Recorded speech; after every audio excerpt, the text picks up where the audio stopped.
The story begins with a grim revelation. In just 10 years, the Eastern Federation Kingdom will collapse under the burden of the 5 great vices, leaving nothing but ruin in its wake. To prevent this tragedy, our protagonist has taken it upon himself to act as their overseer, though he never imagined it would turn into such a colossal undertaking. Originally, he was an ordinary man, trapped in modern life, grinding through 78-hour work weeks with barely a break. But fate takes a strange turn when he wakes up inhabiting the body of a noble in a fantasy world. At first, it seems like a dream come true until he realizes he can't read and he doesn't possess any sort of magic or power. Trying to at least understand the written language, he ends up holding a book upside down, leaving the butler speechless. When dinner comes, a maid serves him a grand feast, and he digs in enthusiastically, thoroughly enjoying the perks of his new identity. Even the bath is prepared for him, and he can't help thinking that being the young master of a count's household is pure bliss. Being pampered and carefree feels like heaven. Yet, there's one huge problem. He has no clue where he actually is. Normally, when someone is transported into another world, it's from a novel or game they're familiar with. So when one of the maids casually mentions that his older brothers, Leo and Tonio, will be returning tomorrow, he's baffled. The maid, in turn, is surprised that he seems to have forgotten his own family. As he mulls over their names, something clicks. They sound painfully familiar. Then it hits him like lightning. He's in the world of Psychedelia, a turn-based RPG he used to play during his rare moments of free time. But there's a catch. In every possible storyline of Psychedelia, once the 5 great vices, wrath, greed, sloth, pride, and obsession, emerge, the kingdom's nobility and cities fall into madness and destruction, and the Palacio family, where he now finds himself, is infamous in one of the game's early side quests. The eldest son, Leo Palacio, is dubbed the King of Lust, while the second son, Tonio, is known as the King of Vice. When he realizes this, he drops to his knees. He remembers this place vividly. It's the very first sub-quest of the game. Looking around, he sees that the mansion is exactly how it appeared in Psychedelia. The Palacio household is destined to be among the first noble families wiped out by the 5 great vices. And his current identity? The third son, Alan Palacio, a minor villain who meets a terrible end. His face remains blank as this truth sinks in. Even though he's just discovered that his death is certain, the only thing that crosses his mind is how much experience that quest used to give in the game. Lying in bed later that night, he's too scared to even close his eyes. He'd honestly prefer going back to his soul-crushing corporate job, because at least there, his life wasn't on a timer. The thought that his luxurious new life will end in exactly 10 years terrifies him more than 6 months of unpaid wages ever could. Still, he refuses to give up. Since he already knows the future events of this world, maybe he can use that knowledge to his advantage. If he can somehow change fate and prevent the rise of the 5 vices, he could save both the kingdom and his own peaceful life. It sounds doable. After all, those vices are still just children right now. The real problem is that he has no abilities whatsoever. How could someone powerless change destiny? 2 months later, he manages to pull off his first major move, though not by his own hand. His knight, Evan, successfully rescues a group of orphans from a human experimentation facility. Evan reports that he's left the care of the rescued children in the hands of a girl named Utia. The young master nods in approval, glad he chose Evan for the task, as the knight proves to be capable and trustworthy. However, because his face rarely shows emotion anymore, Evan can't tell whether that nod was a compliment or just indifference. Trying to clarify, the young master forces an awkward smile, which only makes Evan think he'll never get used to his lord's new demeanor. He recalls how Alan used to be easy to read, cheerful or gloomy. His emotions were always visible, but now he seems eerily expressionless. Even the protagonist suspects that possessing Alan's body may have left his facial expressions frozen. Evan, still uncertain, decides to accept the gesture as praise. The protagonist reflects that Evan is one of the rare honest souls in the corrupt world of Psychedelia, a loyal knight who never betrays those he serves. That's why he recruited him right away upon meeting him. Finally, Evan reminds him that the main reason he was sent to the testing facility was to save Utia, and the young master confirms that's correct. Evan remarks that he can understand why his master went out of his way to save the girl. Even with all his years of experience as a mercenary, he can tell Utia is no ordinary child. Her strength alone makes it hard for him to fathom why she ever allowed herself to be locked up in the first place. He then questions why the young master didn't bring her back to the manor, since keeping someone like her in an orphanage seems wasteful. Our protagonist agrees out loud, but has other thoughts in mind. He knows it might look like he's ignoring her potential, but leaving her there is actually part of his larger plan. Utia isn't human. In the original timeline of the game, she forms a pact with a being from another realm and eventually becomes the physical incarnation of wrath, one of the 5 great vices responsible for countless deaths. Thanks to his interference, that dark fate has been diverted. He wants her to grow up peacefully, far away from corruption. To him, that means he's successfully neutralized one of the 4 remaining disasters. Of course, he can't tell Evan any of this, so he decides to act cryptic and simply says, "The time isn't right yet." Evan, ever curious, wonders what his master means, but doesn't pry. Every supporting character has their own story, after all. He promises to respect his master's wishes. The young noble instructs Evan to keep the matter quiet and to ensure the orphanage receives enough funding for a comfortable life. Then he hands him a letter, asking him to deliver it personally to Utia. When Evan asks what the letter is about, his master brushes it off, claiming it's just a note to check on her well-being. He says he wants to reassure the girl after everything she's been through. Evan nods, vows to deliver it promptly, and rides off on horseback. Once alone, the young master wonders whether his letter will actually bring her comfort. In truth, it contains something entirely different, a few lines he remembers from the game. Back then, when Utia had already become the embodiment of wrath and was laying waste to the kingdom, the archbishop mentioned a strange phrase about a spell capable of reaching a non-human like her. The line went something like, "Cast agony from the shadows with the light of the fallen's grace." He never quite understood its meaning, but in the game, those words momentarily resonated with her before she killed the archbishop anyway. It wasn't that the spell failed, it had simply come too late, and her rage consumed her before peace could take root. Now,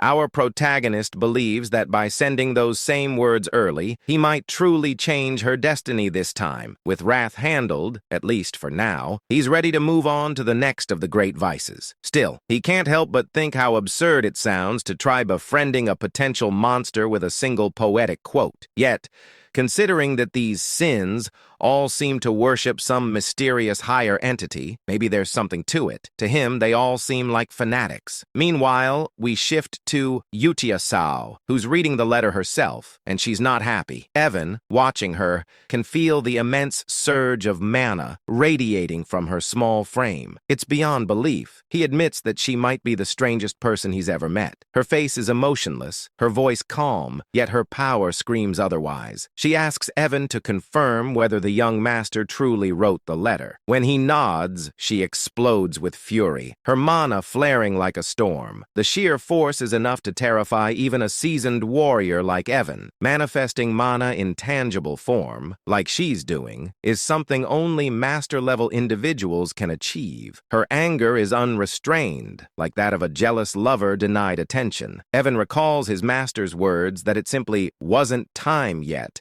and blurts them out in desperation. Miraculously, that line works. Utia stills, interpreting the phrase in the letter as a hidden message meant only for her, a secret promise she believes only her master could have made. Evan stands there speechless, completely lost as to what's happening. Utia, still wrapped in her eerie devotion, declares that she understands him perfectly. Her demeanor is chillingly similar to a certain vampire-like guardian from another story. She is, after all, the daughter of monsters, the Scarlet Queen Utia, destined to embody wrath. Back at the manor, our main character feels confident that he's bought himself more time to enjoy his comfortable life. As he drifts off to sleep, he imagines the bright moon smiling down at him in silent encouragement. Before lying down, he places a primrose flower on his bed, thinking it's just a cute decoration. All he really wants is to live peacefully and luxuriously. Is that really too much to ask? Unbeknownst to him, in the Astria kingdom, primrose flowers are used in funeral rites, placed on the wounds or graves of the deceased. Symbolically, it's a terrible omen. The next morning, he's in the library, buried under falling books that seem to be punishing him for his illiteracy. He's currently researching the third vice, or as he likes to call them, the landmines. The process is frustrating beyond belief. Evan soon returns, reporting that they've successfully rescued another child,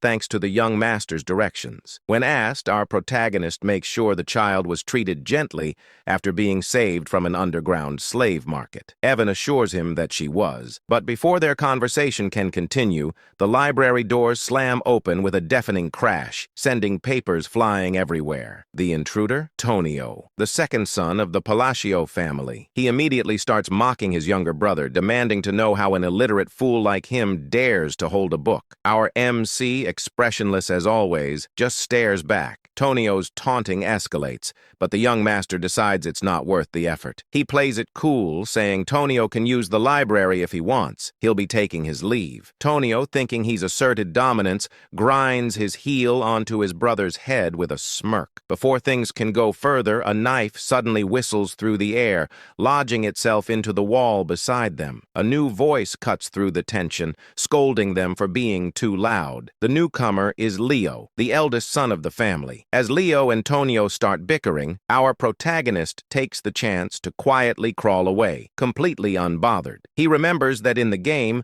the Palacio family was wiped out early on, but seeing them in person, he realizes how powerful and dangerous they truly are. The two brothers are constantly at each other's throats, fighting over who will become head of the household. Leo controls the city's underground pleasure network, earning the title of King of Desire, while Tonio runs the region's largest drug ring, known as the King of Vice. Watching them fight, the young master decides there's absolutely no point getting tangled in their mess if he wants to preserve his comfortable lifestyle. And so, with his usual deadpan look, he literally crawls away from the chaos while Evan calmly follows, as if this absurd escape were the most normal thing in the world. As Evan adjusts his young master's hair, our protagonist silently vows to live happily, even if it means staying a powerless, incompetent, illegitimate son. A bit later, Evan comments that the second child they rescued didn't seem like an ordinary kid either. Watching his master lazily recline in his chair,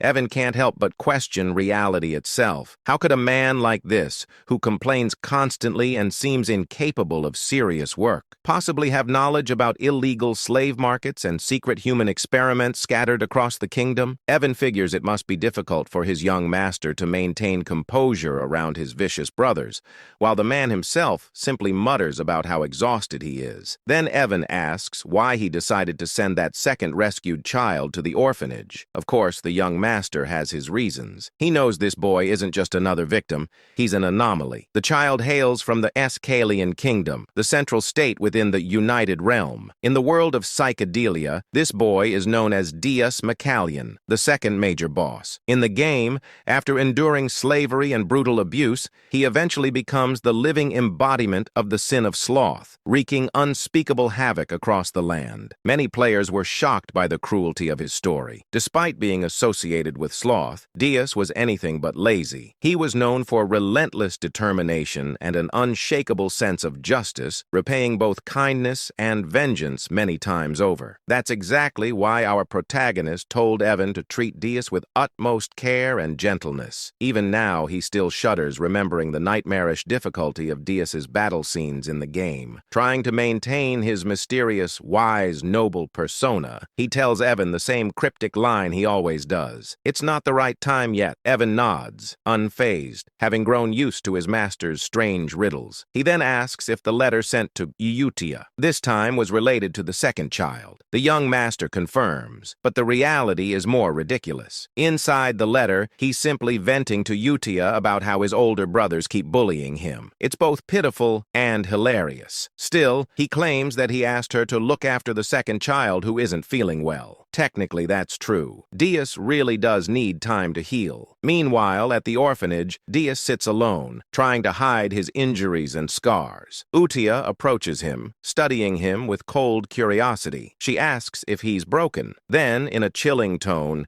she mentions the Black Goat organization, and Deus flinches at the name. Slipping into her obsessive yandere-like demeanor, Utia tells him that even if he's damaged, he's still been chosen. She congratulates him for being acknowledged by the Blue Moon, which she defines as their master, the title she's bestowed upon our protagonist.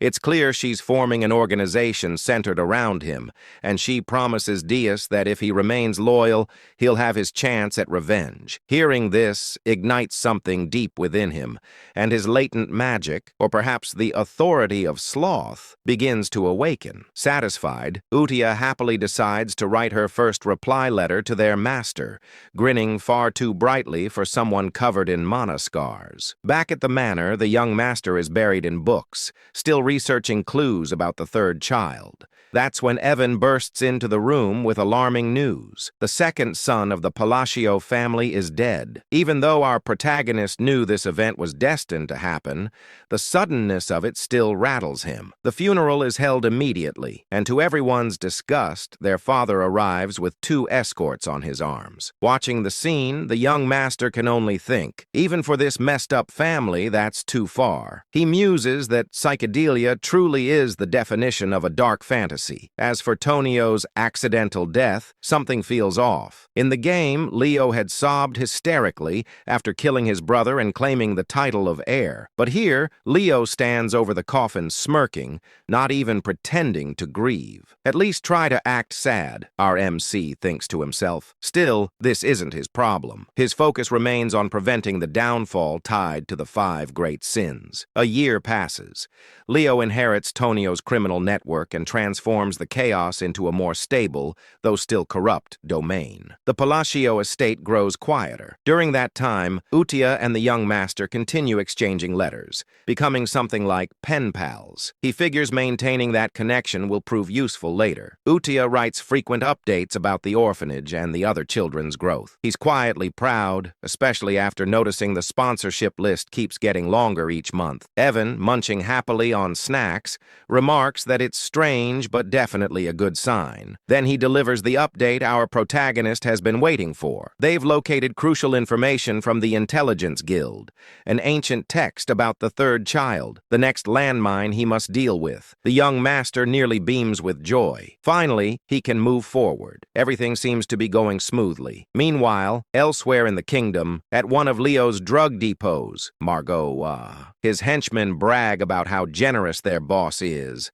boasting that his operations now number in the hundreds. Their laughter dies quickly when chaos erupts. One by one, the men turn on themselves, screaming as if something invisible is forcing their bodies to move against their will. The perpetrators are none other than Utia and Deus. Deus manipulates deadly threads of magic, effortlessly erasing the entire group. He then turns to Utia, asking if slaughtering these people is truly necessary. She replies coldly, asking if he pities them. He answers that he doesn't. After all, these scum used human lives to produce drugs. Utia explains that this is purification, necessary to prepare for their master's rise. With a serene, almost divine smile, she says they can't let the place remain filthy when he returns. Dees nods in understanding, or at least he thinks he understands. Together they etch a glowing sigil into the ground. A surge of mana explodes outward, leaving behind a crescent-shaped mark.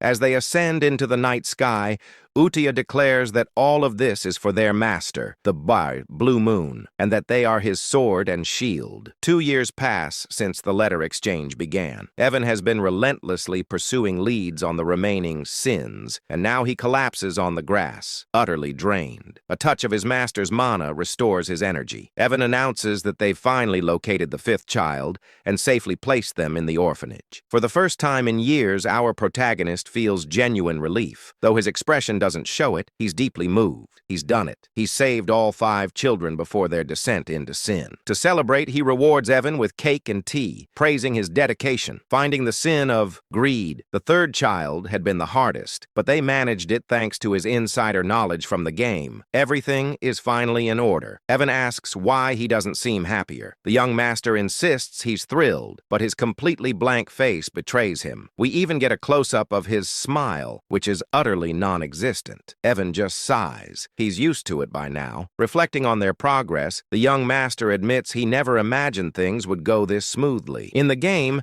the 5 bosses became the great vices because of unbearable suffering. Saving them before that transformation seemed nearly impossible, but somehow he's managed it. When he asks about the orphanage's current state, Evan hands him a letter reporting that everything is running smoothly and the children seem happier every day. The young master remarks that if that's true, they might not even need a new caretaker. He's surprised Utia has handled things so well, though it makes sense, considering her deep attachment to the orphanage in the game's story. Reading Utia's letter, he finds that she's written warmly about each child's progress, especially Dias, reassuring him that everyone is doing fine. For the first time, a faint smile appears on his lips. He's genuinely glad they're growing up well. Evan asks when he plans to finally meet them in person. As always, the young master replies vaguely that the right time will come. In truth, he has no intention of meeting them anytime soon. He's terrified of the power they'll eventually wield. For now, distance feels safest. Still, he's aware that if he wants to survive in this grim world, he needs to get stronger. The answer lies in magic, and luckily, this body has the potential for it. While training, Evan mentions a new group rising across the continent called the Blue Moon. The young master feigns ignorance,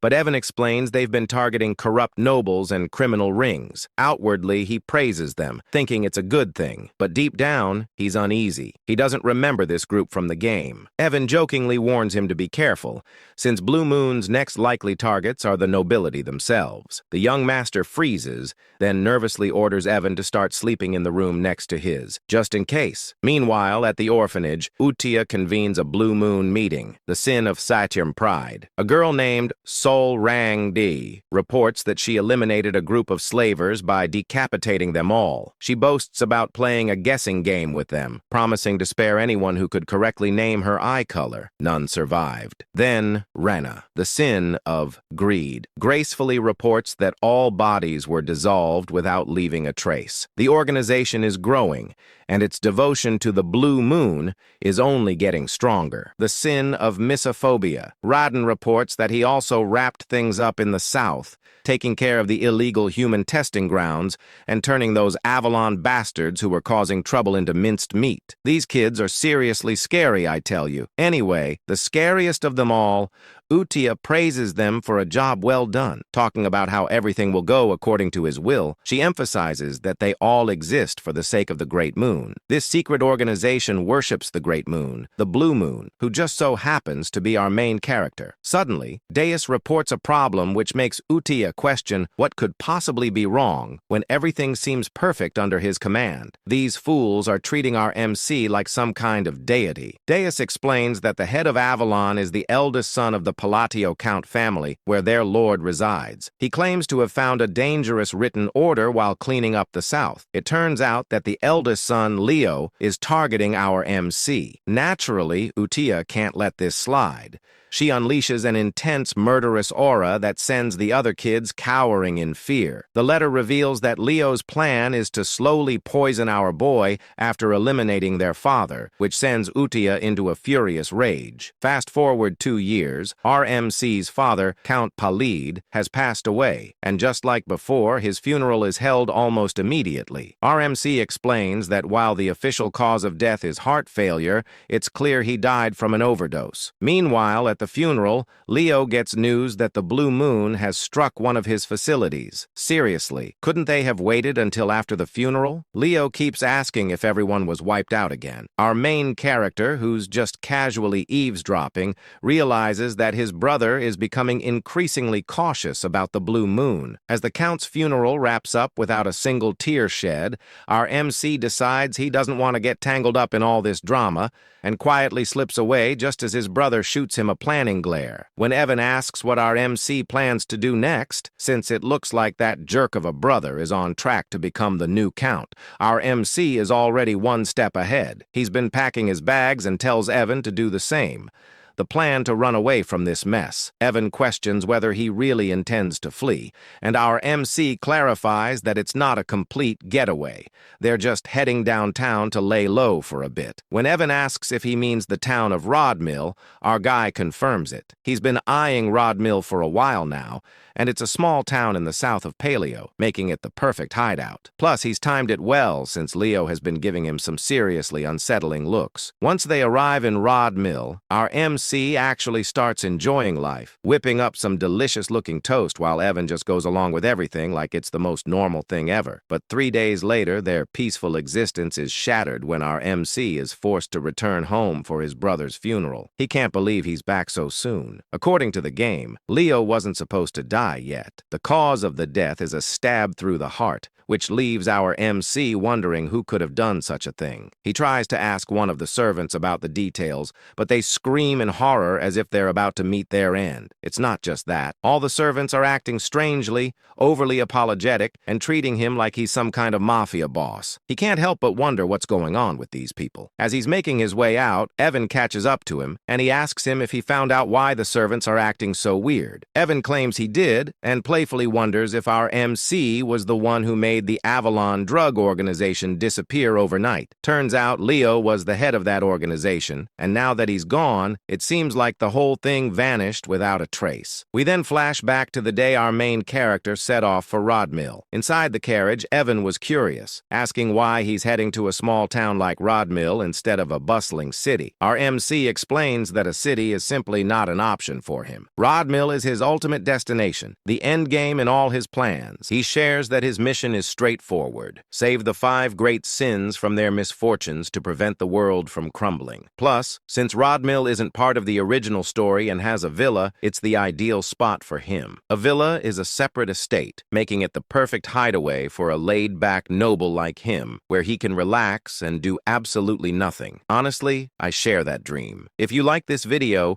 it would really help me out with my bills and give me some much-needed downtime. Anyway, our MC gets serious when answering Evan's question, insisting that everything he does has a purpose. But after hearing the same old responses for a while, Evan calls him out, pointing out that he always uses those same lines when he wants to dodge a question.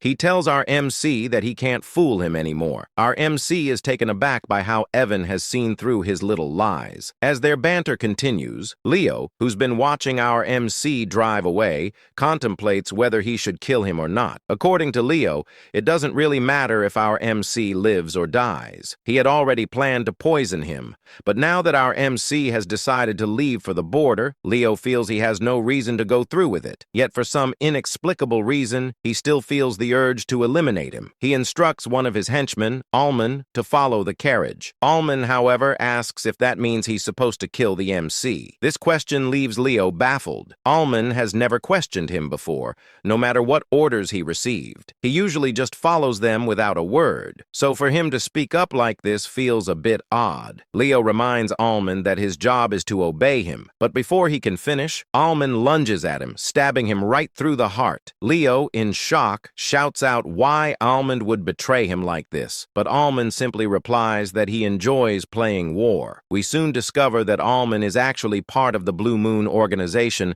and his real name is Hidden. He explains that they've been taught a creed by Blue Moon. Since the Blue Moon is essentially RMC's sword, it makes sense for them to act according to his wishes. However, if anyone dares to threaten the Great Blue Moon, RMC, they're allowed to take matters into their own hands, meaning they can eliminate the threat. Hidden reveals he's been waiting for Leo to give the order to kill their lord, and he can't believe it took 2 years for that to happen. Leo tries to argue that his subordinates won't let Hidden live, but Hidden counters that with Leo's death, the entire organization will be wiped off the continent forever. Looking at Leo's lifeless body, Hidden can't help but comment on how unfortunate this all is. If Leo hadn't tried to kill their great master, he might have lived a few more months or even years. Meanwhile, Meanwhile, in the present, our MC is enjoying his dream life in the small town of Rodmill. He wakes up whenever he wants and shares delicious meals with Evan, living the life of a true noble. But his fate would have it. His peaceful existence is shattered when he receives a letter. The letter requested that he step up as the next head of the family. Just like that, his carefree life came to an end a mere 4 days after it began, forcing him to return to the Palacio state. However, things felt off. The maids and other staff were acting strangely around him. He couldn't help but wonder what was behind their odd behavior. Then Evan teasingly asked him when he had become the shadow leader, leaving him completely baffled. It dawned on him that all this fuss was due to the bizarre circumstances surrounding his brother's death, which had led to his current predicament. In his usual dramatic fashion, he started sobbing, pleading with Evan to help him understand why he was seen as the villain in this story. Evan pointed out that since he stood to gain the most from the situation, it was only natural for people to suspect he had a hand in his brother's murder. Right after he left the estate, Leo was killed, and our main character had the perfect alibi to step into the role of the next count. Realizing how his plan to avoid this mess had backfired, he felt a wave of frustration. But Evan tried to lift his spirits, explaining that with the drug organization, Avalon out of the picture, and his brother gone, he wouldn't have to worry about anything anymore. Evan jokingly added that in short, our main character was now the new shadow leader of the county, who had supposedly orchestrated the assassination of a swordmaster. Despite Leo's scummy reputation, he was still regarded as a swordmaster. Our main character began to ponder where to even begin, as he couldn't think of any organization capable of taking out a key figure in the underworld so swiftly. He asked Evan about the group he had heard hunted other organizations, to which Evan wondered if he meant the Blue Moon. Our main character speculated whether the Blue Moon could be behind his brother's death and the downfall of Avalon. However, Evan quickly clears things up, saying that according to the Information Guild, the Blue Moon isn't to blame. Instead of leaving behind bodies, the Blue Moon is known for marking the moon itself. That's just how it operates. But it's rumored that all the members of Avalon met their end with a sword through the heart. Evan can't help but tease our MC, joking that the road to hell has been opened. But putting jokes aside, our MC reflects on his game knowledge, realizing there shouldn't be any organization called the Blue Moon, which means they can't be responsible for this mess. But if it's not them, then who could it be? As he tries to piece everything together, the scene shifts to the orphanage where Utia is holding a meeting with the other great sins. She asks if everything went smoothly, and Reina, the sin of greed, confirms that she left no traces behind. Surang, the sin of pride, adds that there was no one left alive on her end, just corpses. Dias chimes in, boasting that he took out all 486 soldiers of Avalon. His magic is quite something, like a beautiful butterfly tangled in spiderweb. Then there's Rodon, the sin of misophobia, who also confirms that he cut down all the bad guys in half. Utia praises them for their work, but she's a pretty intimidating child. There are whispers that she's actually over 1,000 years old in the novel, but who really knows? That's how Avalon, the most notorious drug organization in the world that brought doom to the Asteria Kingdom, was wiped out in just 5 days. But suddenly, Rodon mentions that he doesn't think the cleanup was flawless. When Utia asks what he means, Rodon explains that he stumbled upon some intriguing documents linked to the nobles associated with Avalon, particularly the Altia Doctum, which has some deep ties. Hearing this, Utia's magic starts to flare up, and she tells the others they already know what she's about to say. It's time to wipe them out. Redden promises to handle it quietly. Moving on, Udikai then asks if the Information Guild is clean and whether they have any ties to Avalon. Rena confirms this, explaining that the guild matter is being dealt with separately from the other issue concerning the Blue Moon. Deiji, on the other hand, claims that all the guilds behave similarly, referring to it as the Hell Sword crafted by the Swordmaster. Hearing this, Reina inquires if she should keep tabs on our MC's movements, to which Udikai agrees, emphasizing that this entire situation must not reach that person's ears. She insists she has mentioned this multiple times, and they should all be aware of it. When she refers to that person, she essentially means our MC. Dias points out that since that person's family targeted them first, the order to eliminate eliminate them wasn't sanctioned by them. Upon hearing this, Yudia starts to panic. In her opinion, all their actions must be driven by a direct order from RMC. She claims they are essentially swords and a sword should never think for itself. She declares to the other sins that from this moment on, all members of the Blue Moon must only act on orders, and they should take this decree seriously. This leaves the other sins feeling a bit uneasy, as Yudia adds that they must never disappoint that person no matter what. Inwardly, Deus thinks he can't quite grasp any of this. For someone as powerful as Yudia to feel anxiety and restlessness simply because she's discovered by that person seems excessive. But nevertheless, he tells Yudia that he understands. They conclude their meetings by chanting that everything is for the Great Moon, which is essentially afraid how the Shadow Garden from Eminence in Shadow wraps up their meetings. Meanwhile, back to our MC, he finds himself buried in paperwork as the new Count of Palacio. He explains that after his brother's funeral, he faced a full month of endless duties, and he feels overwhelmed by them. He starts shedding some tears, lamenting that he just wants to loaf around and do nothing. This fool even claims that's what it means to be a noble. Anyway, he couldn't help but think that even though he had made quite a few enemies,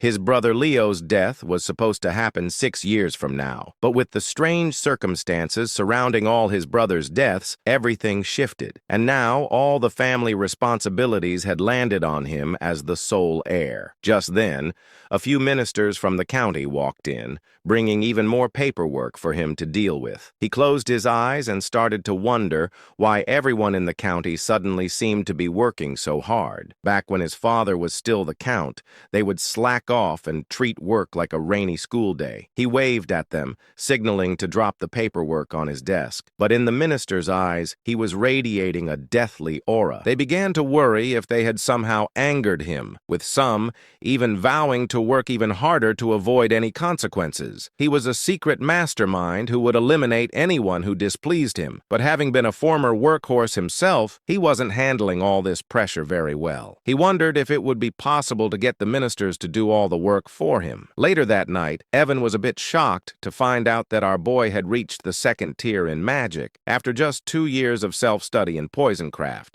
which meant he was quite talented and not shy about showing it. The little rascal was casting spells all over the house. Normally, it takes about 4 to 5 years of instruction to reach the 2nd tier in magic, and it often requires a natural talent as well. Our protagonist agreed that his magical talent was pretty decent. Deep down, though, he knows he's been practicing hard for self-defense because something just doesn't feel right. To wield magic effectively for protection, one must have perfect control over their mana, just like he's managing to do at this moment. Still, he can't help but wonder what good his magic is if it's only half-baked. He insists he's tried every type of magic this fantasy world offers, and at first, it was thrilling. He thought that mastering magic would mean he'd have nothing to fear, but now it feels more like he's scrambling to learn magic just to save his own skin. That's when the harsh reality hits him. His mana capacity is alarmingly small.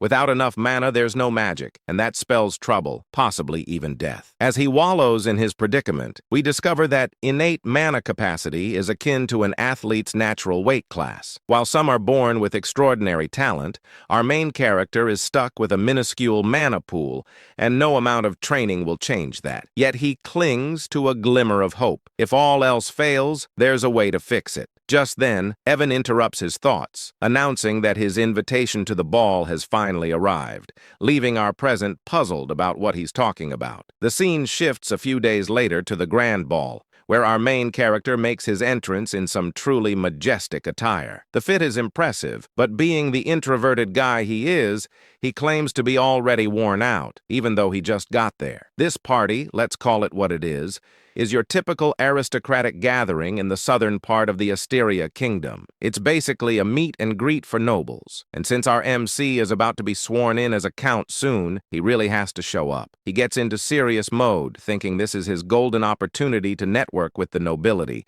which is crucial for his ultimate goal of living a peaceful life. But soon enough, he realizes that making those connections is going to be a lot tougher than he thought, as everyone seems to be fleeing from him in sheer terror. He even tries waving at them, but they literally just run away. Evan, his friend, tries to lift his spirits, telling him not to be down, But our guy insists he's not upset at all, even if his expression says otherwise. He tells Evan he expected this reaction and vows to try harder as he heads out on his own. However, our protagonist seems a bit clueless about what's really happening. He thinks the other nobles are looking down on him for being a low-class noble without any backing, and he's not entirely wrong. The current Palacio household is indeed filled with troublemakers, like his two older brothers. Picking up a wine glass, he assistants himself that he didn't come to the ball without a plan and is determined to unlock the social skills he's been secretly honing. He starts talking aloud about the wine's unique aroma in an attempt to spark a conversation, but due to a mysterious condition that makes it hard for him to show emotions on his face, he ends up looking quite villainous, especially when he tries to smile. He tells a lady he'd love to have some bottles at home, all the while thinking his smile is perfect. But in her eyes, he resembles a demon king, and she bolts,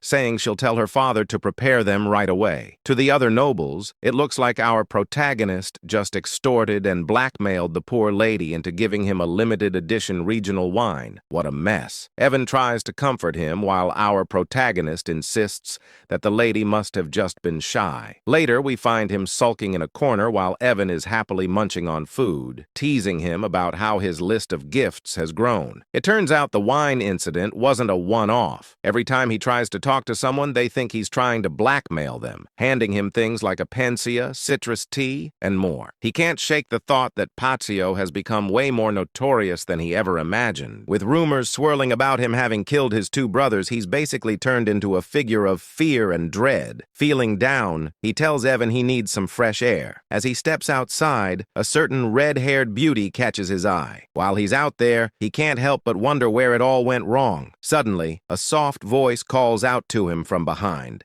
asking if he has a moment. He turns around, puzzled about where the voice came from since he doesn't see anyone. Looking down, he finally spots a cute young girl who introduces herself as Loria, the third daughter of Duke Altia. Hearing the name Altia, our MC recognizes it from the game, and he explains that the Altia family was one of the three major shadow players in the Psychedelia game known as the Northern Troublemakers. This realization stung a bit, as he had hoped someone normal had actually spoken to him. He also wondered why he couldn't recall this girl at all had she not appeared in the game. Loria, however, was straightforward, asking him to lend her his strength for protection, as she will be facing an assassination attempt soon. Loria explains that she's in serious trouble and needs our protagonist's help, but when he looks at her, it's clear he's unsure. You see, Loria has been living under the protection of her father's mistress, but now that her father's health has taken a turn for the worse, she fears her older sisters might try to eliminate her. Our main character can't help but think this situation mirrors his own past with his brothers. As he gazes at her,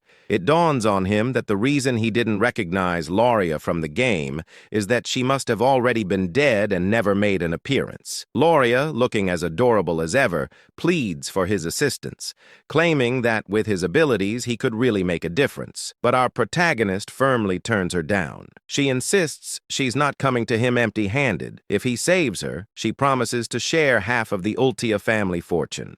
Still, he walks away feeling a twinge of sympathy for her. Deep down, he knows he can barely manage his own magic, so it's best not to give her any false hope. Despite wanting to help, he's not the all-powerful figure everyone thinks he is. As he heads into the party room, he can't shake the image of Loria's sad face, which makes him feel guilty. He wishes her luck before stepping inside. Meanwhile, Deese and Ren, who have been observing from a distance, start to wonder what their next move should be since one of the Ultia family members has approached their master. Deus ponders whether he should report this to the Red Moon, a code name for Utia, but Ren reassures him that everything's okay, because according to their intel, Loria is the only member of Altia not tangled up with Avalon. This means she's pretty much safe since Ronan, the one with the sin of meophobia, has gone off to deal with the rest of her family. They've decided that the rest of the Altia household household is going to be wiped out, all under the orders of the Red Moon. Ren adds that their main mission right now is to ensure their master doesn't catch wind of anything related to the Avalon situation. Meanwhile, our clueless main character is left wondering why everyone seems to be avoiding him. Does he have some sort of invisible barrier keeping people at bay? Just then, the red-haired woman from earlier approaches him, and it genuinely brings a smile to his face. Well, more of an inward smile since he can't believe someone actually acknowledged him. He thinks maybe this time he'll actually manage to socialize. But as he turns around,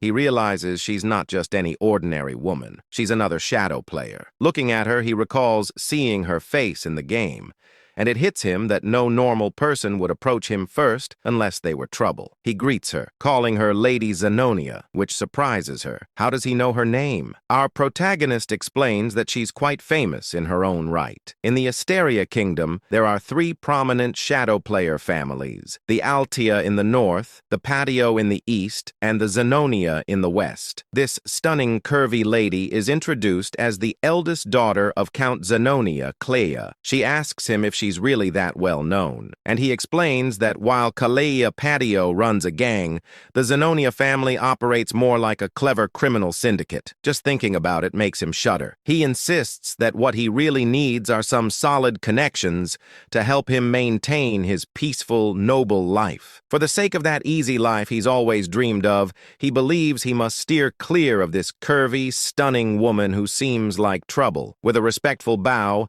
he compliments her beauty, almost as if he's trying to say goodbye, but she stops him, saying she wants to have a word with him about something. He replies that he'd love to, but there are too many eyes on them right now. Deep down, he wishes she would just leave him alone. With a smile, she tells him he's just as the rumors say, and adds that she looks forward to seeing him again, leaving him completely dumbfounded. As she walks away, he wonders what that could mean, sensing it's some kind of code, but he shakes it off. Meanwhile, Renee and Diaz, who have been watching from a distance, are pleased that their mission to keep our protagonist in the dark is going smoothly. However, Diaz points out a problem. Looking out the window where our protagonist is standing, they spot someone who has been tailing him for a while, and they quickly rush out to deal with the threat. The next day, our protagonist and Evan find themselves in a forest, with Evan asking if he's really sure this is the canyon he's been searching for. Evan notes that it's midday, the sun is shining, but the canyon is oddly dark. Our boy, however, isn't paying much attention. He's ecstatic that he's finally found his true objective. As they venture inside,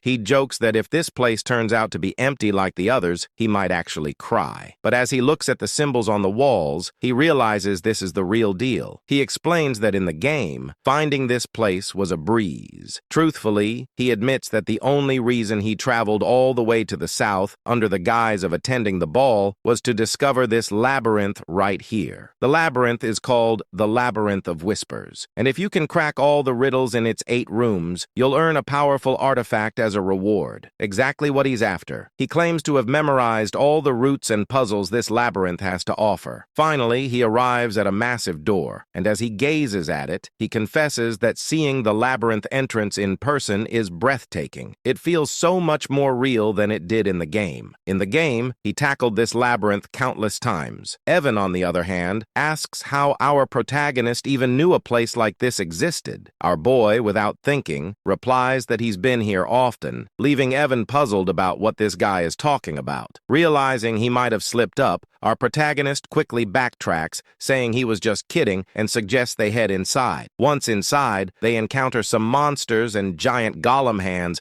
that could easily crush them like twigs. Evan wonders if these creatures are tied to the riddle, and if our boy gets the answer wrong, those giant hands will show no mercy. But our boy, unfazed, starts solving the riddle, leaving Evan to wonder how he can remain so calm in such a dire situation. Evan reflects that they've been together for 4 years now, yet he still doesn't understand him at all. Things like saving orphans, repaying random debts, helping free slaves, and even delivering seemingly pointless messages. Yeah, in Evan's eyes, our boy is a total weirdo. Still, watching him solve the riddles with ease makes Evan question how this is even possible. This guy has barely left the estate, yet he seems to know everything about this labyrinth. Regardless, Evan admits that the reason he keeps following this mysterious master of his is simple. Everything he does somehow leads to a good outcome. They finally make it inside, but our main character can't shake off the gruesome visuals of the game. He's feeling queasy, but as they step into a lavish room brimming with treasures and gold,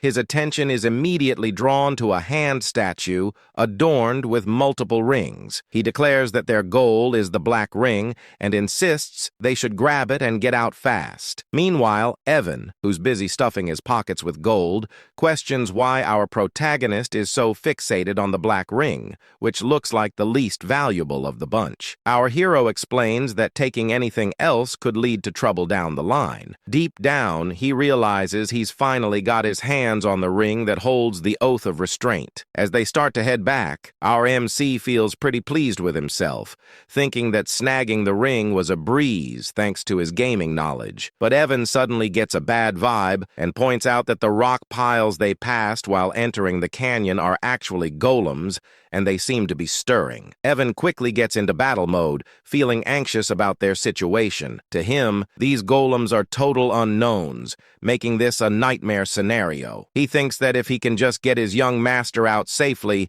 he wouldn't mind sacrificing himself. But our protagonist steps up, telling Evan to stand down because he'll take care of the golems. As the golems prepare to attack, Evan urges him to find an escape route first. With the golems closing in, Evan shouts a warning, saying his second-tier magic won't be enough to handle them. But our MC stands tall, confidently, invoking the Oath of Restraint, which activates the black ring. Suddenly, time seems to slow, and he finds himself in a different dimension. A voice introduces itself as a fragment inheriting the great will of Nasilla, instructing our protagonist to state the two restrictions he wishes to impose on himself. Our main character finds himself in a pretty intense situation. In the game, this part showed up as a choice window, but now hearing this mysterious voice and seeing a gigantic face looming in the dark cosmic expanse is a bit overwhelming. The Oath of Restraint is an absorption-type artifact, and as the name suggests, it lets the user impose limitations on themselves in exchange for power. However,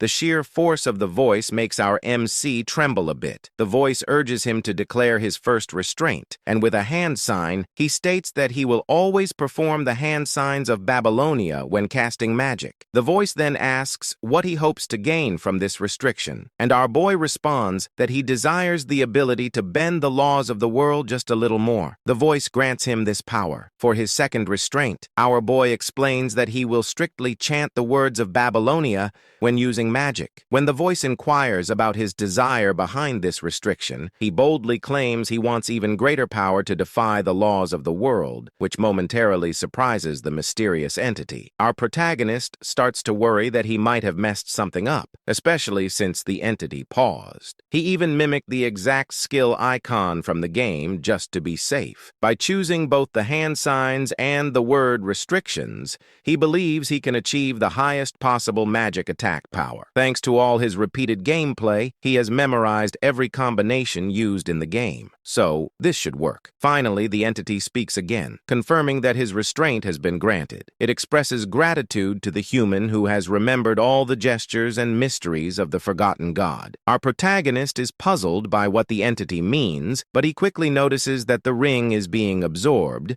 indicating that all the restrictions were successfully applied. The entity concludes by telling our MC that it will always be watching over him as the one who will inherit its will, whatever that means. Just then, time seems to start flowing again, and it's right as the golems launch their attack on our MC. Evan tries to reach him, but our hero, unfazed, begins to cast his magic. He can't help but chuckle at his own spell, thinking how in the game it looked so impressive and powerful. But now, thanks to his meager mana, it's just so small. He gathers it in his hand, reflecting that no matter how hard he pushes himself, this will always be his limit. But hey, it's time to test out his new restraints. I have to say, his magic looks majestic. Maybe it's the pose. Anyway, he starts chanting, with the first word being refraction, which makes his magic begin began to take shape. Then comes repulsion, causing it to swell in size, transforming into a stunning blue light of electric magic. The magic ball is massive. Using hand signs, he adds another chant for direction, and finally, he unleashes it. The way he does it is so grand, reminiscent of how Gojo releases his hollow purple. The sheer power of our boy's magic leaves Evan in shock, as the lightning obliterates all the golems, turning them to dust. In the aftermath, Evan can hardly believe his eyes, wondering what on earth just happened. He asks our protagonist if he's been hiding his power all this time, but our boy shakes his head. Evan explains that in all his 15 years as a mercenary, he's never seen anything like that. He questions if our MC is really sure that was second-tier magic, to which our boy confirms, though deep down, he's just as confused about what transpired. He admits that this wasn't at all like it was in the game. In the game's turn-based battle system of Psychedelia, magic could be enhanced each turn through hand signs or incantations. This time, he boosted the chain lightning magic with all 4 incantations and hand signs for a total of 5 turns. In other words, he simply used magic settings for a large-scale lightning spell. However, because of his restraint oath, he had to use the hand signs and incantations for all his magic, meaning his spells were enhanced time and again. Even so, our protagonist felt that the second-tier magic he used was a bit over the top, and the results exceeded his expectations, which caught him off guard. Meanwhile, Evan was just relieved they made it out, and as he sat down, he remarked that watching the battle was way more exhausting than actually fighting. He asked our protagonist, who had created such an unpleasant canyon. After a moment of thought, our hero realized that the Maze of Whispers had a different name in the game. The map layout and strategy guide were posted on the game's community website, and it was called The Maze of Paladon. He told Evan that a guy named Paladon was the one behind it, but Evan was too worn out to even process that information. I really love this duo. Our protagonist grabbed Evan, saying they needed to head back home because he had something in mind to do once they got there. This made Evan question why his usually lazy master was suddenly so motivated today. Our main character explained that every time he picked a hand sign that matched the spell's attribute he was casting, the power increased. If he chose the right incantation, the magic properties would get enhanced, which is how the game mechanics were designed to work. The only difference was that, unlike in the game where the visuals remained the same and only the numbers went up, in this world, the spell actually changed shape with each incantation. But he suddenly wonders if this only applies to him, especially since he's particularly skilled at controlling mana. He decides he'll need to test it out once his mana has recovered. But for now, he's just relieved that everything turned out okay. As they prepare to leave on their horses, we see Ren, who has been quietly following our main character, watching the whole scene unfold. She quickly makes her way to the canyon, and upon arriving, she spots the runes on the wall and realizes she can actually read them. She explains that these are the glyphs of the Aleph Empire,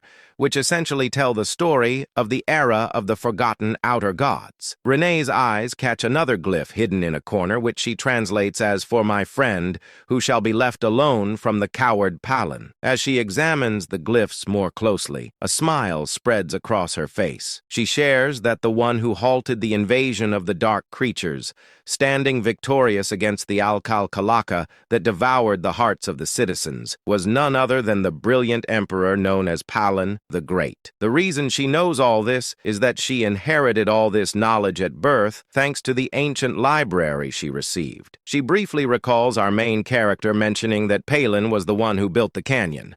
But as usual, she misinterprets the situation. She thinks that she knew our MC was special since someone like the bloody Queen Udia follows him, which is a pretty big deal. Having someone like Udia as a subordinate is something you'd only read about in history books. However, she continues to believe that our MC is actually a friend of Palin, completely misreading the glyphs he saw. Moreover, she claims that the phrase "our boy used while casting magic" doesn't exist anywhere in the ancient library, which only strengthens her belief that our MC is truly remarkable. Blushing, she admits that Udia was right all along, feeling a bit embarrassed about having followed followed orders without question all this time. And just like that, our boy ends up with another yonder in his harem. Kind of a strange thing to say since they're basically just kids, but I digress. Anyway, Rena spots Deus arriving and immediately asks if he got any info from the fool who was tailing their great master. Deus responds that the idiot is dead, and he didn't even do it. It's more like the guy's head just twisted in midair. Rena insists they need to report this back to Udia for processing, and disagrees. So they head out. Meanwhile, in Zenonia County, Lady Kalia is sipping her tea, pondering how our main character is, just as the rumors say. She notes his chilling, emotionless expression and those abyss-like eyes. It bothers her that he called her famous. Count Zenonia is indeed strong and well-known, but for our boy to label her as famous despite not being involved in social activities is quite intriguing.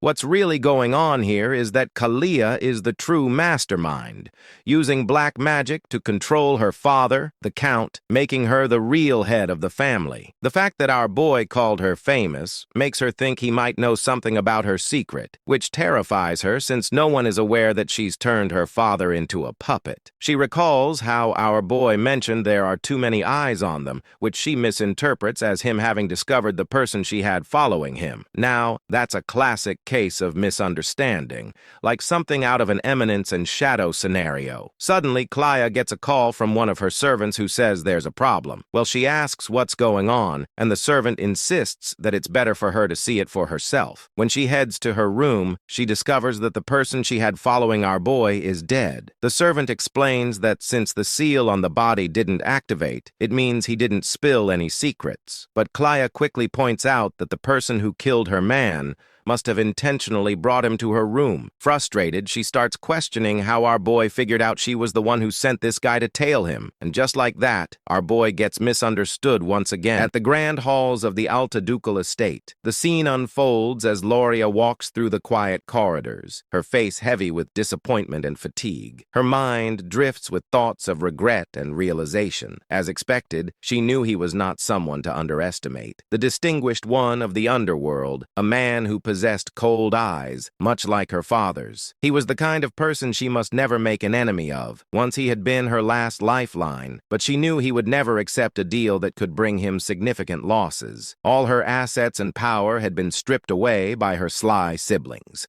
The eldest daughter, Mararian, the second son, Ki, the eldest son, Tamion, and the second daughter, Pai. With nothing left, she had survived only through her father's love and mercy. But now, even that seemed uncertain. As she walked deeper into the estate, lost in despair, she whispered to herself that she no longer knew what to do. The moment she entered the estate, the maids rushed toward her in panic, their voices trembling. They cried out, calling for Lady Loria, their faces pale with fear. They told her that Lady Pine and Key had taken their own lives. Shock spread across Loria's face, her body frozen in disbelief. Her thoughts raced. Those people would rather stab their own family, and yet they took their own lives. It didn't make any sense. Fear gripped her heart as she asked about Tamalian and Marianne. Soon after, she was shown a horrifying sight. Both Talon and Mararian lying lifeless, their swords buried into each other's chests. Gloria's body trembled as terror consumed her.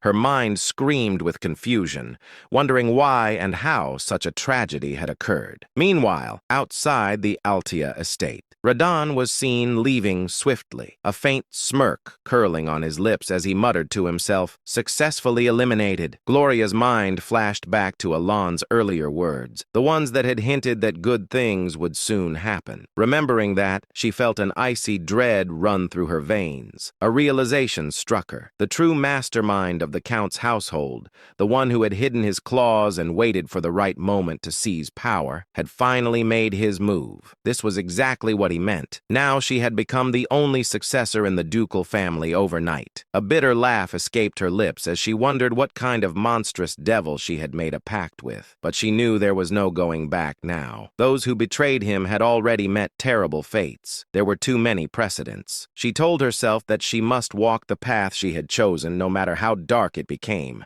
A sudden determination lit up her eyes. 2 months later, a grand gift arrived at Duke Alea's estate, addressed to Alon. Upon seeing it, Evan's eyes widened in surprise.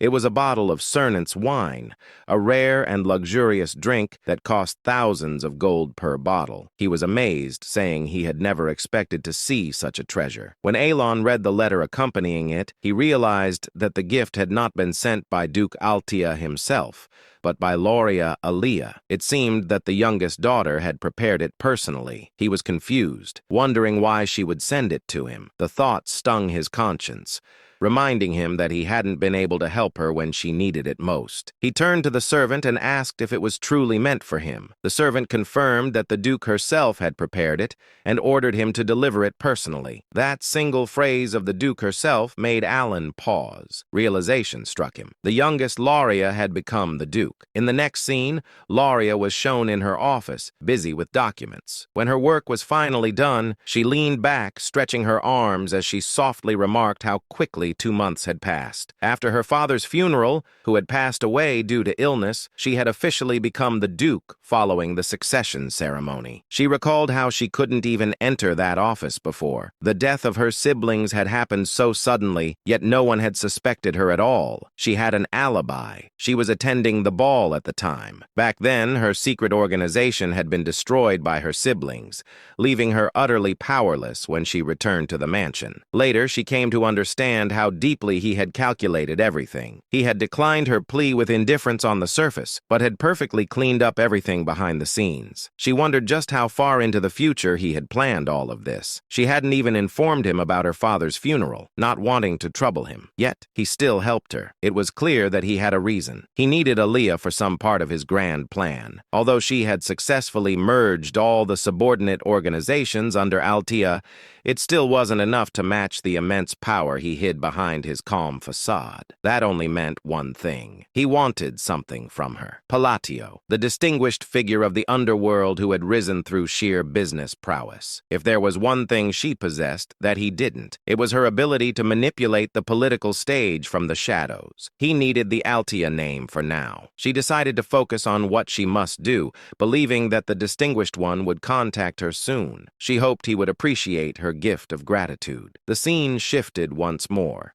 showing Alon in his quarters as Lauria's servant bowed before him, saying that he would take his lead. Alan stood still, lost in thought, still unable to process the news. The fact that Lauria, who had once been threatened with death, was now the Duke, didn't sit right with him. Evan noticed his troubled expression and wondered silently what was wrong with him now. A few months passed. The narration marked that this was 5 years before the original story began. Evan entered with excitement, calling out to Alan and addressing him as the young master before quickly correcting himself to call him the Count. Alan replied calmly that the succession ceremony hadn't taken place yet, but since a year had already passed, he supposed it was fine to be called that. Despite his words, he sighed quietly, thinking that he had never planned on becoming the Count. Still, since he had already adjusted to it, he decided to make the most of his noble status and use it to his advantage. Evan then handed him a letter saying it had arrived from Utia. Alon received it with a thoughtful hum,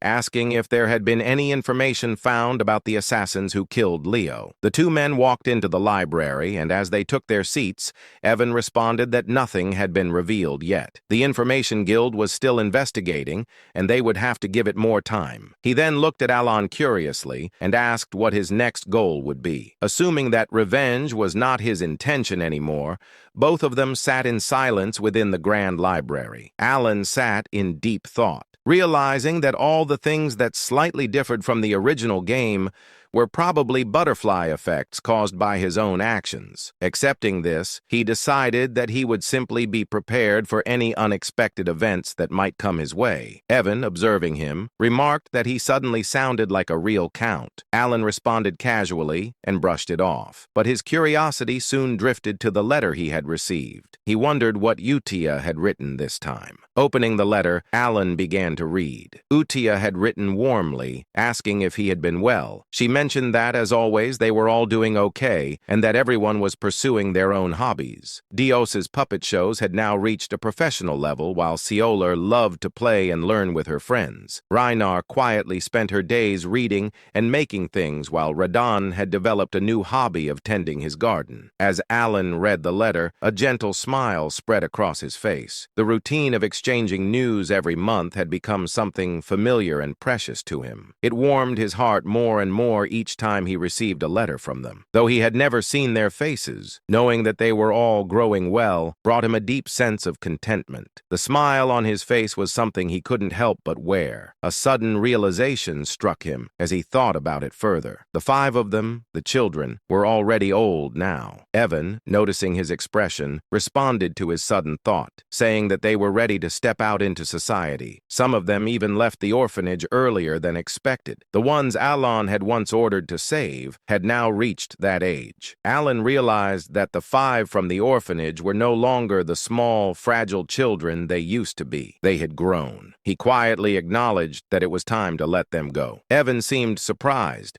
reminding him that he had placed them all in one place because they had been wounded. But Alan calmly reasoned that there was no need to do that anymore. The time had come to let them go. He thought to himself that he had cared for them enough to ensure they would not awaken as deadly sins, and because of that, they should be fine now. Evan agreed, noting that since they were all in good health, it was time to move forward. Alan's mind drifted toward his knowledge of the original game. Each boss battle had a rough outline of its setting revealed through narration. Utia possessed the talent of faith. Dios had the talent of the sword. Rena had the talent of studying. Seorang had the talent of a fighter. Roden had the talent of an apostle. If they used their talents in the right fields, they would surely thrive. The thought filled him with satisfaction as he mentally declared it a perfect plan. Feeling determined, he decided that while he was at it, he should also prepare a gift for each of them. He had planned on giving them gifts anyway, and now seemed like the right time. As evening arrived, his work for the day finally came to an end. Evan stretched and exclaimed with relief,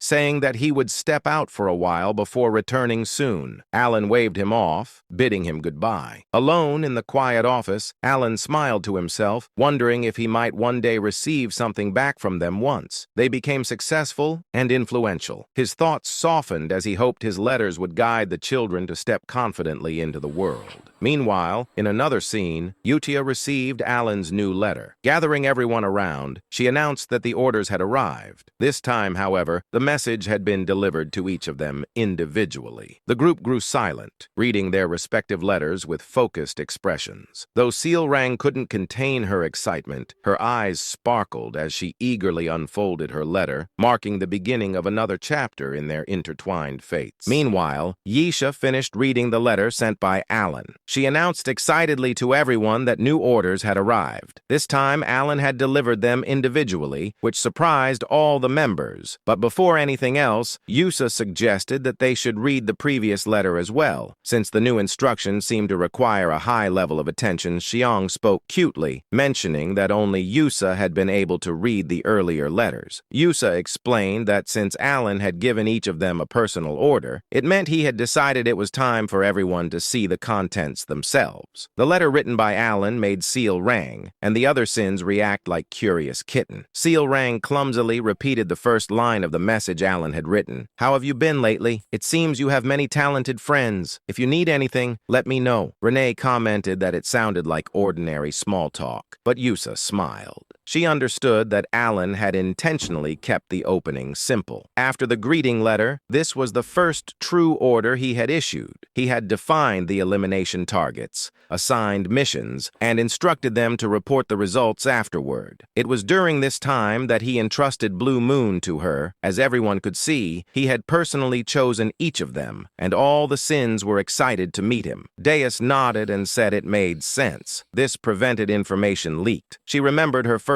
order and smiled, recalling how firmly she had been told to understand the instruction clearly and carry out the mission without fail. Deus then wondered aloud if it would be better to visit Alan directly or contact him through magic communication. Raiden agreed that if leaks were the issue, letters seemed unusual. Yusa's expression sharpened. She reminded them that their duty was simply to follow Alan's order. She gripped the letter tightly, and Deus let out a sigh at her unwavering resolve. Deus eventually said they should read the orders properly. Moments later, after going through her assignment, she explained that Alan had instructed her to head to Caliban. The nation of knights Seal Rang scoffed, calling it a desert colony she disliked. Raiden mentioned his destination, Rexy, the entertainment city. Renee said she was ordered to go to Latina, the mage city. Finally, Yusha, the female lead of the entire story, looked stunning as always when she spoke. She said she was assigned to the Holy Kingdom of Ryza. Everything they needed to do was clearly written in their letters. Dea said she didn't understand the reason, but Alan had ordered her to become a knight. It felt unusual even for her. Xiang added that Alan had also told her not to worry since the patronage would continue. Reina mentioned that he had revealed the locations of their gifts as well. Raiden responded calmly, saying they would understand everything once they reached their destination. Yusa gathered everyone and repeated the final rule Alan had guy. They must never mention the name Blue Moon. Everyone agreed and prepared to leave. Next day,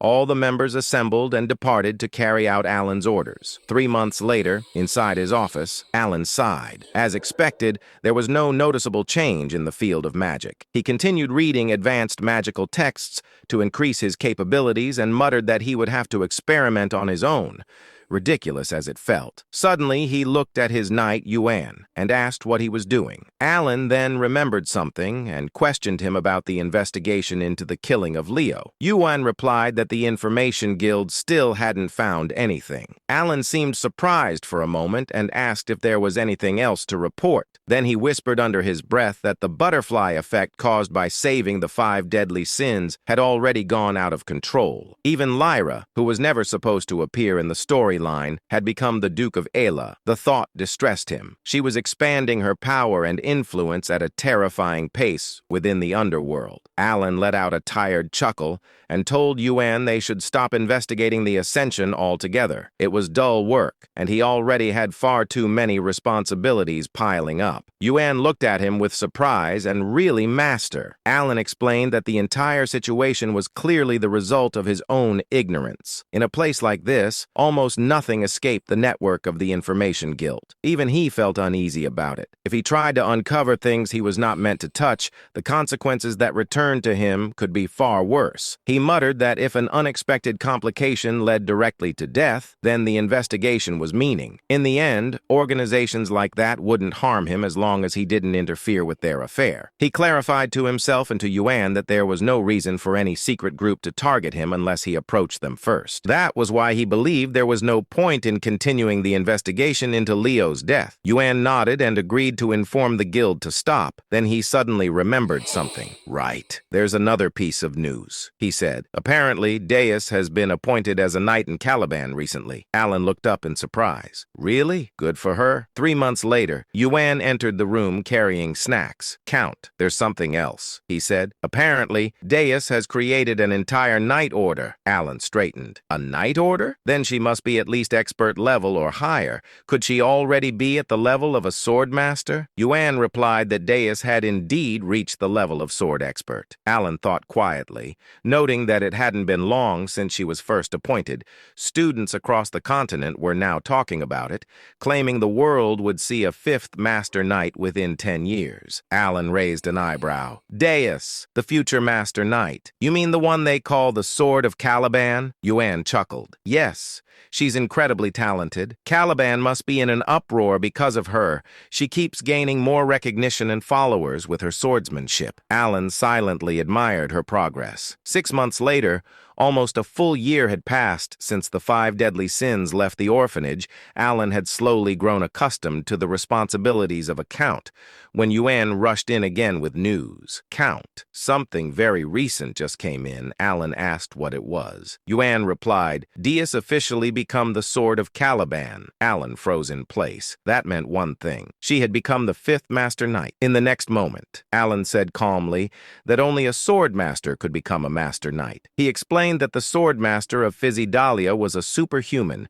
who had surpassed the aura blade and unlocked a unique ability known as deviation. He looked at Yuan and asked if he was really saying that Deus had become a sword master. Yuan interrupted and clarified that she was about to reach that level. She hadn't created her deviation yet, but the nation had granted her the title of Master Knight regardless. Not only had she defeated the 4th sword in a duel, but Caliban had also lost one of their Master Knights to the northern barbarians. Alan thought for a moment and acknowledged that the two sides had been at war for more than a decade. Yuan continued, "Realizing mana and learning to control it took around 5 years, while creating a deviation usually required decades. The first sword, Reharnet, had been 32 when he became the youngest Master Knight in history. He had wielded a sword since the age of 5 and was unmatched in strength. Even with that talent, it had taken Reharnet over 20 years to reach that level. Yet now, a child who once knew nothing about swords, Deus, was becoming a Master Knight." Alan's eyes widened. "So, if she's only waiting for her deviation, does that mean she has already surpassed Reharnet? She might reach Swordmaster status soon." A small smile appeared on his face. "Maybe I can benefit from her sooner than I thought." Yuan quietly took note of his reaction. Alan looked at the letter with surprise and murmured that perhaps he couldn't do anything more. But Yuan immediately insisted that he should not blame himself. Alan held the letter again and explained that he only ever received letters from Yusha. Even after she left for the Holy Kingdom, she continued to send them regularly. Every letter contained news about the 5 deadly sins she grew up with. It seemed they stayed in close contact. He sighed, saying that even though none of them had ever seen his face, they could have at least thanked him for the gifts. He paused, then slapped his cheeks lightly and corrected himself. He was already grateful that they hadn't destroyed the entire kingdom. After awakening as the 5 deadly sins, Alan whispered that as long as they were living well, he was genuinely happy. Then scene shift to Caliban, central area of Kritham. Caliban, the central district where high-ranked nobles resided, held the grand mansion of the illustrious Sor Scapliff Knight Order inside. Countless knights practiced their swordsmanship. At the top of the hill stood Deus, now in full knight uniform. He looked immense, calm, and strikingly handsome. His title echoed across Caliban. Deus Mark Lane, captain of the Sor Scapliff Knight Order, youngest Master Knight in history. A girl suddenly waved at him with joy. Brother Deus smiled back. He looked far older and more composed than in his childhood. He smirked softly, thinking that even after a full year had passed, the memories still made him feel embarrassed. He remembered the day he lost everything to the black corruption, how his sister fell into darkness. Deus had been consumed with uncontrollable rage trying to protect her. His hatred dragged him down repeatedly to the point where he was nearly imprisoned. He had completely fallen into the dark. The fact that the great moon saved his life wasn't reason enough. He had sworn his allegiance out of desperation, believing it was the only path left. He thought of Yosha's voice and reminded himself of the promise he had made to take revenge with his own hands. Working under Blue Moon placed him in countless dangerous missions. He never complained, never hesitated. Each assignment became a stepping stone toward facing the black forces. After several years, he finally received his first personal order. When he opened the last letter, he had been confused. The order was different from anything Blue Moon had given before. It led him to a small inn in southern Caliban, where he was told to retrieve a gift. At first, it didn't excite him. Gifts meant nothing to someone who had lost everything. But when he arrived at the location, Deus instantly understood what his master Alan had been trying to give him: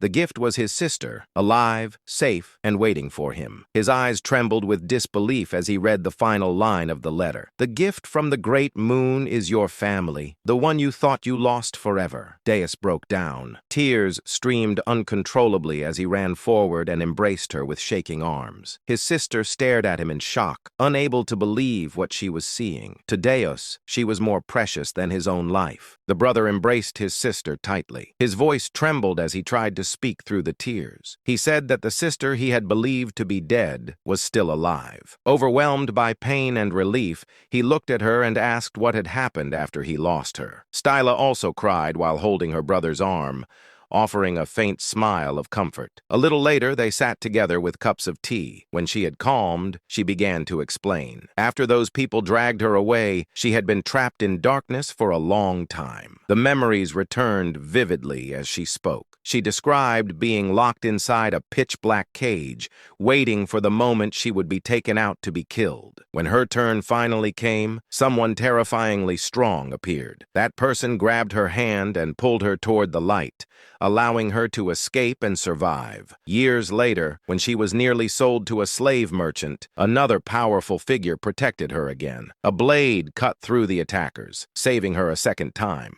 That person was Alan's knight, Yuan, who rescued Styla, Dana's sister. Returning to the present, Styla explained that after those events, he had received precious medicine from a sponsor. She confidently repeated his words while holding Alan's letter. She explained that the letter had been handed to him directly and that Alan continued to send medicine and support without fail. The name written on the letter was Alan Palestonio, and the message stated that Alan had sent everything specifically for Styla, and she added that Alan had instructed him to deliver it personally. By that moment, Deuce understood that the Great Moon had been acting for her sake as well.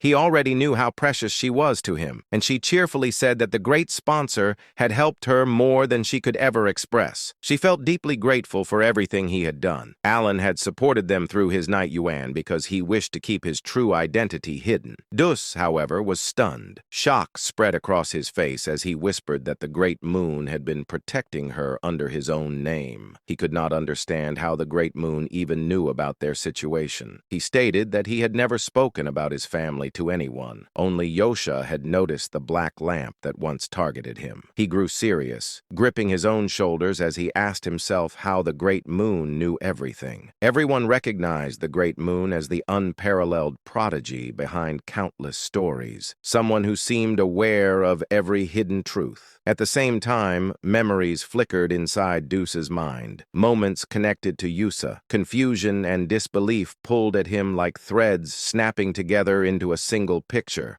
Everything suddenly aligned. He struggled to understand the anxiety Yusa had shown whenever she spoke about the Great Moon, the nervousness in her voice, and her repeated reminder that a sword could never act on its own without its master. Darkness washed through his thoughts as he realized that the foolish one had been himself. Yet a glimmer of hope remained. He remembered the words he had once heard. The Great Moon already knew everything and had been leaving hints for the child who would be forced to survive alone. His body trembled, his voice shaking as this truth finally struck him. Styla pulled him out of that spiraling realization and asked why he looked so stunned. Inside, Dus understood that his own sword had dared to act alone, yet the Great Moon had chosen to be merciful. The narrator's view widened, revealing how the Great Moon, Alan, had been guiding Deuce's life like a carefully arranged strategy, almost as if controlling him like a puppet. Dus whispered that he had spent all those years consumed by hatred and revenge against the Black Sheep,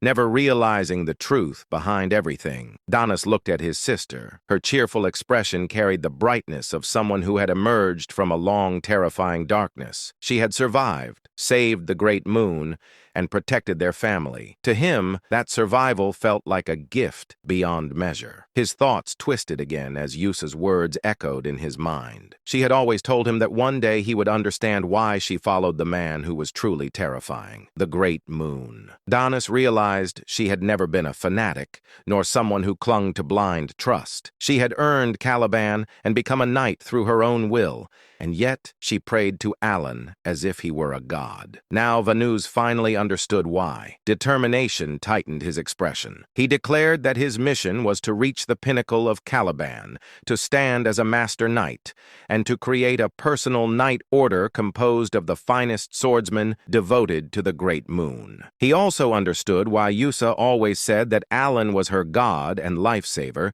She felt nothing but unwavering loyalty toward him. Fueled by his decision, Deuce embraced the path of sword mastery and the creation of his knight order. The story of their rise began to take shape. Sometime later, Danus stood on the balcony. A tall knight approached and informed him that the time had come. Danus walked forward and looked down at the assembled knight order. He announced that this expedition would become the first stepping stone for the solar skeletons. Hardship meant nothing to him. He gripped his mesmerizing yet terrifying sword and declared that he awaited the day he could offer his gratitude to the great moon, along with a repayment that would satisfy him. His eyes glowed with dark determination, his loyalty toward the prodigy of their age unwavering. He vowed to prove himself under the moon. The solar skeleton knights then departed for an expedition against the barbarians. Dina sat outside quietly, thinking that the place felt peaceful, perhaps because all his subordinates had grown into capable warriors. Meanwhile, Alan examined his book and muttered that everyone had flown away from him, and he no longer wanted more information for now. His life felt increasingly chaotic, yet he reminded himself to focus. He joked about needing to stop writing in cursive and promised himself he would write more clearly. After returning from the labyrinth, he shifted his attention to researching the phrases he had encountered. Alan let out a quiet chuckle, satisfied that his reports were finally complete. As he leaned back, he reviewed the concepts he had been analyzing: reinforcement of magical imprint and the behavior of refraction within spells. He noted that refraction strengthened the imperfections inside a completed spell, allowing its rage to expand outward, while repulsion distorted the structure and influenced the transition of a fired projectile. The phenomenon still amazed him. With the universe law in his hands, his ability to manipulate the very rules that governed reality, he could alter magic beyond its original limits. According to his observations, blue light reinforced parallel magic, such as electrical attacks. He developed a theory that lines of diffraction allowed penetration, which created a critical effect upon impact. When he struck the golem earlier, the massive creature had been obliterated instantly. Despite its size and strength, it had been completely vaporized. For him, the rule always mattered, and not a single phrase within a spell could afford to mismatch. However, with his current mana, he could only use one magic of that scale per day. Fatigue pressed heavily on him. It had taken a long time to understand even this much. He grew serious as he remembered the world's limitations. The hand signs and phrases of baby Lowena had been lost long ago, leaving no record of them. Nothing existed in the written history of this world, so he was forced to research alone and build the missing pieces from scratch. Even so, he found himself oddly enjoying the challenge, despite having learned magic only for self-P protection. He placed his fingers together, preparing the spell he had been refining for 2 months. A crackling purple light formed in front of him. Alan described the result aloud, noting that eliminating the focal point of the mana phrase would force the imbalance required to create lightning. A small sphere of purple lightning appeared. Alan called it a weak and limited form, merely a fluxation spell. Yet the moment he finished the chant, a wave of thunder rippled from it, completing the structure. He continued chanting again. Compression. The condensed magic canon tightened as the phrases broke down and reshaped themselves. At the final instant, he completed the last hand sign, triggering the purpose built into the spell. A violent thunder cannon erupted upward, blasting into the sky. Massive energy flooded the area, shaking the ground as bright blue lightning washed across the field like a roaring tide. Alan stood frozen, unable to believe the force that had been released. The order of the spell phrases had mattered more than anything. When he had attempted to use breakdown first, the spell failed instantly. But now, a voice echoed behind him. Impossible. Alan turned sharply. Shock stiffened his expression when he saw the figure standing there. Kalia, the red-haired woman, villain of her kingdom, murderer of her father, and the one who had always wanted to turn Alan into her puppet. puppet, stood with her butler. Her eyes were fixed on the remnants of lightning still flickering in the air. The butler's eyes widened. Origin magic. Using origin magic means he stands at the caliber of a seventh circle mage. Alan stiffened again, stunned by the term origin circle. He had never heard his abilities described like that. Yet the truth was clear. Someone had just named what he had become. Alan's expression twisted with disbelief as he watched the two of them stare at him with those ridiculous, exaggerated faces. He wondered how they could look so foolish at such a moment. Their reactions reminded him of his days at the academy, and his thoughts drifted back to a memory of his professor. During his time in Clyburn, the nation of knights, he had once received advice from that professor. The man had explained that one could establish an order only after gaining recognition from the king, and Alan had originally intended to become a mage, simply to defend himself. He wanted strength only for protection, both for himself and for those he cared about. Yet his professor had never taken him seriously. Instead, the man had treated him like a pet, constantly praising him and patting his head with the flat of his sword. He would call Alan talented, claiming him as his own student, begging him not to leave the country because he considered him precious. The narrator had even shown how fondly the professor looked at him. Alan, however, had always been annoyed by those assumptions. His magic ability had not come from the professor. None of it had been inspired or created by that man. Every spell, every theory, every refinement, he had achieved them through his own research. Lady Zenonia, or rather Zenonia Kalia, who had effectively been ruling the Zenonia County by making her father a puppet for several years, had come to Count Palatios' estate for two main reasons. One reason was to gauge the intentions of Elon, now Count Palacio. Despite holding cards that could cause substantial damage to the current Zenonia County, he hadn't used them. The relationship between Zenonia County and Palacio County wasn't necessarily bad, but she knew that the essence of the Count was similar to her own, a kindred spirit, so to speak. In other words, she easily understood that Elon wasn't the type to wield such powerful cards out of some trivial sentimentality or misplaced compassion. She had come to ascertain his true intentions. The second reason was to assess the power of the organization that Count Palacio was rumored to control. Of course, Kalia knew that just meeting the Count wouldn't reveal the full extent of the shadowy organization he commanded. However, Kalia had a way to glimpse at the fringes of that power. There was the wizard Bianchel. He had once proposed a new theory on forgotten era magic within the Magic Tower,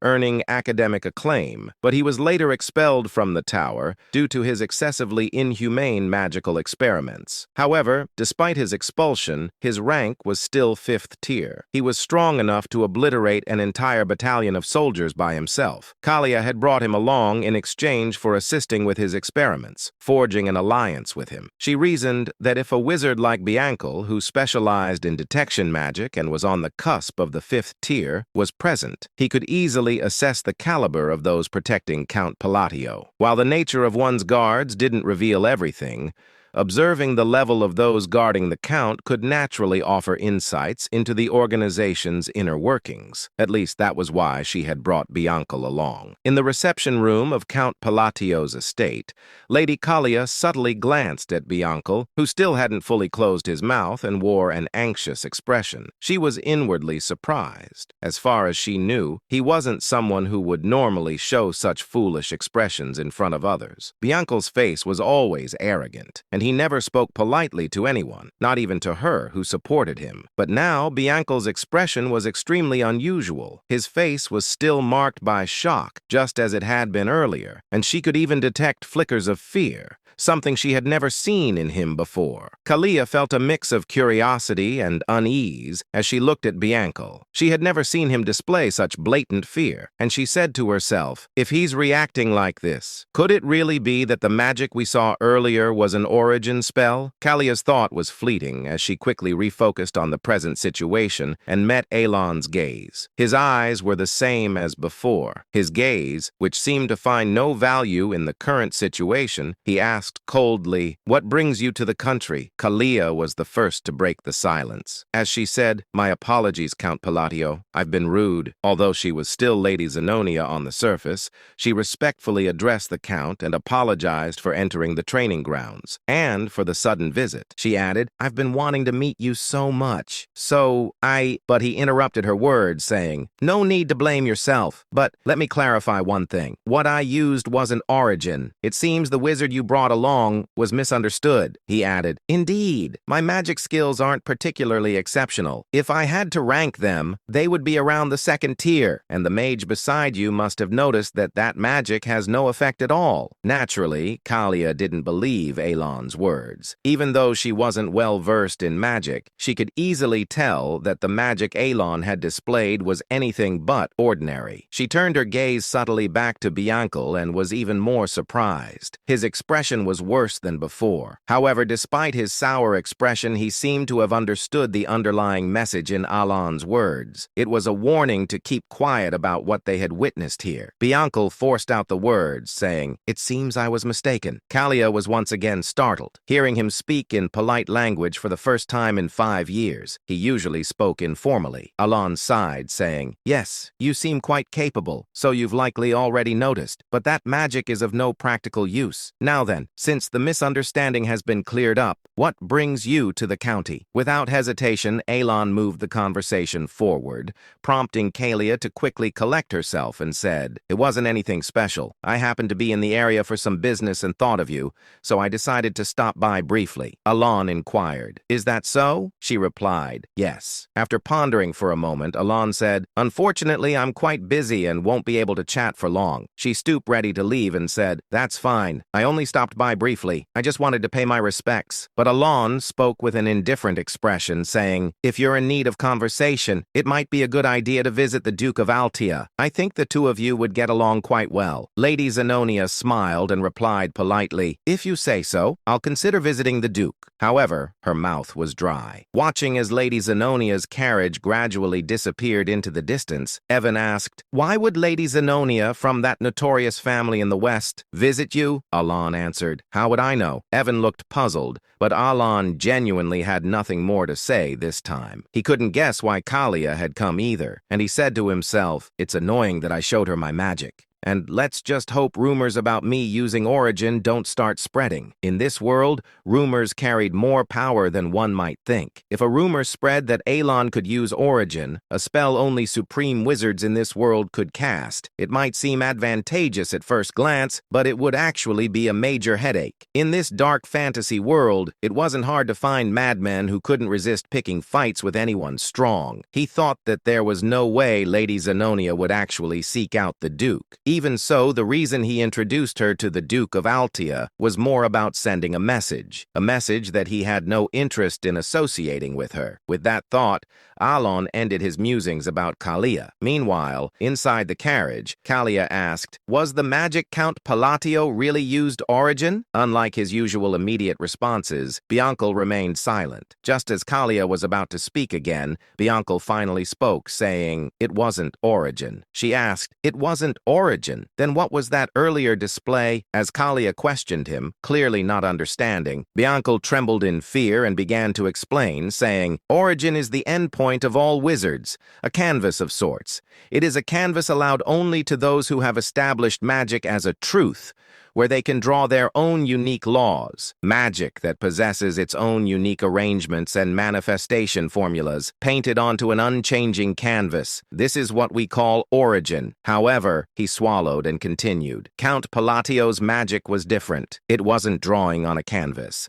To be more precise, his magic was akin to tearing the canvas apart. Bianca explained further, saying, in other words, he was twisting the truth that should remain unchangeable. Although I only saw it for a fleeting moment, since I was using the observation eye at your request, I saw it clearly. Bianca muttered, fixing lightning that shouldn't stop, twisting the laws to collapse the spell that had been manifested, and yet still managing to manifest it flawlessly. It was an unbelievable miracle, and behind it, he He stopped speaking abruptly. The image of Count Palacio from earlier flashed in his mind, at the moment when he displayed that incredible magic. His eyes had revealed a talent that could only be attained upon reaching the 6th tier, even if acquired later in life. A talent that Bianco had only barely glimpsed after reaching the peak of the 5th tier due to his own latent talent. Eyes that could perceive the world itself. It was an eye, a pair of jet black and red eyes. With 2 crimson rings encircling the pupils, those eyes had appeared when the Count used his magic. Recalling this, Bianco could not hide the fear that filled his own eyes. If it was what he thought it was, the Count had accessed the power of a forgotten ancient god when he used that magic. But Bianco cut off his own thoughts, even using magic to force himself to stop thinking. Having delved into ancient knowledge, he was well aware of how dangerous it was to try to infer the truth behind such things through further thought. And he added, "Let me give you one piece of advice. Never make an enemy of him. Do not oppose Count Palacio. That's all the advice I can give." Having said that much, Bianco fell silent. Lady Zenonia also kept her silence. At the same time, Kalia naturally recalled Alon's expressionless face and his calm gaze as he had looked at her. Without realizing it, she let out a self-deprecating smile, because through Bianco's words, she had realized something. There was no point in trying to understand Count Palacio's intentions from the start, and she had also realized that she had already become nothing more than a pawn on his chessboard. And then, about 5 months later, 2 years had passed since the children had been sent off on their individual paths. Inside his office, Alan asked calmly, "Any new information? Preferably news about that kid?" Evan shook his head, saying, "Nothing about the children, Count, but there is something else." Alan glanced up, uninterested at first. Evan continued, giving news that struck like lightning. "Zenonia County and Altea Duchy have formed an alliance." Alan froze, inquiring, "What the hell did you just say? The 2 pillars of the underworld have united," Evan confirmed, saying, "On the surface, it appears harmless, but in the underworld, the alliance is confirmed." Alan dragged a hand down his face in pure frustration, saying to himself, "I went through all that effort, raising those little sinners, and now the world gives me a shadow alliance instead. Is the Astria Kingdom going to collapse next?" Exhaustion washed over him. A creeping fear followed, and he said, "No way she didn't. Kalia didn't actually take my words seriously that day, right?" He remembered his cold suggestion. Visit Duke Altea. He certainly hadn't meant form an alliance with him. He slapped his forehead again, saying, "Come on, it has to be temporary. With Kalia's personality, cold, arrogant, hostile, it's impossible, but I should prepare." He picked up his pen to write a letter. "Kalia, if I came off blunt, if I sounded cold, I was not intending to insult you." He stared at the line. This doesn't sound like an excuse at all. Still, he folded the letter and handed it to Evan, saying, "I'm leaving this to you." Evan nodded, saying, "I'll deliver the message to Lady Zenonia through the Machinery Guild. I'll continue searching for the children as well." Alan sank back, scanning several reports, and he said to himself, "I wonder what Randan and Seol Rang are doing now. Even Utia." His eyes landed on a blood-stained letter the 2 had sent after reaching their destination, and he said, "Seol Rang wouldn't have died, right?" The thought was dark, but it slipped out. He continued reading. If they followed the instructions and found the gift, they should have gained their warrior symbol, maybe even escaped Baba Yaga by accident. Alan reviewed the note describing the ability of the gold mana beast's hand glove, the treasure he had given Siren. That girl received something valuable. She wasn't born with the sin of pride. She could have become a strong warrior instead of a fallen sinner. He sighed, saying it was right there in the item description. If I had told her about the treasure's hidden value, she could have sold it or used it for funding. With her talent, she could have made a living anywhere. His gaze drifted toward the balcony and the stretching horizon beyond. He murmured, "After all, this land is a place where anyone can seize the world through strength." Night draped the desert colony in a quiet, shimmering glow. Deep inside a hidden cave, Seol Rang stretched her arms with a tired yawn and waved her hand as she walked forward. She murmured cheerfully, "At last, the ordeal is finally over." She lifted the golden hand glove, the treasure Alan, Great Moon, had given her, saying, "Oh, Great Moon, thank you," she whispered, eyes sparkling. "This gift is incredible." Clutching the glove with affection, she thought of the pale, gold, kitten-like spirit that had appeared earlier. She said, "I always believed the essence of the Golden Mane tribe was just some random charm. But what I heard as a child wasn't some fairy tale at all." Memories surfaced. Her mother's gentle voice, the warmth of their old home, her tribe's forgotten pride. "Our Lenjin are descendants of the Golden Mane tribe," her mother had once told her, "kings of all beastkin. The essence of the Golden Mane tribe is a high relic passed down for hundreds of years. It grants us power and divine authority." Returning to the present, Seol Rang held her breath, and she found that very essence inside this desert cave. The moment she had put on the golden glove, pain had surged through her entire body, so real, so overwhelming. She had faced trial after trial inside her own consciousness, each challenge tearing at her mind. But she endured. Looking at her hand, she whispered, "One day I nearly died as a test subject, yet the great moon saved my life." The memory stung her heart. Abandoned orphan, treated as nothing. But Alan had changed her fate, she said, voice trembling with emotion. "He gave me the power to take revenge on the Black Dragon, the monster who killed my parents." She tightened her fist. Golden aura burst from her palm, flaring across the cave like sunlight tearing through darkness. She added, "I must repay the great moon's grace." Energy surged violently from her body, golden essence blooming outward with force strong enough to shake dust from the walls. She stared at her glowing hand, amazed, saying, "This gift was never meant to make me an ordinary gladiator. Not at all." Testing the glove's strength, she felt the awakened lineage roaring behind her blood. She said, "All I have to do is become the strongest gladiator alive, gather the scattered Golden Mane relics, and restore our trib's glory." Golden light erupted again, brighter, fiercer, unstoppable. Raising her hand high, she declared with absolute resolve, "I will slay the Black Dragon." Meanwhile, a few moments later, she stepped out of the cave and looked up at the beautiful moon. With confidence, she said, "All of this is for my savior. Let us begin." She continued, "The Golden Man who commands the greatest of all beast kind, the kings among their race, shall rise again under the blue moon after 500 years." Alan, holding the documents in front of him, and a small detail brought back a vague memory. Before the thought settled, Evan said, "The Information Guild obtained news about the children. I wanted to tell you back at the training ground, but I forgot." Alan placed the documents down and inquired calmly, "All right, what is it?" Evan continued, saying, "Seoring has been performing very well in the colony. She even earned the golden flesh from the allied group." Alan tensed, asking golden flesh. "Where did I hear that? I can't remember." Even so, he exhaled lightly and said, "I'm glad she's doing fine." Evan nodded. "Right. In that land, strength decides everything." Alan asked, "What about Radan? I haven't heard from him since he said he was learning how to work in Raxus. He said he was sent there." Evan adjusted the sword on his waist, saying, "There is information on him, but they are still verifying its integrity." Alan looked at him and said, "I see. By the way, Evan, aren't you supposed to be busy?" Evan froze, confusion spreading across his face like a short-circuited machine, saying, "My lord, why are you looking at me like that all of a sudden? I did everything you told me." His voice trembled. Alan smiled and said, "You need to prepare. It takes at least a month to reach the Magic Tower." Evan's eyes widened in disbelief,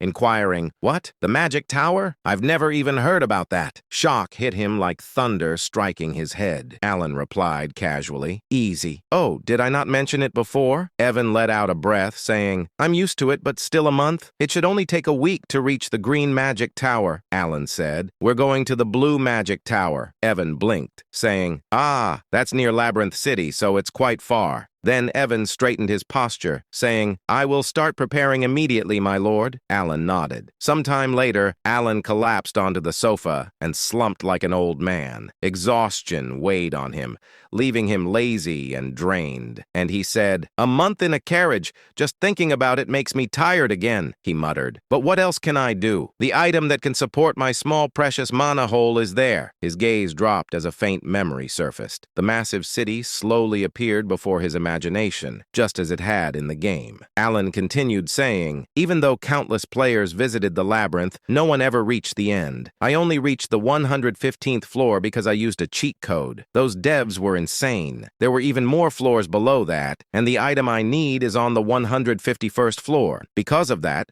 the job of official magic appraiser has become so popular that it guarantees a stable life. His thoughts drifting to Rinne, her calm eyes, her knowledge, her talent with stones and elixirs. She'll be taking the appraiser exam soon, Alan said. With her talent and sense for magical items, she should pass easily. But when the moment quieted, reality slid back in. Alan frowned faintly, saying, maybe I gave Rinne too small a gift compared to the others. Alan leaned back and added quietly, all it does is suppress equipment items. If that gift wasn't enough, I should send her additional support. His thoughts returned to their destination. Labyrinth City, Labyrinthia, a city ruled by no one, a place of explorers, machines, and endless opportunity. Beyond the crowded streets and countless shops in the southern district stood a hidden appraisal shop known as Marita. It was discreet, but its reputation had grown among nobles and A-rank explorers because of its rare, specialized service. The scene shifted inside Merd. A man stood frozen, stunned by what he had just witnessed. An echoing voice reached him from deeper inside the shop. The voice reported, "The appraisal is over, my lord." The man gasped. Only then did the truth settle. The masked girl standing before the man was Rinne. She had concealed her identity flawlessly. She held an object between her hands. She explained, "This device ignites flame with mana," demonstrating it with quiet confidence. The lord nodded. "Thank you as always. Let me see." The lord carefully examined the lamp in his hand. He murmured, "It's a relic that can be imprinted." "What is the imprinted ability?" Rin answered with calm confidence, saying, "A small amount of mana will keep the flame burning for at least an hour." The lord smiled and said, "Its efficiency has improved drastically." "Very good." He genuinely appreciated Rena's precision and intelligence. She replied, "Thank you as always." Silence settled inside the shop. Rana removed her mask, her expression softening for a moment until her gaze shifted to another item on the table. She picked it up gently. She said, "This item can also be imprinted." In fact, this shop had become famous because of its extraordinary imprinted abilities, things seen nowhere else. Inside the shop, a mystical item rested on a pedestal. Alan's voice echoed in Rin's memory. A gift from the great moon. An item sent directly by him. Rin stepped closer. It looked like an eye-shaped device glowing faintly with blue flames, swirling behind layers of sealed energy. She smiled, excitement rising inside her. She whispered, "When the great moon told me to become an oppressor, I didn't understand the reason." But the thought of Alan made the meaning clearer. His true identity, a friend of Palin from the forgotten era of the outer gods. Everything he had done was meant to eliminate the black things. When she had read Alan's letter instructing her to head to Labyrinth City and become a magic oppressor, she could not connect the order to the goal. But later, she understood Alan wanted influence inside the Labyrinth Empire, a foundation strong enough to reach the Magic Tower. Even so, in the present moment, she wondered aloud, what does becoming an oppressor have to do with killing the black things? She entered the appraisal room fully. She whispered, "The eye of the stalker repeatedly identifies items below a certain mana threshold to assist with oppression. It was dangerous, deadly even. Red demonic chains wrapped around it, and a dark presence seeped from the relic. It was nothing like normal magical wisdom." Reen reached forward and touched the chains. She said, "This substance, it doesn't exist in any library." The device trembled. Energy surged violently and the seals shattered open. A burst of blue light filled the room as the eye of the stalker awakened completely. Mana swirled around her like a living storm. Rin leaned closer, determination settling in her eyes, saying, "To gain the strength to fight the black things, I must awaken this item myself." "For the great moon," she said, "I have 252 more sacrifices left before it fully awakens." And, she said, in exchange for raising the relic's stats, it absorbs something from each sacrifice, instantly changing the eye. It only reacts to specific high-tier relics. If the wrong item is sacrificed, the entire stack disappears. She understood clearly. The relic demanded high-tier offerings, many of them, to ascend fully, and when it finally awakened, it would become become a weapon entrusted by Alan, the Great Moon. Rin felt a determined thrill. She wanted to awaken it completely. She murmured, accurately appraising all relics and selecting the proper high-tier sacrifices for imprinting. This is something only I can do. She lifted the divine eye-shaped relic in her hands, saying, I was born with the Library of Eternity. Everything is for killing the Black Wolf. Her voice deepened with resolve, saying, all is according to the will of the Great Moon. 3 weeks later, Blue Magic Tower. The master of the tower was absent. A small young girl stood in the entry hall, her expression cute, but her tone impatient, saying, state your business and leave. The tower master isn't here. She was Fina, the wise tower master of the Blue Magic Tower, a sixth circle mage, despite her childlike appearance. She glanced up at Alan and waved her hand, saying, I'm very busy. Say it quickly. Alan stood there, puzzled by her attitude. Her words left him silent for a moment as he looked at the tiny mage in disbelief. Alan stared at the woman, and a memory from the game surfaced. He said to himself, I know her. I've seen her in the main story. Right now, she was still only the wise tower master because the main storyline had not begun yet. But in the game, she was remembered as a once-in-a-lifetime genius, a prodigy who reached the 8th circle at the age of 20, eventually becoming the tower master. He straightened his posture and introduced himself, saying, I am Count Palacio. As I relayed earlier, I came to discuss the matter of the time gate. The girl froze in the middle of her scattered documents. Papers slid across the desk as she frantically searched between stacks. She muttered, shuffling everything around. All right, I need the right document for that. Where is it? So, what did you say? You can eliminate the time gate? Wait, where is that file? I really need to find it. Alan kept his composure and explained the time gate, saying, it's cracking. It connects to a mysterious subspace that appears in areas where magic is frequently used. It creates a monolith that causes significant damage. Demons and disasters appear because of it. The girl activated her detection spell. Her eyes glimmered as she scanned him. She scoffed. With such a low-level talent?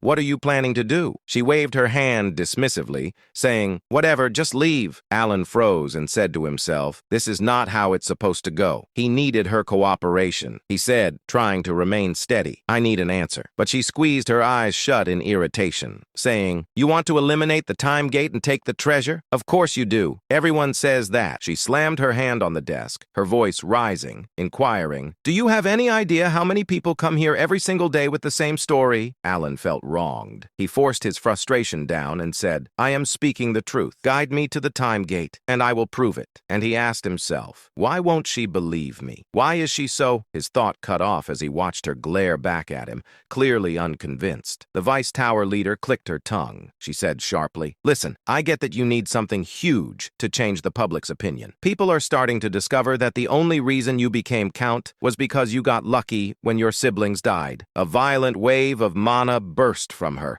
chaotic, oppressive, swirling through the tower like a storm. She continued, however, that doesn't mean you can storm in here and cause trouble for us. She had no idea who she was provoking. She didn't know she was talking to the Great Moon. Alan froze, stunned. He swallowed, saying, there's a rumor like that? Well, it fits the truth, but still, she's insane. Despite her small size and frantic behavior, she clearly kept up with every piece of information from the outside world. Alan stared at her, realizing how terrifying she really was. And he said, this Vice Tower leader, she's scary. Evan leaned toward his ear and whispered, tense and pale, saying, not going to lie, she scared me too. When I got annoyed earlier, she put me back in my place immediately. He lowered his voice even more, saying, and that wasn't even her full mana. If we try anything stupid, we'll drown in it. Alan sighed and said, I'm honestly depressed now, but then something shifted inside him. He squared his shoulders, stepped forward, and faced the Vice Tower leader directly. He declared, if I cannot eliminate the time gate, I will surrender my entire property to the Magic Tower. She stared at him, still babbling, saying, nonsense, I see. Alan released his energy. His voice turned cold, saying, if you want, I will swear an oath. Not a bad deal for a little of your time, don't you think? For the first time, she gasped. Her eyes widened as she looked at Alan properly. Moments later,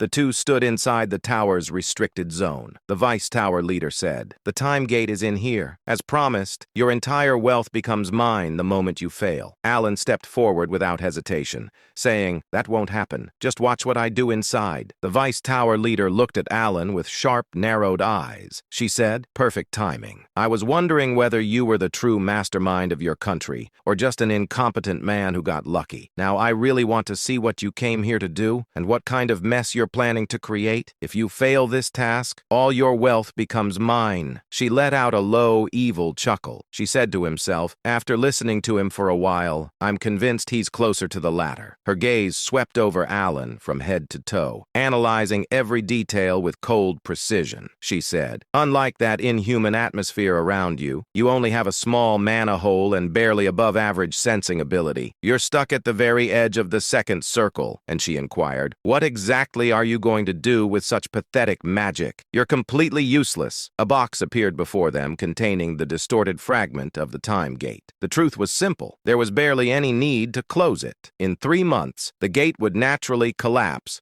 after spitting out the remaining relics. The research team had already concluded this. Alan said calmly, "Not a single mage capable of closing the time gate will show up." The Vice Tower leader scoffed. "And yet, the time gate inside the blue magic tower has been causing chaos for over 2 years." She said, her tone almost dismissive. "If you can't do anything, you may simply leave the room." Alan ignored her completely. Her expression twisted in irritation. She released a disbelieving laugh, clenching her teeth, inquiring, "You're going to use your hand as the minimum state of your staff? Even ancient magical tomes classify that as a primal method, something practically treated like a fairy tale." The Vice Tower leader tried to stop him, her voice rising sharply. "For goodness sake, hey, you stupid brat. Stop enchanting here. Enchantment is an ancient form of magic. You can't possibly pull this off. Just leave the room." But Alan ignored her completely, continuing his quiet chant as if she didn't exist. A strange shift rippled through the chamber. Darkness crept in from the edges, swallowing the light. The air grew so cold it stabbed at the bone. The Vice Tower leader's breath caught, inquiring, "What? What is this?" A chilling terror washed over her as the entire room dimmed. Her body froze in place and she said, I can't move." Everything stopped. Time itself had paused. Desperate, she activated the divine eye, wanting to see exactly what Alan was doing. The moment her vision shifted, her expression collapsed. Particles cracked apart in midair like reality itself was splintering, and behind them, a gigantic red eye appeared. A demon's eye, ancient, violent, insane. She trembled, saying, "To that thing, it's insane." Then Alan's body erupted with a deep red aura. The monstrous eye snapped fully open, glaring directly at her. The killing intent it radiated was overwhelming enough to freeze her soul in place. She couldn't breathe. She couldn't look away, and she inquired, "What is he trying to accomplish inside the time gate? How is this possible for someone barely at the second circle? And what is the connection between that demon's eye, the great moon, and Reyna forging the divine eye to slay the black entity?" The room shook as if it would collapse beneath the pressure. When she raised her head again, she saw that dark demon god's eye lingering behind Alan. Her ability stopped entirely, overwhelmed by its pressure. She froze where she stood. A chilling voice echoed from behind Alan, an absolute command. "Stop your thoughts. Cut them off." The Voice Tower Mage Master went pale. Sweat covered her face as she stuttered, saying, I understand. I understand the demand." The demon god's eyes shut at once. Time, which had seemed halted, slowly began to move again. The room sank into complete silence. At that moment, the red demon moved to close the gate of time. When Alan turned and looked back, he said, "Finally, the gate is closed." His expression remained calm, as if he hadn't done anything. The ancient demon god's presence faded, leaving the mage girl stunned. Alan let out a small breath, saying, "That was easier than I expected. All I needed were special items and the correct meth." Alan showed the relic and said, "I'll take the item Sharon crafted.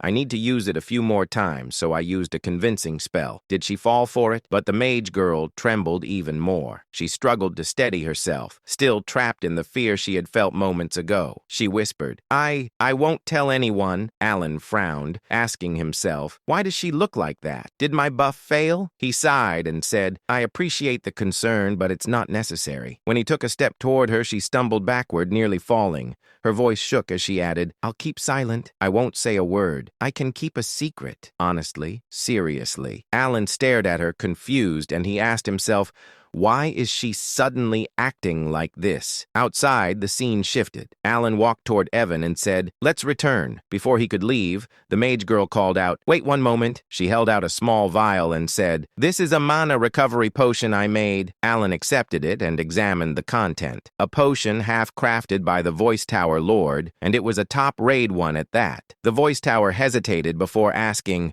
do you really like it? Alan looked surprised and said to himself, 2 bottles cost as much as several lower-ranked treasures. When I checked the price, I almost fainted. He glanced toward the Tower Master's safe and wondered, is she really this grateful that I closed the gate of time? But the mage girl trembled as she replied, that's what the Count requested. I will absolutely remain silent. Seriously, if you want, I can even make a mana oath for certainty and loyalty. Alan blinked, asking himself, an oath for something like this? What is she even talking about? He paused, saying, wait, she's clearly misunderstanding something. Before he could explain, the air rumbled. Magical chains formed above them. The Tower Master raised her staff toward the sky and began chanting, taking the mana oath for the prom. She glanced at the Count's direction and proudly declared, see, I keep my word perfect. Alan felt the tension rise in his chest, saying to himself, I see. She showed no intention of clearing the misunderstanding, and he had no way to stop her. The Blue Magic Tower officially acquired the relic. Alan considered what he had gained. 5 bottles of potion and an oath. For him, it was more than enough. The journey had been worth it. Dean shifted to outside the tower. Alan stepped into Evan's carriage. Evan examined the treasure in Alan's hand, and he said, Lord Alan, is that the item from the gate? It was difficult to obtain, but it looks more primitive than I expected. Does its performance match its reputation? Alan fastened the treasure to his wrist and said, either way, this is something I absolutely needed. He focused on the bracelet seal of the Unholy One, and he said to himself, I'm glad I secured it. The chain embedded in the bracelet absorbed mana from the air, and the stone embedded within it glowed faint. Alan murmured, it's working. Its storage capacity wasn't large, but it was more than enough for him. His mana hollowed out quickly, and he slumped back with a quiet sigh, saying, a body with less mana than a support tool. He reminded himself softly, my goal is magical research and self-preservation, not fighting. That's enough. Evan tilted his head, unsure why Alan looked so exhausted. Alan breathed out and muttered, by the way, what exactly did she misunderstand? He thought of the Voice Tower Master. Her sudden politeness felt unnatural. When he left, she had even said, I know you're exactly like a second circle wizard, which left him stunned.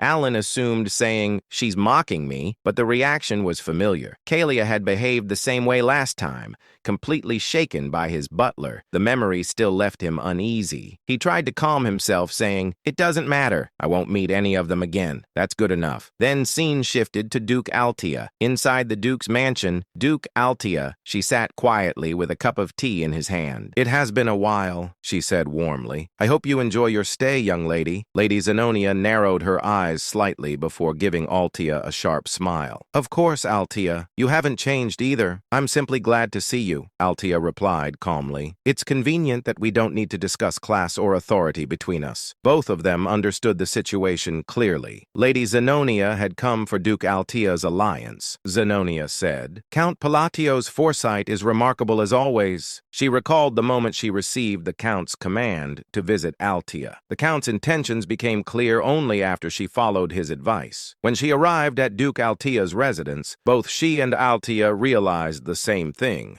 Neither of them could match Palatonio. Their alliance existed because he ordered it.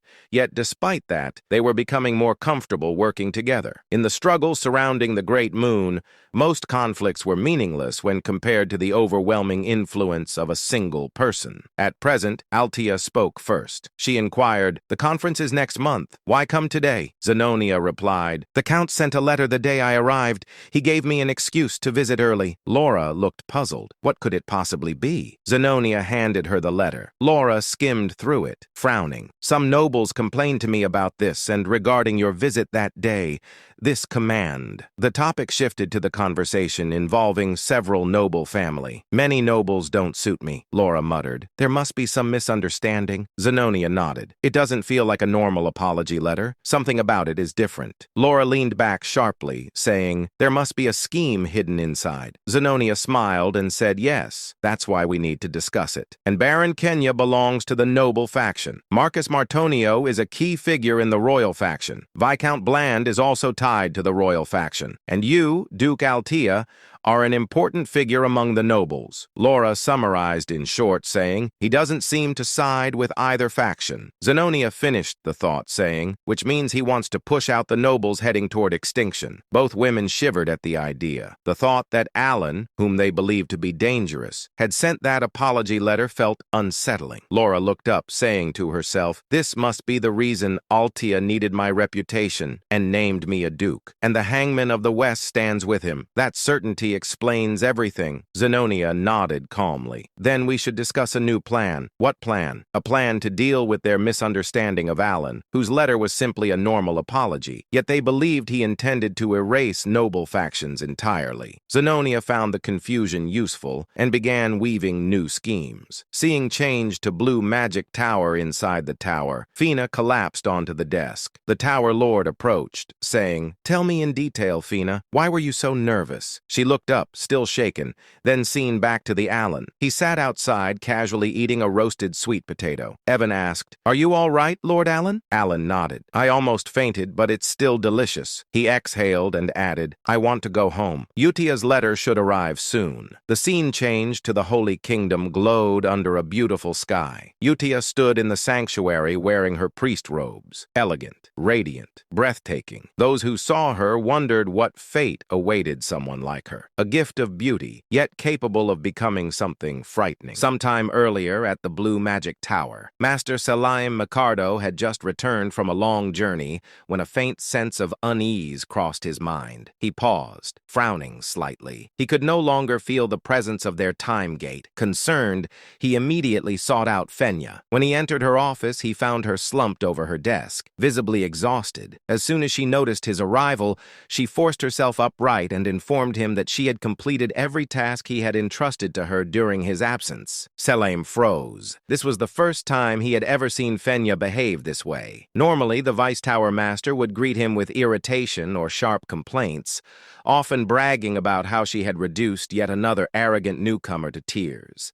Seeing her so subdued unsettled him. He asked calmly whether something had happened. Instead of answering immediately, Fenya collapsed forward again, resting her forehead against the desk. Salim observed her quietly. Fenya had become Vice Tower Master at an exceptionally young age, blessed with overwhelming magical talent. Her arrogance had once been sky-high, almost unbearable, yet he had never bothered correcting her personality. As far as he was concerned, geniuses like her inevitably reached a point where they realized how insignificant their achievements truly were. Once she reached the seventh circle, humility would come naturally. That was why her current state felt so strange. Letting out an awkward laugh, Selim mentioned that his business trip to the north had taken longer than expected. He casually asked whether she had been overwhelmed with work while he was away. At that point, Fenya finally spoke. With a drained expression, she explained everything she could, carefully avoiding certain details. She revealed that the time gate had been closed and that the one responsible was Count Alan Palacio. However, she could not explain how it had been done. She stated plainly that she was bound by an oath and could say no more. Besides, she added,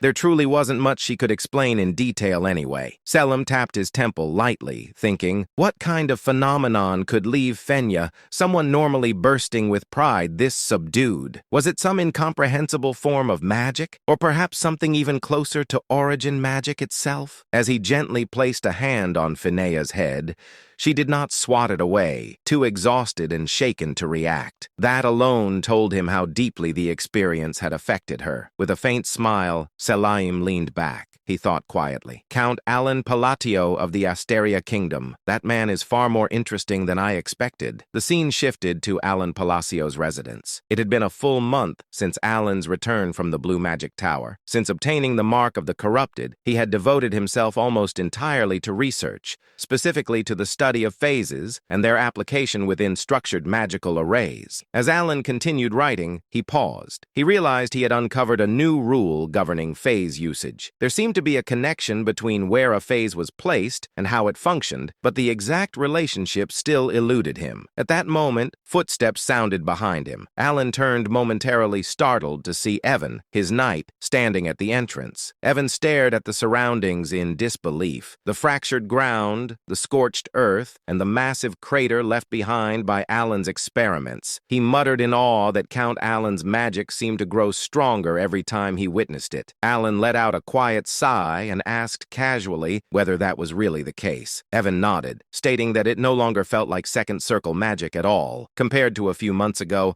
Alan's spells operated on an entirely different level. Alan glanced toward the crater in front of him and remarked that an ordinary gravity spell should never be capable of causing such destruction. Even at maximum output, a second circle gravity mage should not be able to crush something to death so thoroughly. Inwardly, Alan acknowledged the truth of that statement. He thought, I really am getting stronger, and this doesn't feel like an illusion. In the end, the only improvement he had achieved was greater stability, not increased destructive power. That made the current situation illogical. Aloud, Alan told Evan that there was no clear reason for his magic's firepower to increase suddenly. Perhaps he suggested he was simply in better physical condition these days. Evan accepted the explanation, though he remained unconvinced. Changing subject, Evan informed Alan that Utia's letter had arrived. Alan thanked him and said he would return to his room to read it at leisure. When Evan asked whether he intended to continue practicing magic, Alan replied that he had already exhausted his daily limit, 3 full uses. As Evan departed, Alan's thoughts drifted once more. If there is a reason my magic has grown stronger, could it be a reward tied to a curse? In certain Eastern rituals, a curse functioned as a sacrifice. The caster lost something, health, lifespan, or fate, but received a proportional compensation in return. Yet Alan quickly dismissed the idea. There was no one from the east anywhere near him. As he was walking and Evan was behind him, he thought, could it be receiving faith? He scoffed inwardly. He was merely the count of a small, insignificant kingdom that Underworld has ignored. That made even less sense. In the end, Alan shook his head. Some mysteries did not yield answers easily. For now, it was enough to move forward. Whatever the reason, the power had not brought him harm, and so he decided to stop overthinking it. Sometimes the only choice was to live on and see where the path led. The scene then shifted to the Holy Kingdom of Rosario within its capital city, Rionel. Rionel was a city of pure white stone,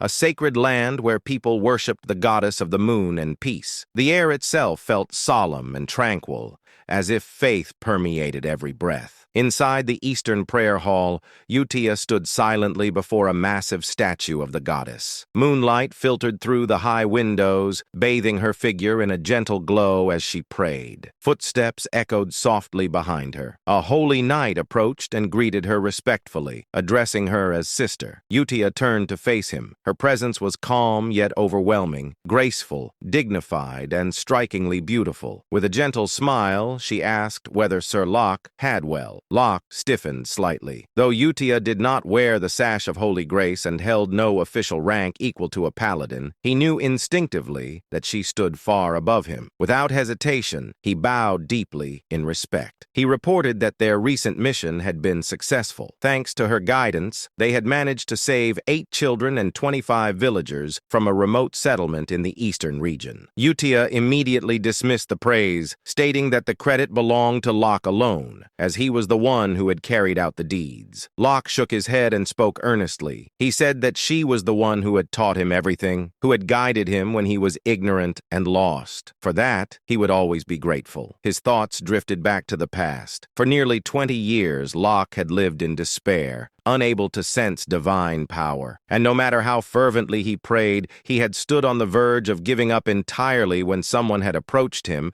and asked whether there was something he desired with all his heart. That person had been Utia. With her calm expression and crimson eyes, she had told him to place his faith in the moon. Confused and desperate, Locke had asked what the moon truly was. Utia had only replied that he would understand once he tried. Clinging to that faint hope, he had prayed to the moon for several days just as she instructed. Then, impossibly, a miracle occurred. He awakened to divine power, finally able to wield it as others did. The joy had been overwhelming, yet along with that joy came doubt. He feared he had committed heresy by placing his faith in the moon rather than directly in goddess Chironia. However, the divine artifacts bestowed in the goddess's name still responded to him, glowing brilliantly in his hands. That alone proved his power was genuine. One day, he had asked Utia why she had guided him toward the moon instead of the goddess herself. Utia had smiled softly and explained that faith was an invisible belief,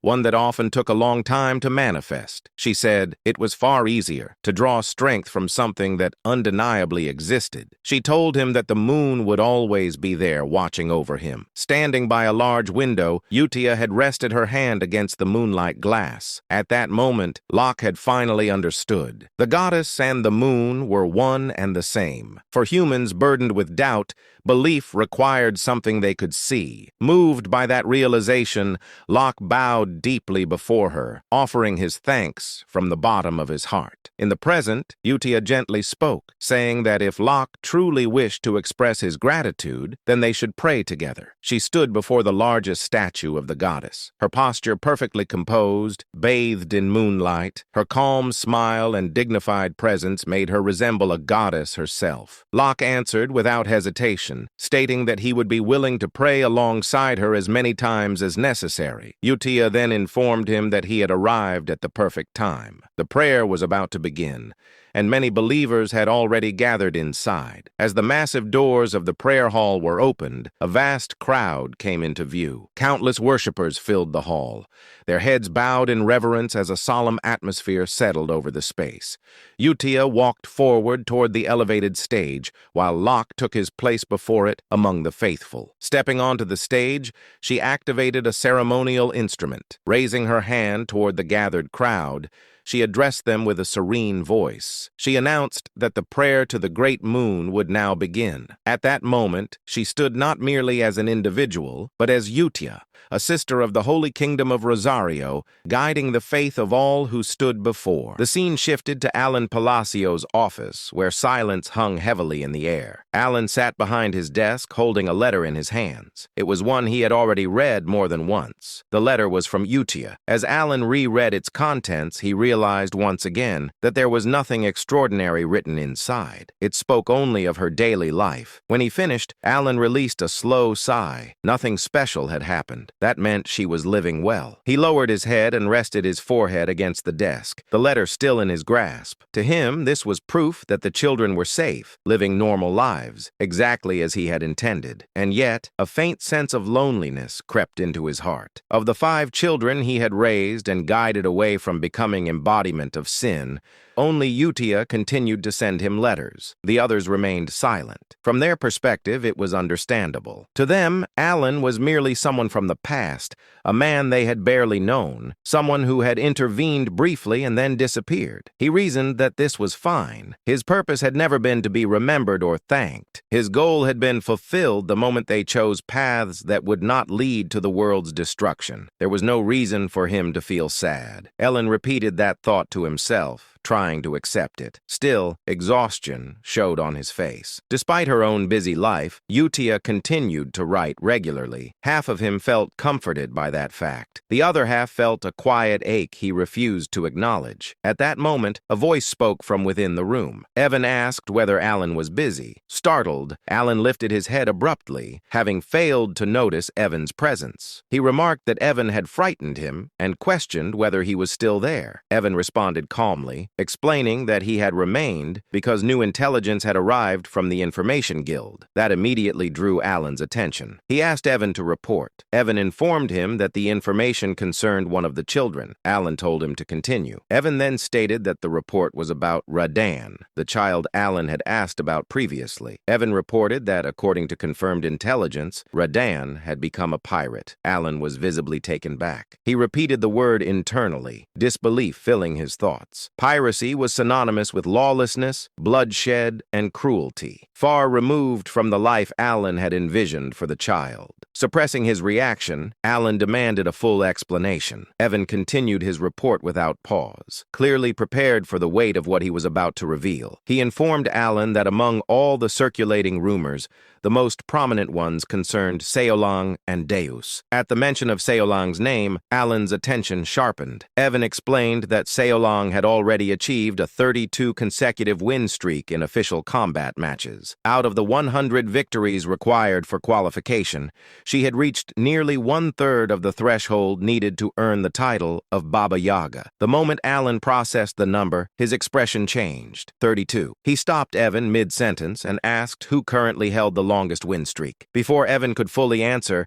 Alan himself recalled the name and spoke it aloud. The Lion King, the warrior known for holding a 41 win streak. Evan confirmed that Alan was correct. Alan leaned back slightly. In the game, the Lion King had been an overwhelmingly powerful character, someone who had briefly joined the player's party and dominated battlefields with brute force alone. He was not merely strong, he was a symbol of supremacy. The colony's military balance depended on individuals like him, and yet Seolang was approaching that level. Alan felt disbelief creep in internally. He muttered that Seolang was on the verge of surpassing even the strongest pillar of the colony. The realization carried both pride and unease. Kid guided her so she would not become a calamity, but her growth was now brushing against the realm of monsters. Evan then shifted to the next report. He informed Alan about Deus. According to the intelligence, Deus had personally executed one of the 8 barbarian chiefs, Kurga of the Snowfield. At that name, Alan's expression stiffened. Evan added that Kurga had been the leader of a barbarian faction that practiced grotesque rituals,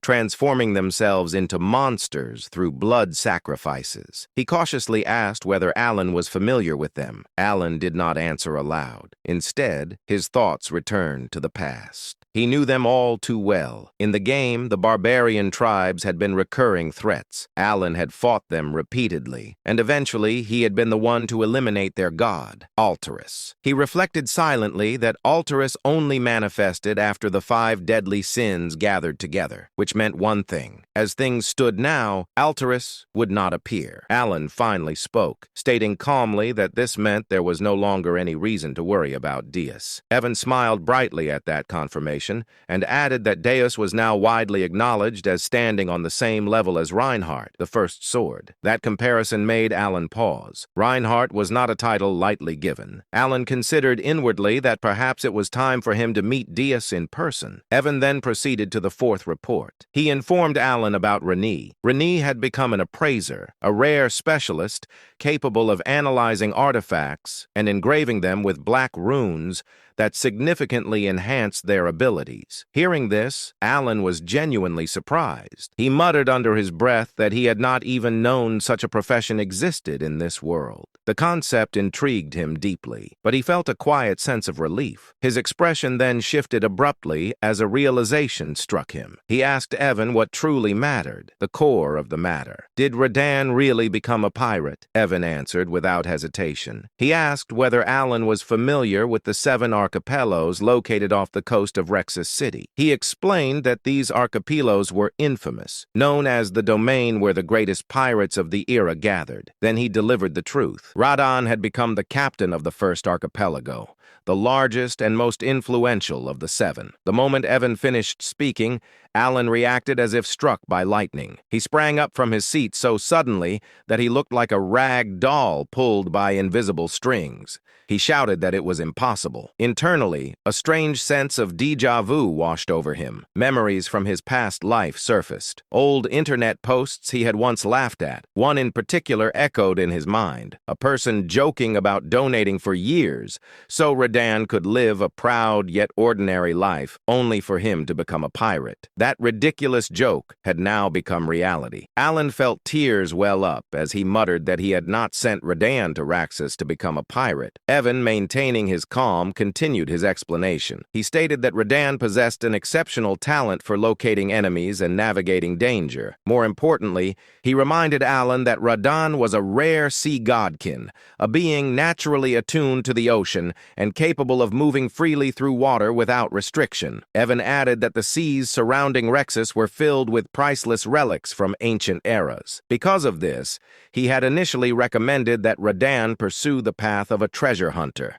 a profession with immense potential and prestige. However, things had escalated far beyond that. Evan pointed out that the captain of a great pirate archipelago was in practice no different from a lord ruling an island. Such a position carried political influence and absolute authority over the seas. Alan could no longer deny it. He leaned back, his thoughts racing. He wondered how Radan could have defeated the previous captain of the first archipelago. Alan knew the truth well. Every archipelago captain was a superhuman, and none of them had ever lost a naval battle. That left only one plausible conclusion. Radan must have unearthed something extraordinary. Alan reasoned that Rodan likely discovered and claimed genuine relics of the old era, artifacts powerful enough to overturn the balance of the seas. In his previous life, Alan himself had spent countless hours chasing such relics through a mini-game called Treasure Hunter, the very game he now inhabited. He raised a hand to his forehead, utterly drained. He thought bitterly that he had always known this world would never unfold according to his expectations. But even so, this outcome was strangely not the worst. In fact, it was almost impressive. Letting out a long breath, Alan slumped back into his chair, completely limp, as if life had momentarily left his body. Seeing this, Evan rushed to his side and asked with concern whether he was all right. The scene shifted to the very heart of the Principality of Korkia, the colossal maritime city of Rexus, a city of endless sails and salt-stained stone. Raxus stood as the gateway between land and sea. Beyond its sprawling coastline lay the infamous 7 pirate paradises, territories ruled not by law but by blood, strength, and greed. Among them all, the most powerful was the first archipelago. Once this domain had belonged to the great pirate Alcaride, the Red Slayer, a man who secured the protection of the so-called Heavenly King through obscene wealth and tribute. His reign ended the day he was defeated. The one who struck him down was Radan. Now Radan stood atop a rooftop overlooking the sea, the wind tugging at his cloak as the glow of sunset painted the horizon red. A faint smile rested on his lips, the smile of someone who had climbed to the summit through blood and fire. He was now the captain of the first archipelago. Radan leaned back against the wall, cracked his neck lazily, and muttered to himself that he still did not understand what the Great Moon truly was. He had never been interested enough to think deeply about it. At first, the Great Moon had simply been someone he felt grateful toward, someone who had altered his fate. He had been destined to die as a vivisection slave, cut apart piece by piece. But because of the Great Moon, he had met Utia, and because of that meeting, his power awakened. In truth, Radan felt that he had been following Utia's will far more than the Great Moon's. Even during his time as the Blue Moon, it had felt less like devotion and more like obedience to her guidance. So now, when he received a direct order from the Great Moon, an order wrapped in vague words about becoming a treasure hunter, he could not grasp its meaning. What did treasure hunting have to do with revenge? His thoughts darkened as memories surfaced. Once his clan had lived peacefully on a forgotten island, no one knew of their existence. They harmed no one. Then the black things appeared, Mysterious power descended without warning and massacred his people. Those who survived fled to another continent, only to be hunted down by so-called hunters. His parents, exhausted and wounded, were slaughtered without mercy. Radan himself was captured and sold as a slave. Standing now at the edge of a sea cliff, gazing toward a distant city glowing beneath the dying sun, Radan clenched his fists. He did not believe that becoming a treasure hunter or receiving some so-called gift from the great moon had anything to do with fulfilling the revenge he had sworn. If anything, he would simply pretend to follow the order, at least for now. As his gaze drifted across the sea, he noticed a large ship in the distance. Laughter echoed from it, fireworks bursting into the sky as celebration filled the air. Radan frowned. Why were they celebrating? Then realization struck him like lightning. That ship belonged to the chosen captain of the 7 archipelagos, the very ones who had once hunted down his parents. One of the voices from the ship rang out proudly, declaring that only those chosen by fate could receive the heavenly king's protection through wealth. Radan's smile vanished. His expression turned pitch black. So this was it. He had finally found the bastards who murdered his parents, and now they had risen to power. He muttered coldly that the heavenly king was spreading lies deliberately. Radan knew the truth. The power those captains wielded did not come from wealth or divine favor. It came from a secret ritual, one that required the body parts of sea godkin. Only by sacrificing their flesh could one receive the power of the sea god clad. Every captain of the 7 archipelagos had performed that ritual. As the laughter and fireworks continued, Radan's breathing grew heavy. His eyes trembled with restrained fury. In a low, broken voice, he realized the final truth. Those damned hunters had split his parents' bodies into 7. The moment he realized this, he felt an overwhelming surge of rage, joy, and confusion all at once. Even though Radan had never shared his story after being rescued by the Blue Moon, it seemed as if the Great Moon had orchestrated everything from the very beginning. As if fulfilling a promise, he had given him the opportunity for revenge. However, just because the opportunity for revenge had come, it didn't mean it could be executed immediately. Objectively speaking, Radan was currently no match for the captains who wielded the power of Cleod. Though he was strong, his strength wasn't enough to defeat those who had reached the realm of superhumans. As he began contemplating, it didn't take long for Radan to realize that the answer lay in the gift bestowed upon him by the Great Moon. The gift, known as the Goggles of Amrita, had the ability to illuminate countless relics buried under the sea, making them easier to find. After discovering that some of these relics could compensate for his lack of power compared to the captains of the 7 archipelagos, Radan realized that everything had been planned from the start. At the same time, he understood the true intention of the Great Moon: revenge and domination over the 7 archipelagos. The moment he understood this, the Great Moon became more than just a small entity he was grateful to. Not only had it laid out everything before Radan, but he had also given him the strength to seek revenge. From start to finish, everything had been planned. Radan muttered unconsciously. For the Great Moon, these words had once been meaningless to him, just a simple phrase without any real significance. But now, for the Great Moon, no longer felt hollow. Now, when those words left his mouth, they carried true meaning. Only then did they hold the significance of loyalty. About 3 months had passed since the news of the 5th son becoming a Somali pirate had reached him. As the unbearably hot summer began to fade, and the leaves in the forest started turning red, Alon boarded a carriage. He was on his way to the grand church held every 2 years at the Duke Rotegre's estate. I'd rather skip this if I could. While his body was moving in the carriage,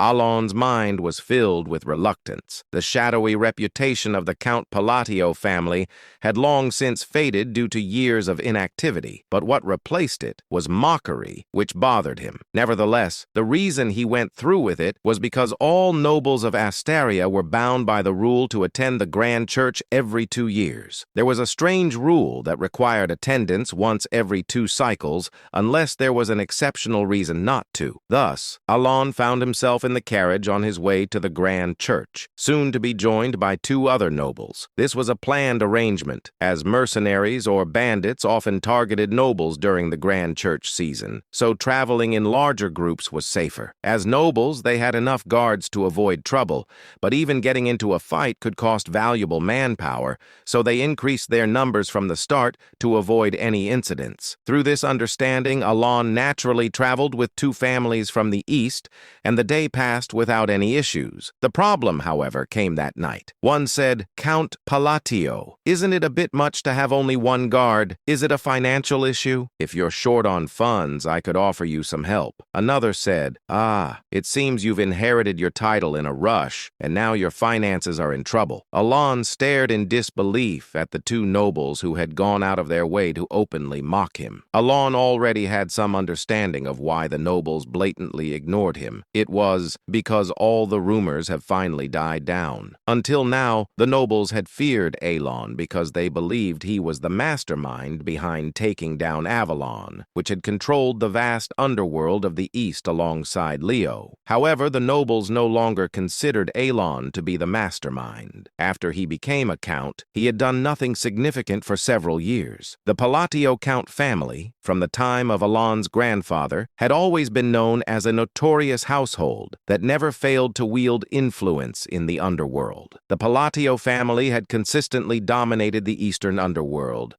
though the degree of their control varied over time. But ever since Alon became the count, the Palacio family no longer exerted influence in the underworld. As a result, the current Eastern underworld was now divided and devoured by packs of wolves that used to scavenge for the leftover crumbs outside the domain governed by the Palacio count. Furthermore, the power of the Palacio count family had also weakened, which was natural. The power they wielded up until now had mostly been fueled by the wealth generated from the underworld. However, since Alon became count, he no longer used money to maintain power. His desired life was not one of grand success in the underworld, but rather a comfortable and prosperous life that any noble could enjoy. In other words, he had already achieved what he wanted. However, by completely withdrawing from the underworld, rumors began to spread among the nobles. Some speculated that perhaps the current Count Palacio wasn't a mastermind at all, but merely someone who became count by chance. As time passed and Alon continued to do nothing,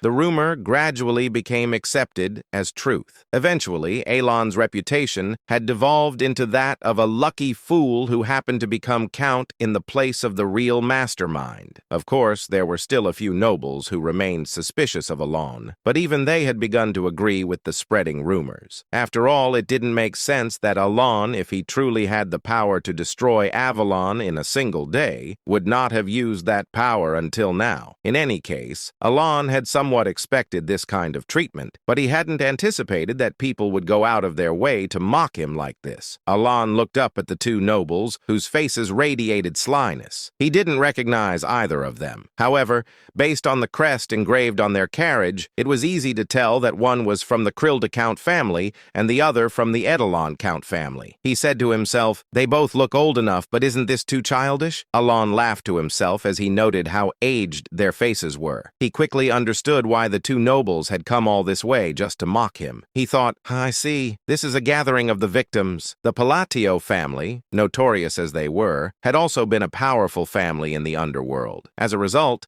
they naturally provided benefits to the surrounding families, but also exploited them beyond necessity. The families that were frequently treated like tools were none other than the Krild Count family and the Edelon Count family. To summarize the current situation, these families, who had suffered under the Palacio family, were now venting their grievances on Alon. Of course, it wasn't Alon, but Leo, the first son of the Count family, who had exploited them. In short, Alon had no real reason to be the target of such mockery. But to the two nobles who were eagerly mocking him, what mattered wasn't that he was Alon, but that he was the Count of Palacio. One said, "All those underworld forces you had, did they vanish because you couldn't manage them properly?" Another said, "Looks like you haven't been taking care of your carriage marriage properly either. Would you like to borrow some money? The two counts, like anonymous trolls commonly found on online communities, made every effort to scratch at Alon. Alon briefly thought, this is kind of annoying, but he chose to follow his reason rather than his instincts. If he were to fight now,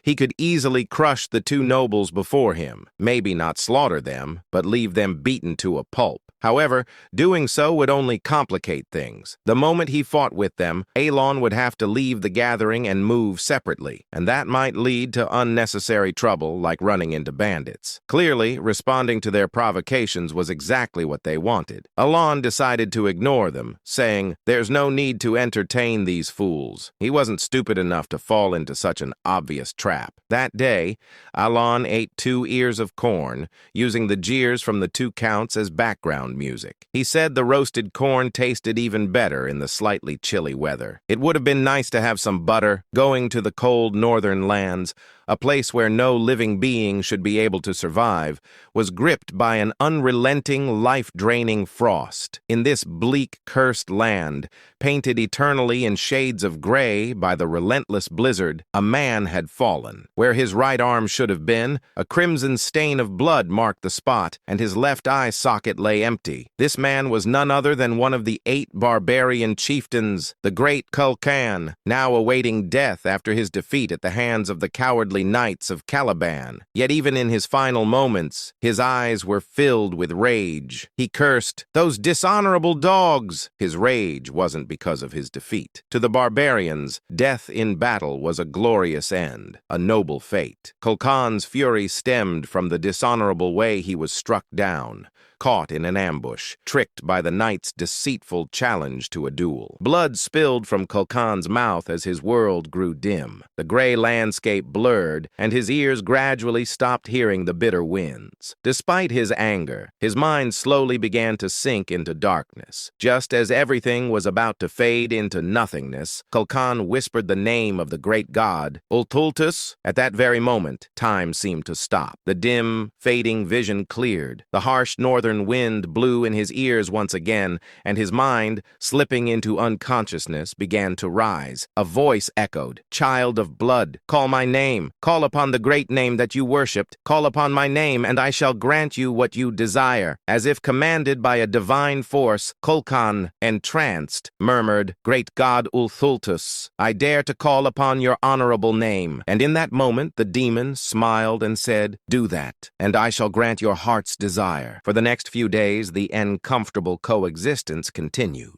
Every evening, Count Krild and Count Edelon would emerge to hurl their mocking remarks, and every time, Alon pretended not to care, brushing off their words as if they were nothing. The one who ignores, and the one who tries desperately not to be ignored. Naturally, the one who ignored always won. Alon had deeply internalized one of the life lessons he had learned from a certain online community. Don't feed the trolls. At least in this place, no one could beat him at that game. Of course, after several days of this, other nobles began to mock Alon as well, whispering that he lacked dignity as a noble or scoffing at him for staying silent under the insults of Krilda and Edelon. But despite this, Count Krilda and Count Edelon, who had been the ones persistently mocking him, were not feeling particularly satisfied. Count Krilda growled, "Damn it, this is absurd." Count Krild frowned as he looked at Alon from a distance. Even though they had been mocking him, they were the ones being ignored, which was naturally infuriating. But after a moment of their sour mood, they exchanged low whispers. "Did you confirm?" "Yes, and it seems like he has no additional guards." In truth, the reason the two counts had openly mocked Alon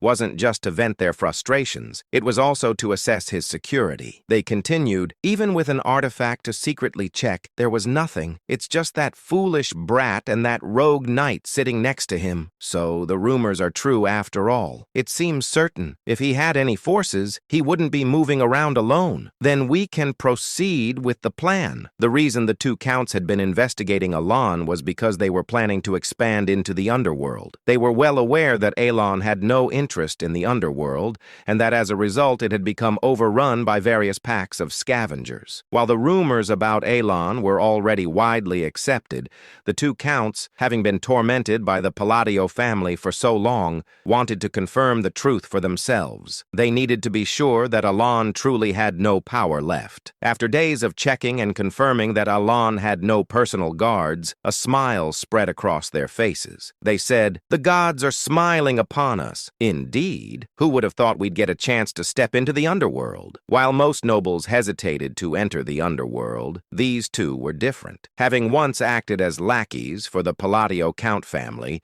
they knew full well just how astronomical the wealth circulating within the underworld was. They were well aware of how sweet the taste of power from that realm could be. Now that it seemed the Palacio family had truly become a hollow shell, the two spoke excitedly, as if they had already conquered the underworld. In truth, it wasn't impossible for them to seize control of the underworld if they joined forces. After all, the reason they hadn't been able to do so before was not due to a lack of power, but because they had feared the Palacio Count family. Just as the two were about to rejoin the camp, where the other nobles were gathered after finishing their private conversation, monsters appeared. The event happened suddenly. Under the cover of darkness, monsters appeared. It was as if they had been lying in ambush, waiting silently, until a soldier spotted them by chance and shouted. At that moment, monstrous cries echoed from within the forest, as if on cue. Immediately, the mercenaries and knights, as if rehearsed, drew their weapons to protect the nobles. They said, "Wizard, give us light!" A wizard, extravagantly brought along by a noble purely for boasting purposes at this grand church event, responded to the knight's command and cast an orb of light into the sky. In an instant, the mercenaries and knights,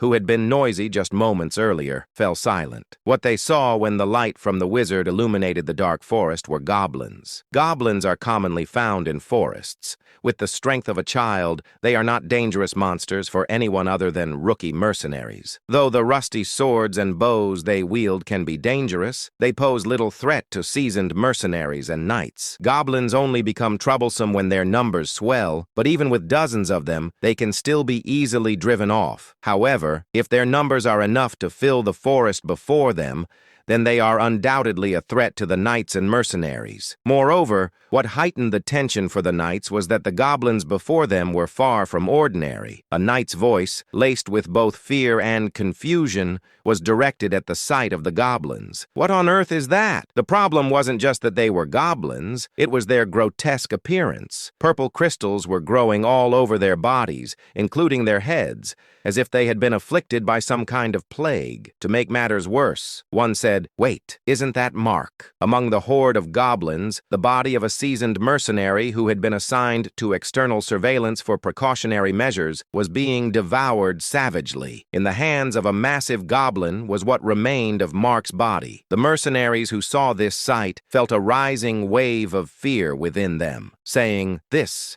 can't be happening." Mark, the mutilated corpse in front of them, was a veteran mercenary who could easily handle dozens of goblins on his own. The fact that he had been killed without even being able to report the approach of this massive goblin horde suggested one thing to the mercenaries. The mutated goblins before them were anything but ordinary. The knights, who were holding their weapons alongside the mercenaries, also recognized that this was a dire situation. Even if there were only hundreds of goblins, this fight would be incredibly unfavorable for the knights. Individually, they might manage, but the knights had nobles to protect now, and goblins were cunning monsters, capable of easily exploiting that vulnerability. While the mercenaries seemed to be paralyzed with fear at the sight of the goblins' strange appearance and Mark's death, the knights who could sense magic were aware of something more. They realized that the goblins before them were imbued with magic power. Even a small amount of magic within a monster significantly enhances its physical abilities,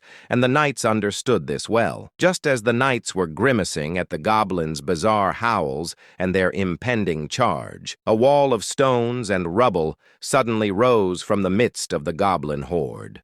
All eyes were instantly drawn to it. The wizard, who had cast the light spell, recognized that the wall was a rock wall, a third-tier spell. As the translucent barrier of a second-tier shield formed beyond the wall, the knight's expressions shifted from despair to confusion. The goblins' malicious stares were now entirely focused on the wall. A calm voice echoed through the air, "Enhance!" and then, "Compress!" With a loud cracking sound, the translucent sphere rapidly shrank.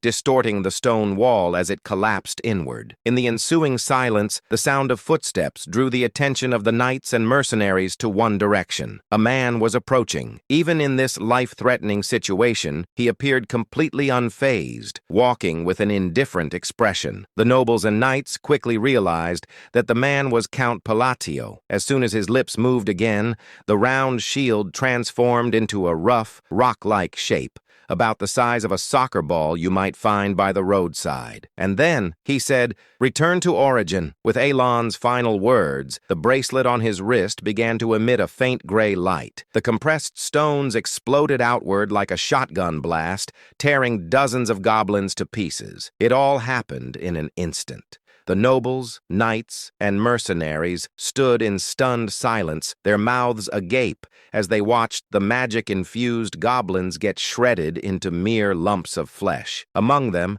Count Krylda and Count Edelon's eyes widened as if they were about to tear apart. With all eyes now on Alon, he simply said, "Stop standing there in a daze and get ready." His voice was calm as he looked ahead. The knights and mercenaries, as if mesmerized, raised their swords. The fear that had been spreading in their hearts had, as if by magic, vanished entirely. The battle with the goblins ended in victory. Thanks to the knights and mercenaries responding calmly, the front lines held strong, and Alon's magic once again destroyed a detachment of enemies who were moving to attack the nobles from behind, quickly tilting the battle in their favor. Of course, with hundreds of mutated goblins, there were casualties, but the number was small given the scale of the battle. The final blow came when a knight pierced the head of the last goblin, ending the battle completely. As soon as the soldiers confirmed the battle was over, they sighed in deep relief and turned their gazes toward Alon, who was looking down at the goblin corpses. Despite having just fought a life-or-death struggle, he remained expressionless, as if the battle had left no impact on him,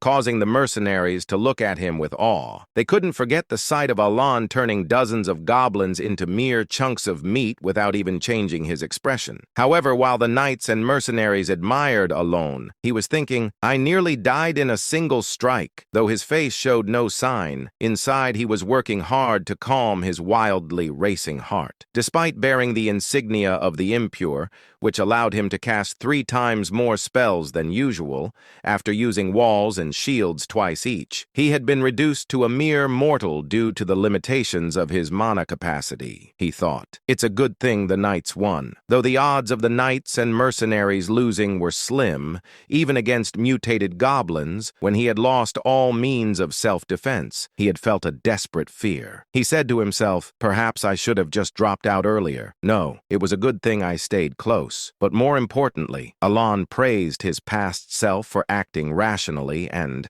having calmed his heart, turned his gaze to the goblin before him, his expression growing serious. He knew all too well the significance of the purple amethyst emerging from the goblin's body. He inquired, "Why, a divine descent?" This was a strange phenomenon that occurred among the monsters of the continent when an outer god tried to descend upon the world. The monsters affected by divine descent became more ferocious and physically stronger. While the current group of soldiers could handle the monsters they would encounter on their journey to the Duke's territory, Alon was concerned about the fact that the divine descent had occurred at all. The phenomenon meant that an outer god would soon descend upon the land. Typically, such gods could not descend unless one of the 5 great sins manifested, but now even these borderland gods were about to arrive. He said, "This can't be good." The descent of outer gods was a grave matter for Alon. While not as catastrophic as the great sins, if these gods started rampaging, entire kingdoms could vanish easily. There were only 6 kingdoms on the continent excluding the Empire,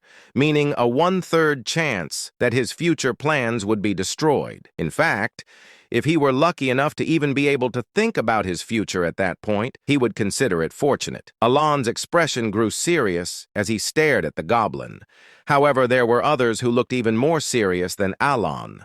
So serious, in fact, that their expressions seemed to suggest they had lost everything. Those individuals were Count Kralde and Count Edelon. The next day they arrived at the Duke's estate. But Alan want only one thing, sleeping. And I'll do the same. The scene opens inside Alan's castle, where a grand party is underway. The hall is filled with churches covered in gold, clearly built to show off wealth. Alan casually remarks that the purpose is to flaunt money and implies that taking one would not even matter, though something about the atmosphere feels off. Nearby, young noble ladies admire the scene and praise Duke Lodiger for his abilities. The Duke responds flirtatiously, enjoying the attention, while others around him express concern for his health. Watching all of this, Alan thinks to himself that nothing good ever comes from joining the ranks of nobles, and he has no desire to be part of their world, even though he still needs to complete the required formalities. At that moment, someone calls out to him. Alan turns around and sees the same two annoying nobles from before. Trembling with fear,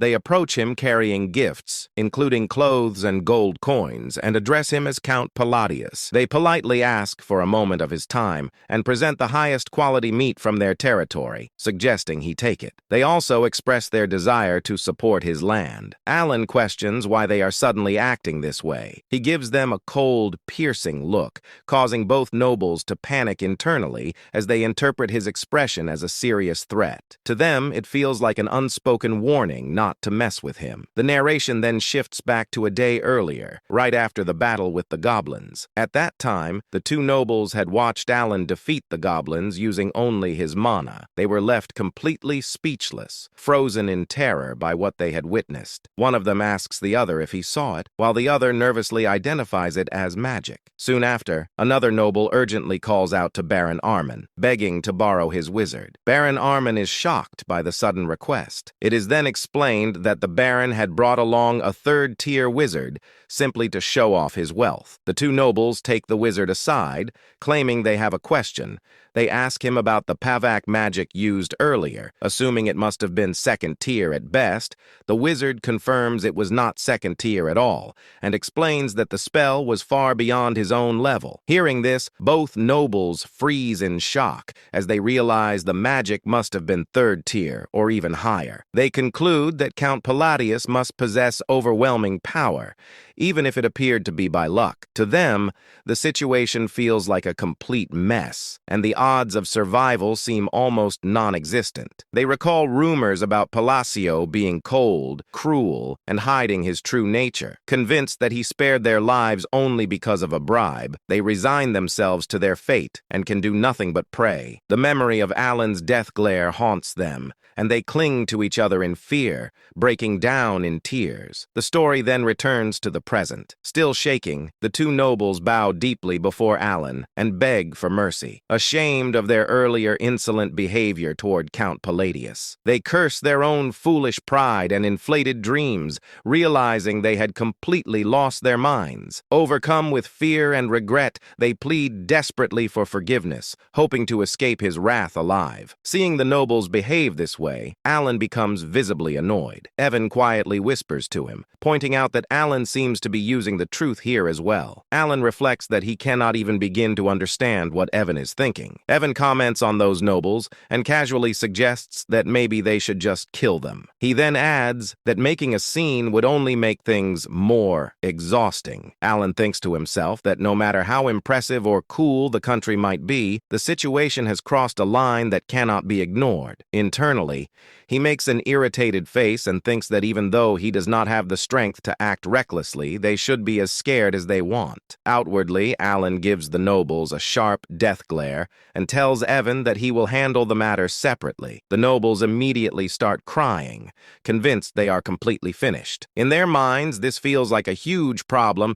and they believe they are already dead. The scene then moves forward to Alan eating at the party. While calmly enjoying the food, he thinks about how Evan was sent to the Information Guild and hopes to hear some new updates about the nobles. As he looks around around the hall, he notices two men talking quietly. Alan senses that they are having a secret conversation using magic to enhance his hearing. Alan listens closely. The two men discuss rumors involving a baron and mention the Duke of Altia and the Count of Zenonia. They acknowledge the situation and note that those nobles are now trying to form factions. One of them admits that he never trusted the alliance in the first place. Hearing this, Alan thinks it is not a big deal and sees no reason to worry. He reasons that the two dark families have never gotten along well, so the alliance is unlikely to last long anyway. Relaxed, he continues eating and is impressed by the taste, thinking that the egg tart is exceptionally good. As he keeps listening, the conversation takes a more shocking turn. The men mention something even more surprising and warn each other to be careful. After hearing it,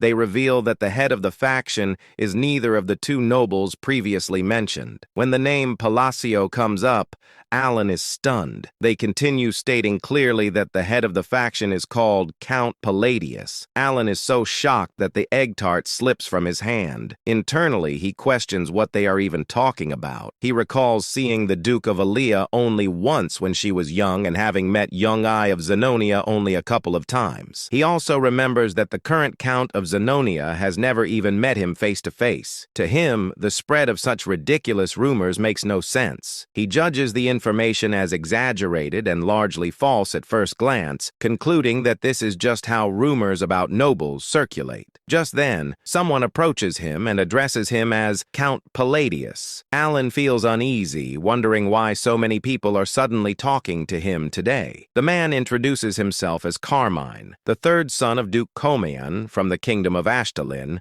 and greets him politely. Alan finds it dull, but notes internally that even nobles from allied countries attend the ambassador church. He responds politely, introducing himself as Count Palladius. Carmine smiles and remarks that he heard Alan truly became a count, expressing envy and curiosity about his face and whether there is some secret behind it. Watching from the side, thinks to himself how surprising it is that even fools talk so boldly these days. Suddenly, another man interrupts and confronts Carmine, accusing him of ignoring and insulting the nobles of the kingdom of Asteria. Carmine panics and denies the accusation. In his thoughts, he wonders what went wrong as he believed the situation was harmless. The narration then explains who Carmine Kalin is. He is described as a gorgeous and romantic man coming from a distant land. He is the youngest of the Ligren and has arrived to take Yonga as his wife. He invites peons to taste the amazing tarts that Yiga brought. After some time passes, Carmine approaches Yungai and asks her for a dance. In his thoughts, he reflects that there is no such thing as a perfect woman every day. As he looks around, he suddenly notices someone and reacts in disbelief. He makes careless remarks about a young lady needing to take care of her figure and complains about someone nearby snoring loudly. He then notes that it is fortunate Lady Ligon is beautiful just like her mother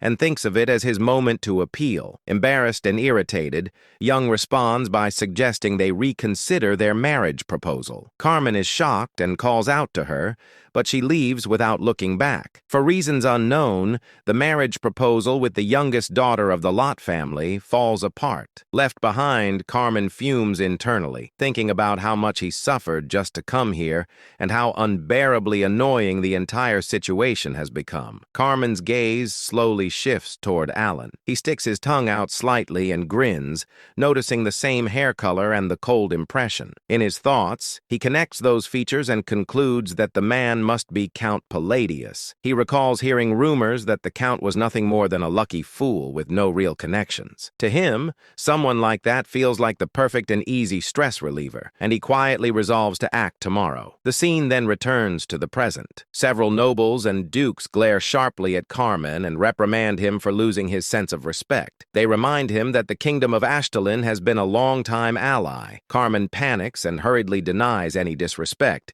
insisting that was not his intention. From Alan's perspective, the situation looks like two large birds attacking a smaller one. He finds the scene strange and confusing. Even nobles with little political awareness recognize the three figures standing there as they represent the central pillars of the kingdom of Asteria. Duke Lotiger, a leading figure of the aristocratic faction, points out that Duke Comalan is a major pillar of Ashtalin. Marquard Yahello, a powerful royalist, questions whether Carmen is treating Asteria lightly. Count Palin, the core of the centrist faction, openly wonders why Carmen is behaving so rudely. Duke Laudiger further implies that Duke Kalen may be underestimating them. Carmen, visibly shaken, insists that he absolutely has no such intention. Count Palin presses further, questioning whether there is any valid reason to address nobles so carelessly by name. Carmen stumbles over his words and apologizes,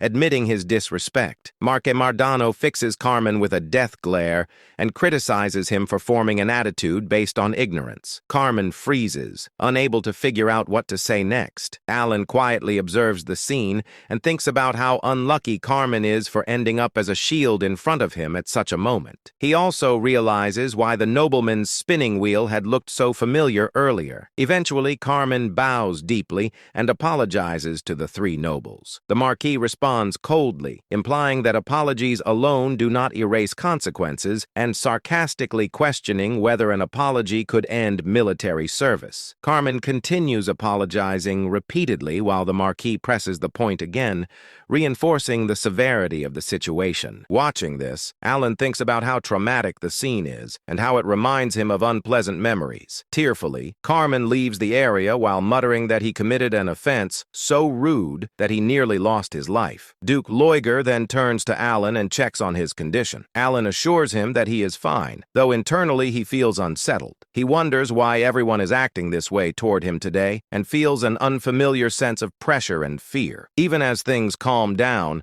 Alan's enhanced senses still pick up the conversation of two nobles nearby. They discuss how the powerful figures are already moving and confirm that the rumors are true. They speculate that if Altia and Zenonia fully enter politics, the power of their leader Palacio will become overwhelming. Hearing this, Alan realizes the chaos is being fueled by those rumors. He thinks that if this continues, it will only become more annoying and decides that it would be better to expose the rumor as false. Marque Mardano then reflects that he has never had a proper conversation with Count Palladius. Alan hesitates briefly in response. The three nobles quickly conclude that Alan must be extremely busy. They mention hearing that he has been researching magic lately and bring up a valuable artifact they recently acquired. They propose gifting him a relic capable of storing magical power and add that they have prepared additional presents as well, asking him to accept their small favor. As Alan considers the situation, he thinks that accepting may be the fastest way to put an end to the rumor. At that moment, a system window appears,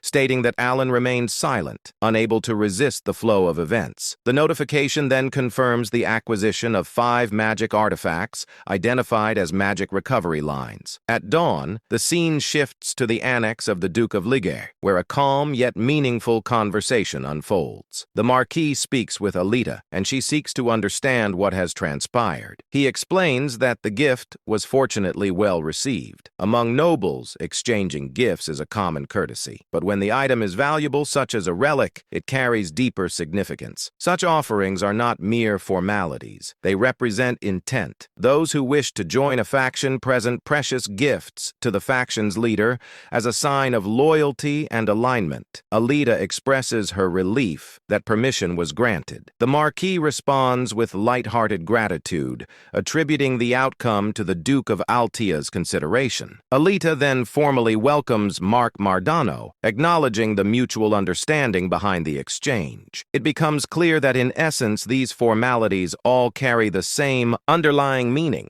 Altia expressed her satisfaction that everyone shared the same objective. She then asked how things went for the others. Marque responded that it was a great honor, and it was clear that everyone accepted without hesitation. Marque reflected on the situation. Duke Altia, who rarely took action himself, had personally appeared and given his word, but only after carefully selecting the necessary cards. After that, they were made to go through a rite of passage that involved a sincere bribe. Even though rumors were spreading rapidly, Undoubtedly, this was clearly part of the current political flow. Realizing the importance of the moment, Mark decided that he had to seize this opportunity. Altia's expression darkened as she concluded that they could finally begin moving seriously, but only with a select few. The focus then shifted to Alan, who explained that on the fourth day of the banquet, spoils were somehow being added one by one. He assumed this was because he was being treated well due to the false rumor linking him to Altia and Zenonia. He decided to take the spoils for now, wondering if they would later be taken back, and internally planned it as a complete hit and run. At that moment, Evan appeared from behind and placed a hand on Alan's shoulder. Announcing his return, Alan reacted with a hiccup. Evan questioned why Alan looked so surprised and confirmed that he was back. Alan quickly brushed it off, explaining that he had simply been lost in thought for a moment. The scene then transitioned to a private conversation between Evan and Alan. After hearing Evan's information, Alan was left in shock upon learning that an outer god had descended in the north. Evan confirmed it and added that Caliban was currently in an uproar. According to ancient texts, scholars were speculating that the amethysts were connected to the outer gods. Alan then asked about the additional information he had requested. Evan revealed that the person Alan was searching for was located in a village north of Ashtan. Hearing this, Alan stated that they could stop by there on their way before firmly deciding that their destination was Caliban. Evan was visibly shocked by the sudden decision and wondered why Caliban was chosen. Suspecting that Alan was planning to head north, Alan stated that he would explain the details along the way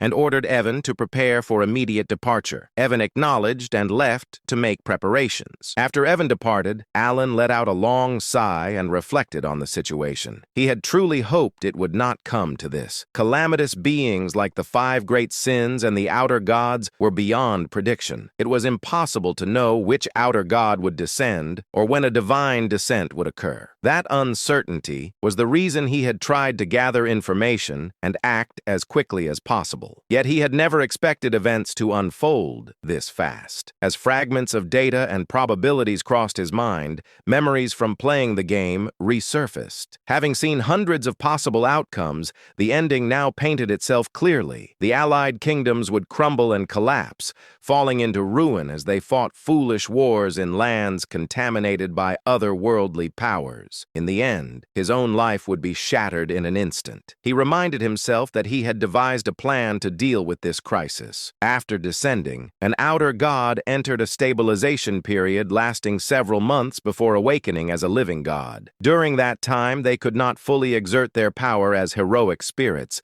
making that window the best opportunity to target them. Even though nothing was guaranteed, he knew he had to try. This was the only way forward. With that resolve, he briefly wondered what that kid might like. With those thoughts settled, Alan began writing a letter. The scene then shifted to 1 week later. The vice commander approached the commander and handed over the letter written by Alan. After reading the contents and realizing it was an official order, the commander was left in shock. He immediately addressed the vice commander and gave a clear instruction. The vice commander acknowledged and was told to inform everyone that the next northern schedule was being pushed back by 2 weeks. The scene then shifted to Pakran, a village located north of the Ashtalan kingdom. As Alan spotted someone ahead, he reflected that he never expected to find him this easily, and the discovery felt unexpected. Standing before them was a bright, ill-looking child who warmly greeted them. Alan observed that the boy truly stood out. He immediately recognized him as the protagonist and playable character of the Liban roguelike turn-based APS Psychedelia. Seeing him in person made Alan quietly acknowledged that a protagonist was indeed a protagonist. The boy looked exactly like the illustration from the game. Alan noted that he was a boy and found him unusually beautiful, almost too striking in appearance. Alan asked whether the boy knew who he was. The child replied that he was simply happy to meet a new person and introduced himself as Eliban. Alan reflected that no matter how much this world differed from the game, the protagonist would always remain the protagonist. Eventually, Eliban would become famous and strong. Alan remarked that Eliban had a very bright personality while internally admitting that facing a character he once played as felt strange. Alan then handed Eliban a small bag and told him it was for him to take. When Eliban opened it, he found a large number of gold coins inside. Alan then instructed Evan to bring the other item. Evan stepped forward, opened another box in front of Eliban, and revealed that it was filled with potions, explaining that all of it belonged to him. Eliban reacted with joy, overwhelmed by happiness, and expressed disbelief that everything was really for him, wondering why it was being given so suddenly. Alan explained that it was an investment. Internally, he affirmed that he had brought everything necessary for a protagonist's early growth. Alan explained to Eliban that he was doing this because Eliban was destined to become a big deal in the future. Internally, Alan urged him to grow quickly so that he could one day deal with threats like the outer gods in his place. As more indicators crossed his mind, Alan briefly wondered whether this treatment was generous enough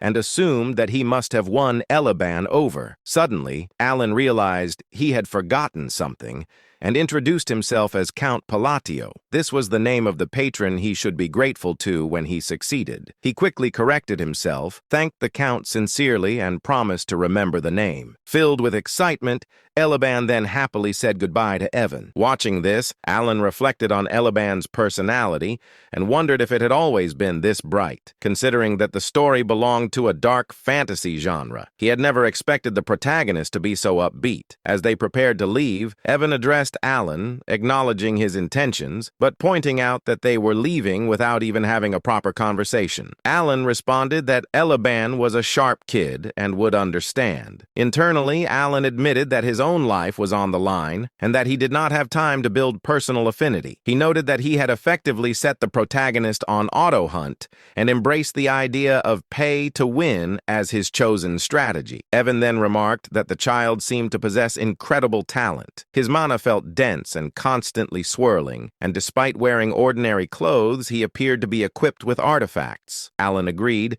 stating that he could feel the manner as well. Alan reflected further that in the original setting, Eliban was supposed to be ordinary before beginning his adventure. This change felt like another unexpected butterfly effect that differed from the game, especially since Eliban was the protagonist. Even so, Alan concluded that what mattered most was preserving his plan for an easy life. Alan addressed them with confidence, explaining that the stronger he became, the better the outcome would be, and that it would all be worth the investment. He reassured them that Eliban was one of the few kind-hearted people in that wretched, dark fantasy world, so there was nothing to worry about. A moment later, doubt crept in, and the idea of Eliban being kind-hearted suddenly felt questionable. Alan then brought up Evan while talking about Deus, stating that Deus would meet him. Internally, Alan reflected that he had never even visited before because he was scared, and he never imagined things would end up like this. Evan, filled with anxiety,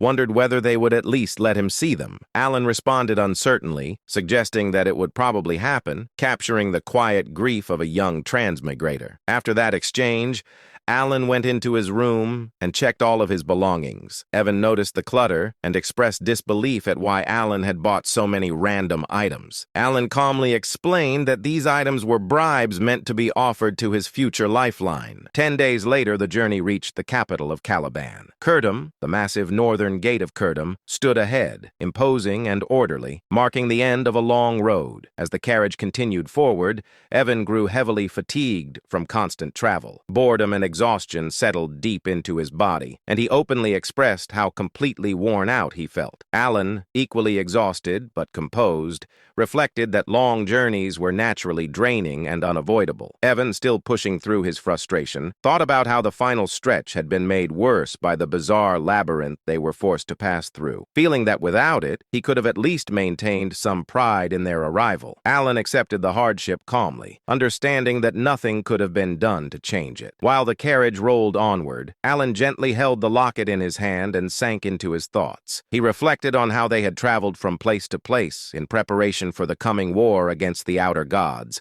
gathering strength and securing gifts along the way. His thoughts turned to Deus, wondering whether those efforts would be enough to please him. Within him stirred the heart of a father, one who wished to give without restraint or hesitation. As the capital gates drew closer, Evan noted that their turn for inspection was approaching. Soon after, Evan stepped down from the carriage and moved ahead for the capital inspection, the process to conclude with nothing more than simple identity verification. He assured Alan that he would return shortly. Alan, remaining relaxed, waved him off casually and encouraged him to take as much time as needed. Left alone, Alan sat back comfortably within the carriage. He allowed himself a brief moment of rest, closing his eyes and feeling relief that, at least in this city, things seemed to move quickly and efficiently. That calm did not last long. Evan soon returned with a tense expression and urgently addressed Alan, informing him that a minor issue had arisen. Alan sought clarification, and Evan explained that they had been asked to step aside. Although Alan's identity had already been verified,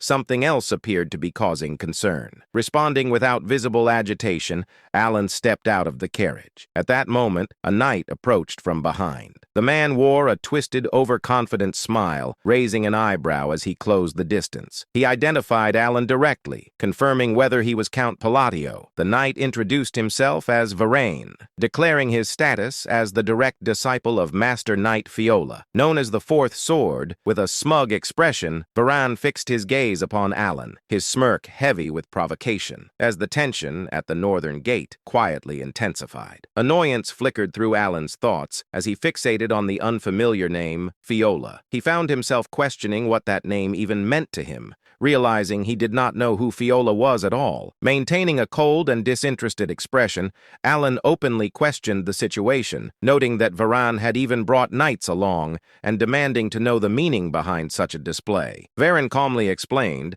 that a friend of his from the Asteria Kingdom had sent word, claiming he was indebted to Alan. Alan immediately rejected the notion, stating that nothing of that sort had ever happened between them. Irritation deepened within him as a realization surfaced. He suspected the so-called friend could only be that excessively dramatic and unstable man, Carmine. With clear boredom in his tone, Alan asked whether Varain's friend was Carmine. Varain responded with a twisted smirk, raising his eyebrows as he confirmed that Alan had indeed thoroughly offended his friend. Inside his own thoughts, Varain recalled his friend's furious words, remembering how Carmine had claimed to be humiliated beyond measure. The scene then shifted into the past, revealing Carmine communicating with Varain through a magically conjured globe. Carmine appeared consumed by rage and exhaustion, seething as he described how Count Palatino had harassed him severely, aided by 3 other men. He branded Alan a bastard and informed Varain that the Count was heading toward Caliban, demanding that Varain cripple him in retaliation. Carmine's expression darkened further as he formed a slow, confident smirk. He tempted Varain by suggesting that if he truly wished to improve his skills, he would need more abyssal bodies to work with. The memory continued as Varain laughed openly, acknowledging that he owed his friend a debt. He resolved that at the very least, he would put on an impressive show to repay it. At that moment, the knights who had arrived alongside Varain moved without warning. In unison, they drew their swords and swiftly surrounded Evan and Alan, steel flashing under the light near the northern gate. Confusion crossed both of their faces as the situation escalated abruptly. Evan reacted on instinct, pulling out his own sword and taking a guarded stance beside Alan. Irritation surged through Alan's mind as he assessed the scene. He reflected bitterly that the brat had picked a fight on his own, fled afterward, and now this mess had followed him here. He recognized it clearly as revenge taken through a friend, finding the behavior pitiful and rat-like in its cowardice. Varain then drew his own sword. He stepped forward and pointed the blade directly at Alan's chest. His lips curling into a smug smirk, he made his demand clear, insisting that if every valuable item inside the carriage were handed over, he might consider showing leniency. He regarded this act as nothing more than the favor he had been asked to fulfill. Pride filled Varain's thoughts as he maintained his confident grin. He believed there was nothing for him to lose in this situation.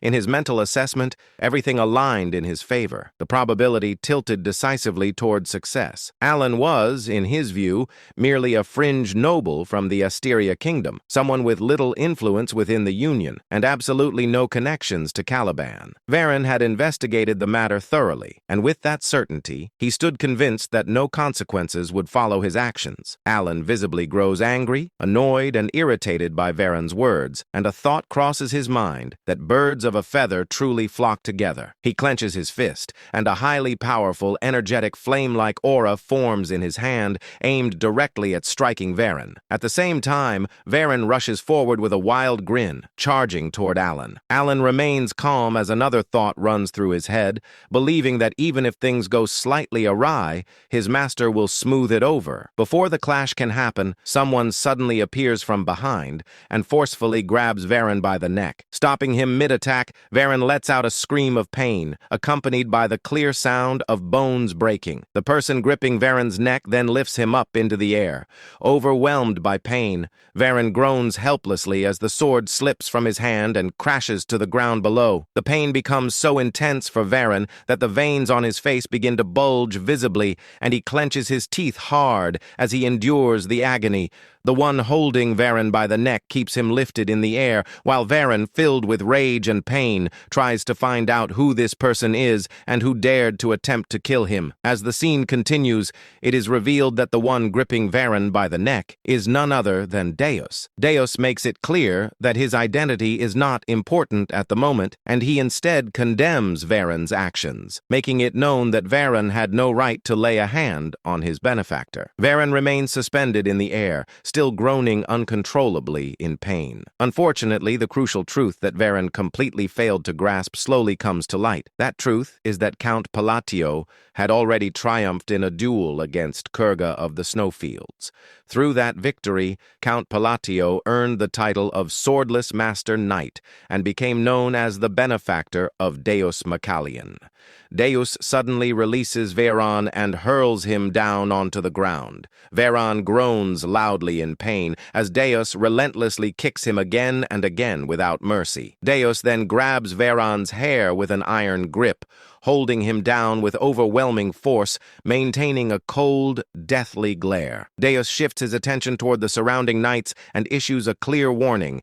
He makes it known that if even a single one of them dares to move, the consequences will be beyond their imagination. Deus delivers a brutal kick straight into Varen's chest, so powerful that blood spills from Varen's mouth as he is sent flying and crashes far away. Alan watches in shock, a realization forming in his mind as he recognizes that knight, understanding that this is the present-day Deus. Deus then makes it clear to Varen that he should be grateful to be in a situation where he cannot be killed. Varen struggles to even stand after the earlier attacks, barely able to move as he leans against a tree for support. In the very next moment, Deus steps in and slams his knee forcefully into Varen's chest, sending him crashing violently into the tree once again. Varen's cheeks swell badly from Deus's kick, and Deus continues to strike him mercilessly, landing punch after punch and kick after kick without pause. Nearby, Evan remarks to Alan that his strike was quite impressive. Hearing this, Alan's mind drifts back to the moment when Deus had declared his outrage at anyone daring to lay a hand on his benefactor. A realization settles in as Alan reflects that Deus did, in fact, call him his benefactor. He considers how Deus may have been grateful when he was young, yet now that he has grown, Alan assumed he would not welcome someone he barely knew. He remembers that Deus never even sent a single reply, and it makes him feel as though he has received every possible reward for raising a son. Alan acknowledges to himself that Deus has truly grown, calling him a troublesome rascal in his thoughts, yet admitting his genuine growth. The impression becomes clear, marked as 52% certain, that one can plainly see who sponsored Deus. As he has developed remarkably well, Alan recognizes that Deus has matured into an exceptionally upright young man. With this realization, Alan reflects on how this must be what it feels like to see a well-raised son, and he feels a deep sense of pride as a father. A heavy impact echoes through the scene. Evan then teasingly points out to Alan that he is aware his son is beating someone senseless. Alan responds by making it clear that he cannot hear him. Deep inside, Alan understands that Deus stepped forward like this because his father had been slighted in a foreign land. As this thought settles in, the scene shows Deus continuing to kick Varen mercilessly, showing no restraint at all. Another thought crosses Alan's mind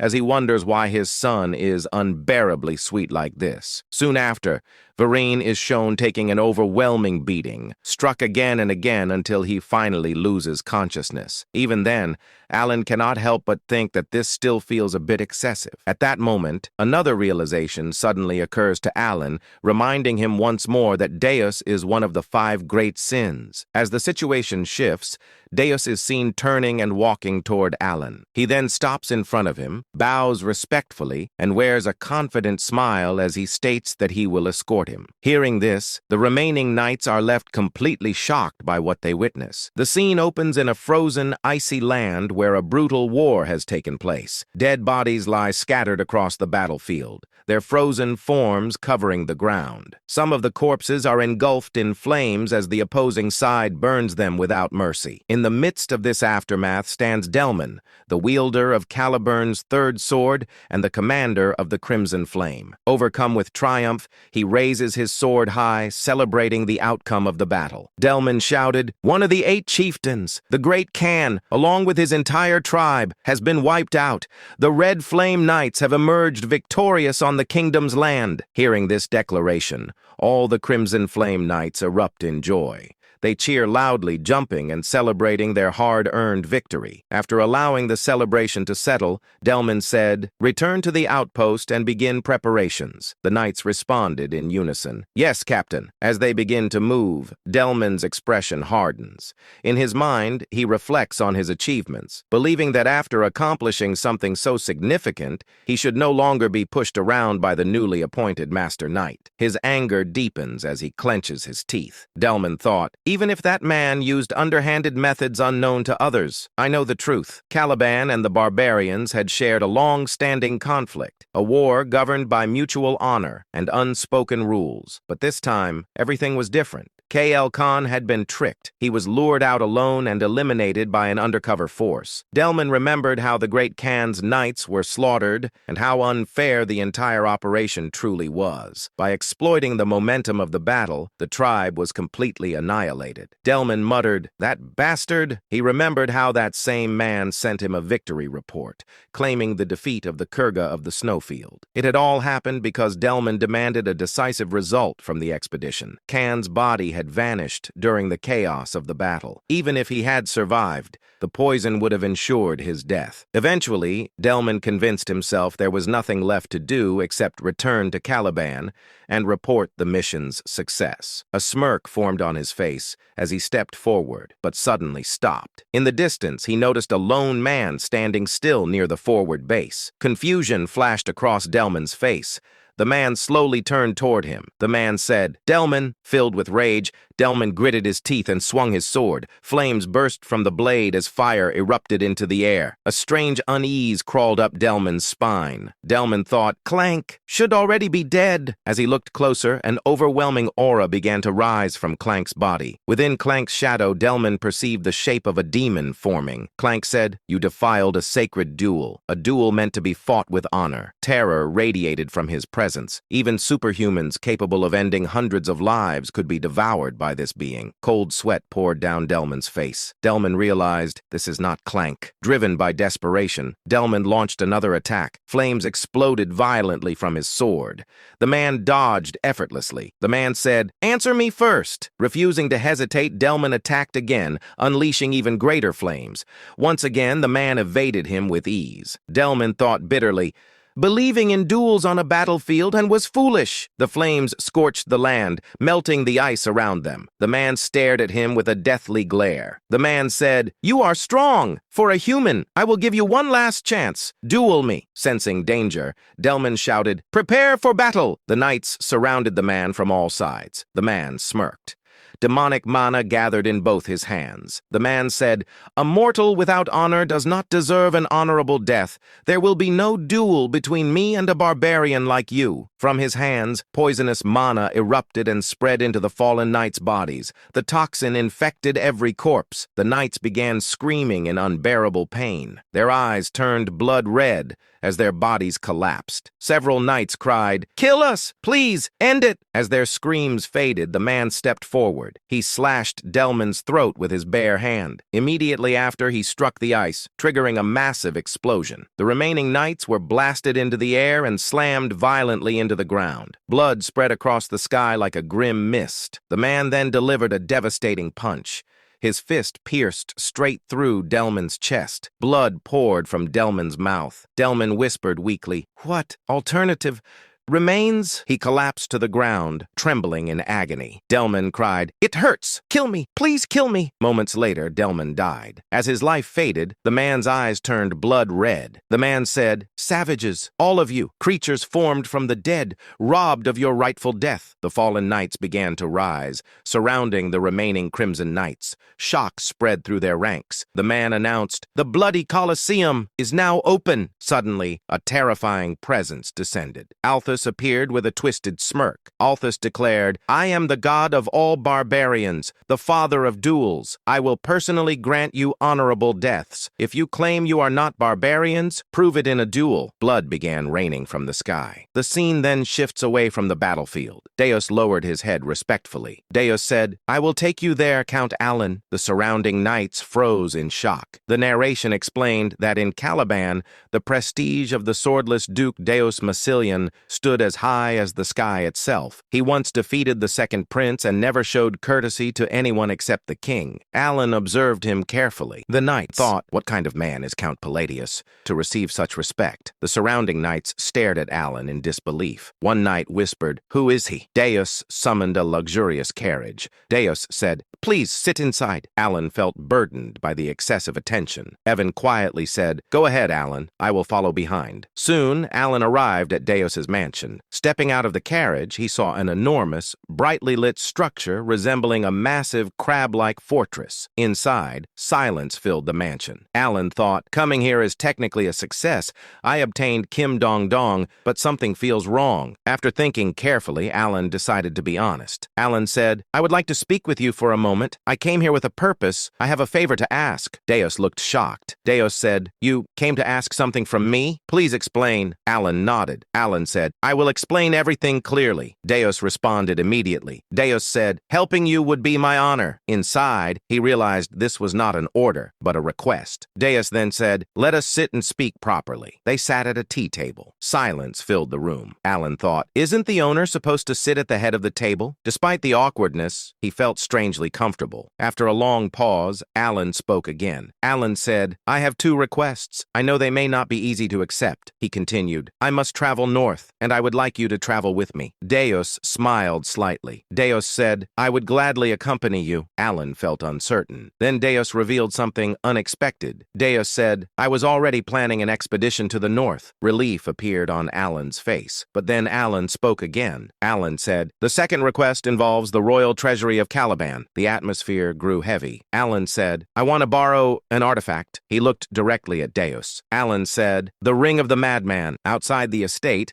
a knight stepped forward and bowed respectfully. He spoke firmly. "Vice Captain, I have returned from the escort mission." The man standing before him replied calmly, "Well done. I was not concerned. The captain personally handled it." Inside his thoughts, he reflected on the truth. The escort had been led by Deus himself, personally guiding Count Palatinio. Moments later, Styla, Deus's younger sister, approached gracefully. Curiosity sparkled in her eyes as she asked carefully, "If my brother handled the escort himself, the guest must be someone truly distinguished, correct?" The knight chuckled softly and nodded. "Indeed, Lady Styla." Before that, Deus stood silently while reading a letter. His eyes moved across every word carefully. After finishing, he lowered the parchment and spoke toward the warrior waiting before him. "Inform them the northern schedule will be delayed by 2 weeks. One subordinate stepped forward and asked respectfully, "May I ask the reason, Vice Captain?" A faint smile appeared across Deus's face. "Because my benefactor, the great Moon Count Palatinio, will be arriving soon." Nearby, a white-haired knight observed quietly,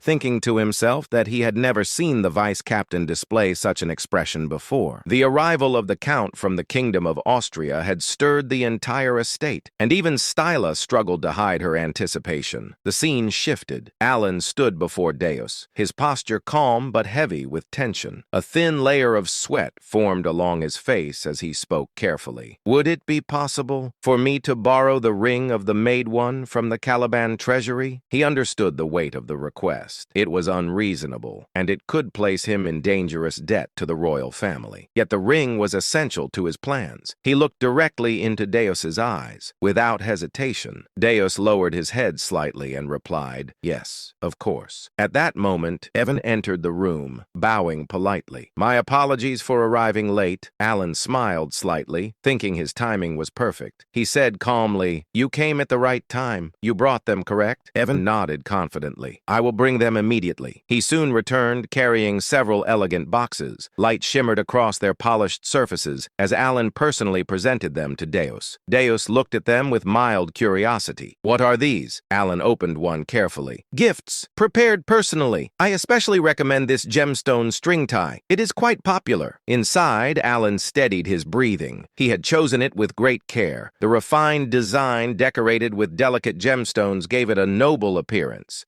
He truly hoped Deus would appreciate it. Deus accepted the gift calmly. "Thank you." But he did not open the box. Alan hesitated before asking, "Aren't you going to open it?" Deus turned his face slightly and answered politely, "It would be discourteous to open it in front of you. I will do so when I am alone." Doubt flickered through Alan's mind. Had the gift failed? Was he simply a foreign noble offering something meaningless? Then he noticed the subtle brightness within Deus's eyes and remembered their bond. Clearing his throat, Alan spoke again. "If my request causes inconvenience, I will compensate properly." He paused, adding firmly, "I will retrieve the ring of the Maid One immediately." Then he asked carefully, "Did you not hear what I said about its location?" Deus replied calmly, "It is inside the royal treasury of Kelvin." Alan frowned slightly. "Would retrieving it not be extremely difficult?" Deus answered quietly. "Under normal circumstances, it would take roughly 1 week." Silence followed as he fell into thought. Alan and Evan waited patiently, but when no answer came, Alan sighed and considered the political complications. He even wondered if deploying 50 elite disciples might be necessary. Suddenly, Deus's expression hardened. He asked seriously, "Should I begin immediately?" Alan quickly shook his head. "You don't need to go that far." Deus nodded slightly. "Understood. Then I will retrieve it as quickly as possible." Gratitude surged within Alan. Deus was clearly willing to fulfill the request, by any means necessary. Their conversation ended, and they prepared to leave. Suddenly, Stila burst into the room excitedly. "Brother!" At the same time, Evan smiled warmly and greeted her. "Lady Stila, it has been a long time." The two greeted each other like siblings reunited after years apart. Alan watched quietly, surprised by the genuine happiness on their faces. He remembered clearly. Stila was the girl he had ordered Evan to save. In the original timeline, she had died tragically. Seeing her alive made him realize how strongly she resembled Deus, but the warm moment shattered instantly. Deus stepped forward,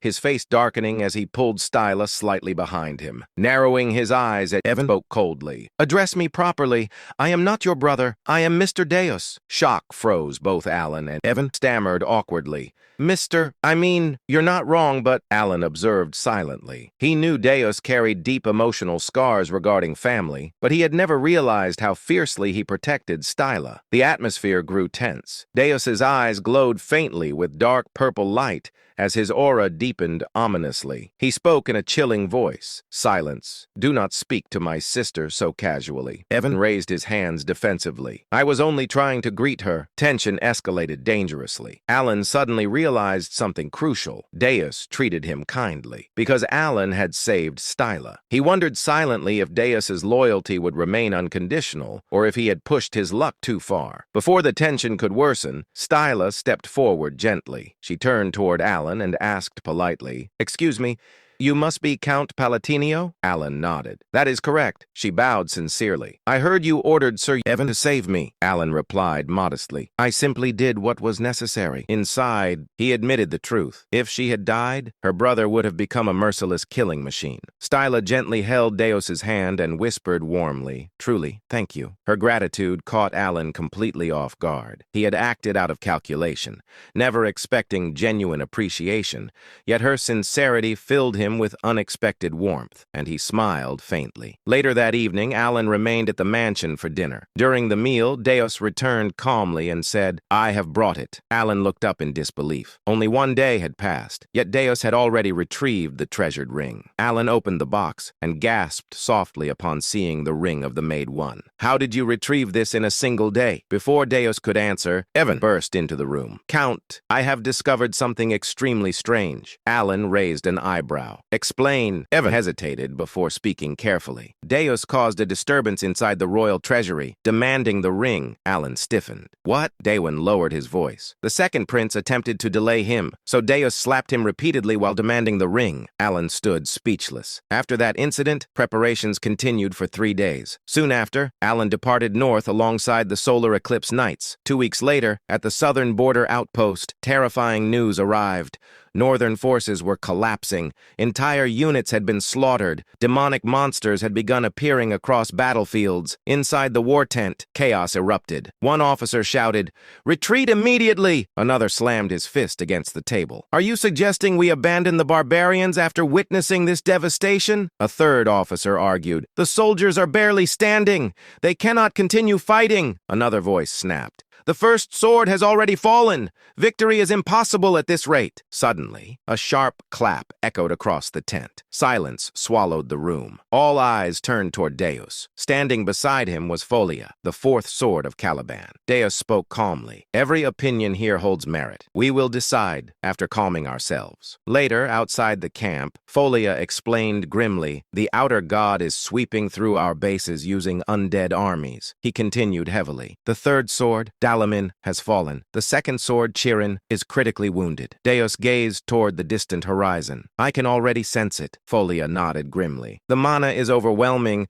distorted, and filled with a strange red aura. Only warriors who reached the realm of 3 opened eyes could perceive such terrifying corruption." Folia frowned. "That aura keeps drawing my attention. Perhaps retreat truly is our best option." Suddenly, Deus narrowed his eyes. "Smoke. What is that?" Across the camp, Alan sat calmly roasting a sweet potato over a small flame. Deus stared in disbelief. "That is a sweet potato." Alan looked oddly relaxed, as if war meant nothing. Voices suddenly erupted behind them. A young woman shouted sharply at 2 soldiers, "I told you the treatment is complete. I am here to investigate the barbarian ritual." One soldier pleaded, "Saving lives should come first." She cut him off coldly. "All you can do now is watch over him." Deus looked up suddenly and whispered, "The wise master of the blue magic tower. She has arrived." The woman snapped irritably, but suddenly froze. Her eyes locked onto Alan. Deus raised an eyebrow, confused by her sudden silence, but then he realized she wasn't looking at him. She was staring at someone behind him. Pania's trembling voice broke the tense air, and she whispered, "Why?" Terror flooded her eyes, as if she had seen something that should not exist. Her body subtly shook, and Deus instinctively followed her gaze. Standing there was Alon, the same man who had been casually munching on a sweet potato moments ago. Now he stared back at them. A brief moment passed. Then, Alon greeted calmly, "It's been a while, Deputy Tower Master." Pania stiffened and stammered, Yes, hello." Her head lowered like a frightened kitten, all traces of her earlier hysteria completely gone. Alon tilted his head slightly and asked, "How have you been?" Pania answered nervously, I've been well." Watching her, this woman he had once considered overwhelmingly powerful, cower like a stray cat, Deus felt utterly baffled. Deus wondered silently, was I simply ignorant all this time? Then Alon turned slightly and asked, "Vice Tower Master, may I ask you a favor?" He continued calmly, "Could you make a potion of Leviathan?" Penia immediately bowed her head and said, "Ah, yes, of course, absolutely." The Knights of Eclipse froze. Even the Silver Knights, who had only recently been berated by her, stared in disbelief. They knew her personality: eccentric, explosive, impossible. This was Penia, the infamous 6th-rank wizard of the Blue Tower, the same Penia known across the northern expeditions as Hysteric Penia. Whenever the Blue Tower wizards were summoned north, they would endlessly complain about her unbearable temper. It was impossible not to know. And yet, here she was, obedient, more than obedient. She was bending herself to avoid upsetting him. Alon hummed lightly and asked, just to check, do you happen to have, or know how to make the elixir of exceptionality? Pania swallowed and replied, I don't have it, but I think I could make it. She hesitated and added weakly, it takes a lot of time, and I have other things to do. Alon replied simply, I really need it. Pania immediately straightened and declared, I'll do it.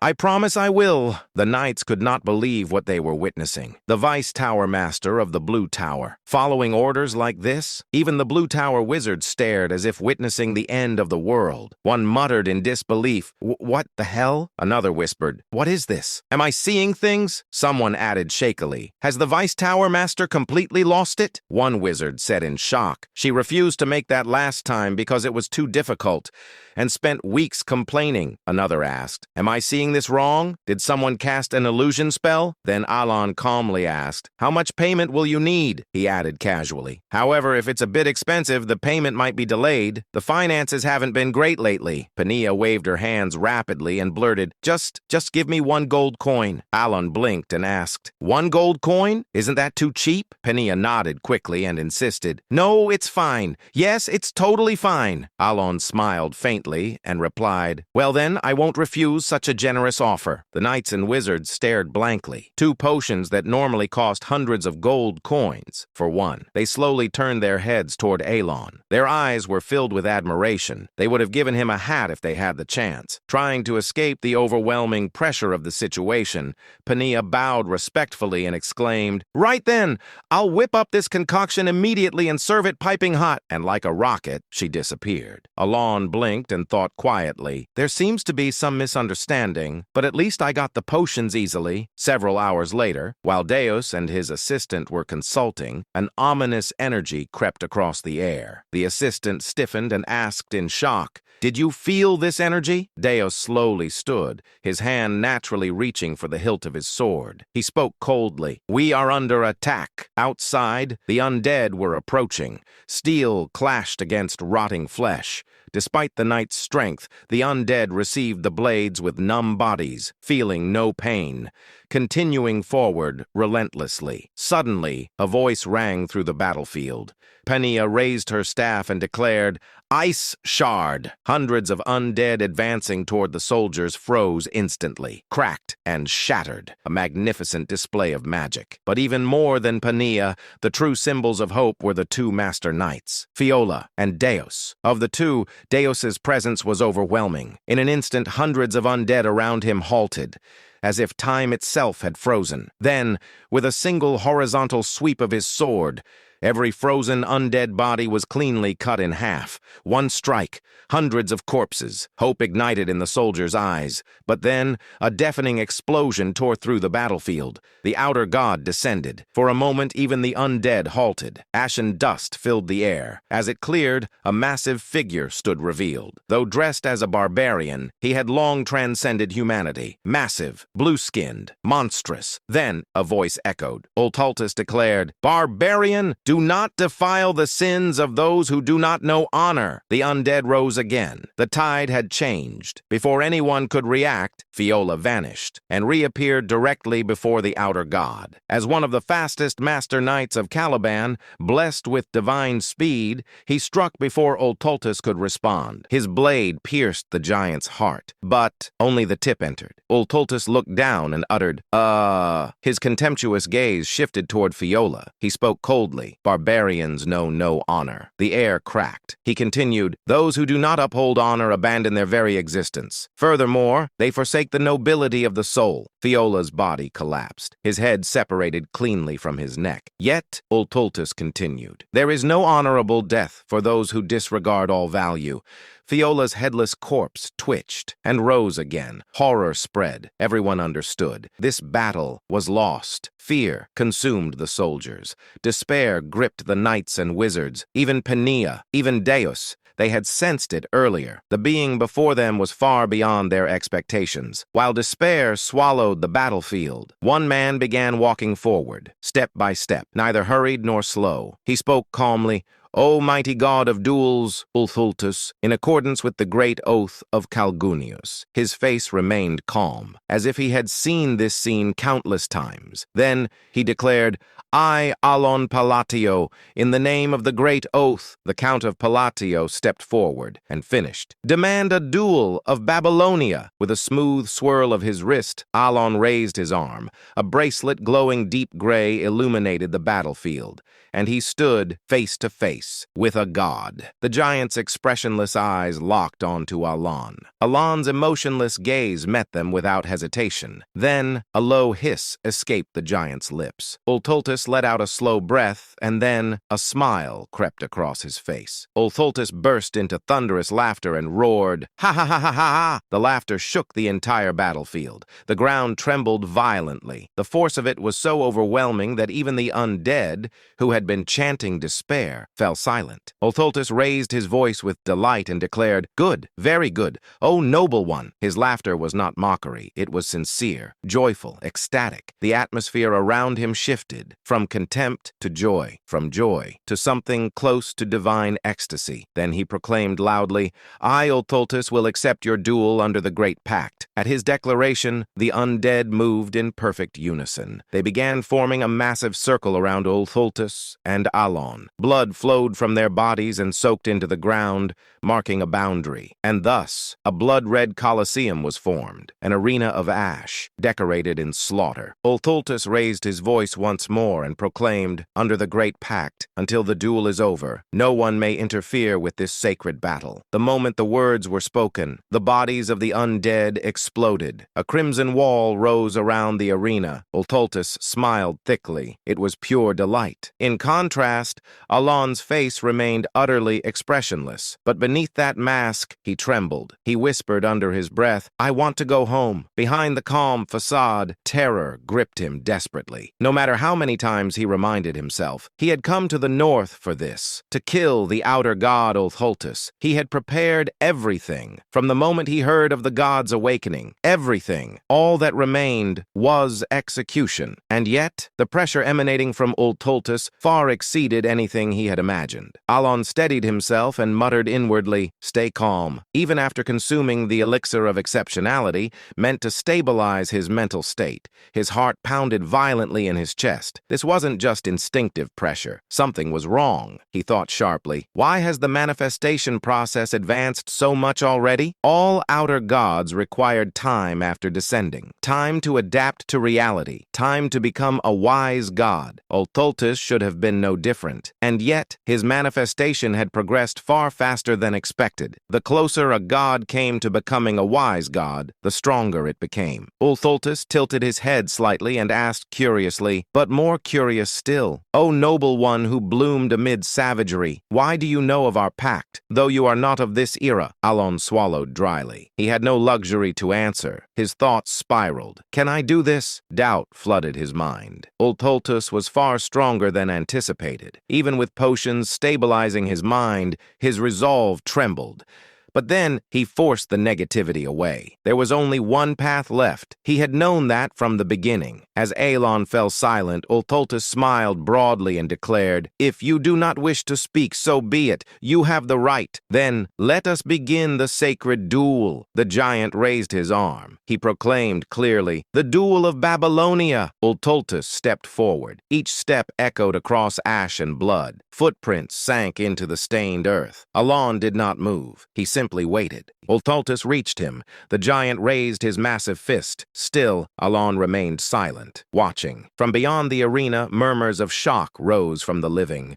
But Alon did not move. The reason was simple. The rules, to move, to flee, would violate the great Babylonian duel. A sacred duel from the forgotten age of gods. There were only two rules. First, the attacker and defender take turns. The defender cannot move. Second, the one who requested the duel must yield the first attack. A turn-based battle. If Alon stepped even once, the meaning would be lost. Worse, he would lose the only chance to kill this god. Without the duel's restrictions, he could never defeat a being capable of killing master knights with a single strike. This duel was his only weapon. weapon. Alon whispered softly, "Fixation." A sphere manifested before him. He continued, "Condensation." The sphere compressed and focused toward his left arm. He spoke again, "Reinforcement." Deep light began radiating from his arm. Finally, he completed the gesture and declared, "Intensification." Ulthultus smiled widely. He pulled his fist back, like a ballista.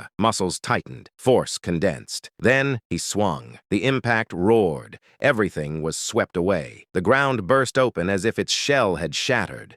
The air exploded violently. For a brief moment, the world became a vacuum. Then, a delayed, ear-splitting explosion followed.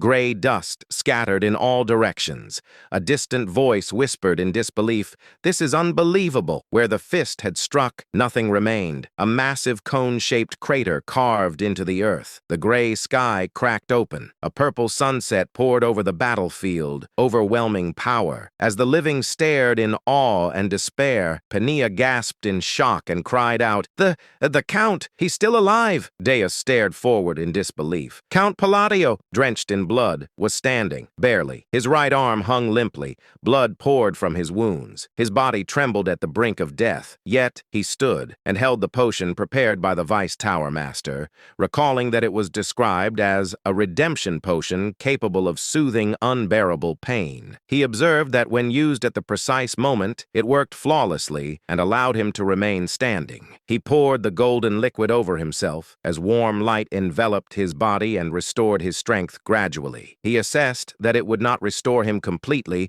but would allow him to move. His gaze turned cold as he declared that he had fulfilled the conditions to enter the state of stillness. He raised his hand as a ring appeared upon his finger. Golden radiance burst forth from it, illuminating the crimson mist as he activated Binding Summon and announced that the long-awaited hour had arrived. He muttered to himself, "Finally, it's my time to attack. I had been waiting for it." Alan explained that to fight Ultra Lulis, it was recommended to read the rules of the duel before beginning. He continued, "In order to limit the movements of the Outer God with these rules, I voluntarily accepted his challenge and requested a sacred duel of Babylon," he explained. "Thanks to the reincarnation pendant that prevented death and a healing potion, I managed to barely survive his attack." He continued that to activate the Ring of Radiance, one had to be on the verge of death. There it was. The constraint had been activated. Alan approached Ultus and said, "Since it's a sacred duel, no defense or counterattack is permitted," he continued. "In the game, I just tanked the first hit. Plus, the reinforcement effects weren't limited by turns, but by real time. Here, it's different. There's no time limit." He began invoking his magic and said, "First constraint. When magic is used on snowy terrain,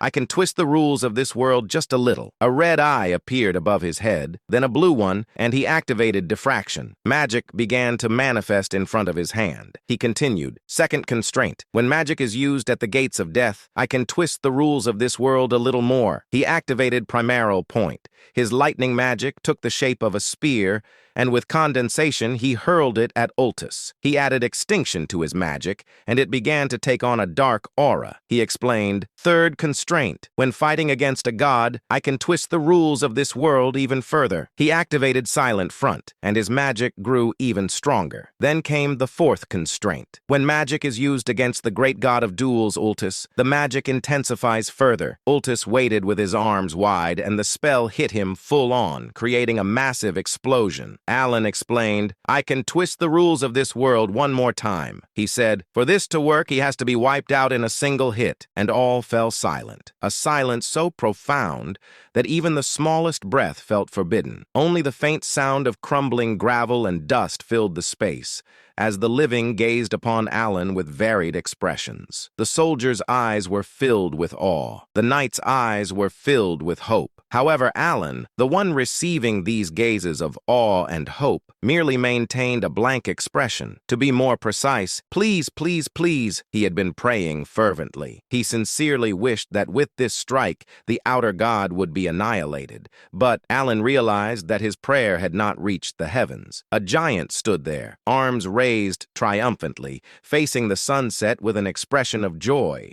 A massive hole pierced through his chest. Impressive. A low low voice. The sight of the giant smiling brightly despite his heart being pierced filled both the soldiers and knights with a reverence that transcended fear. But for Alan, it was a feeling of endless despair. He said to himself, "It's over." His attack had indeed succeeded in delivering a direct hit to Ultultus. However, the problem was that it had only destroyed the heart rather than obliterating the entire body. Alan asked himself, was my firepower insufficient? Objectively speaking, for someone who had only recently reached the third tier of magic, the fact that he could even muster this level of firepower was due to various factors. Among them, the constraints had played a significant role. The use of Babylonian phrases and beastly power were clear restrictions, but this time, the constraints he had placed were even more limited. In short, the magic from a moment ago had been Alan's strongest and only trump card at that point in time. Thus, with this attack having failed, Alan's defeat had been inevitable. His attack had indeed destroyed the outer god's heart,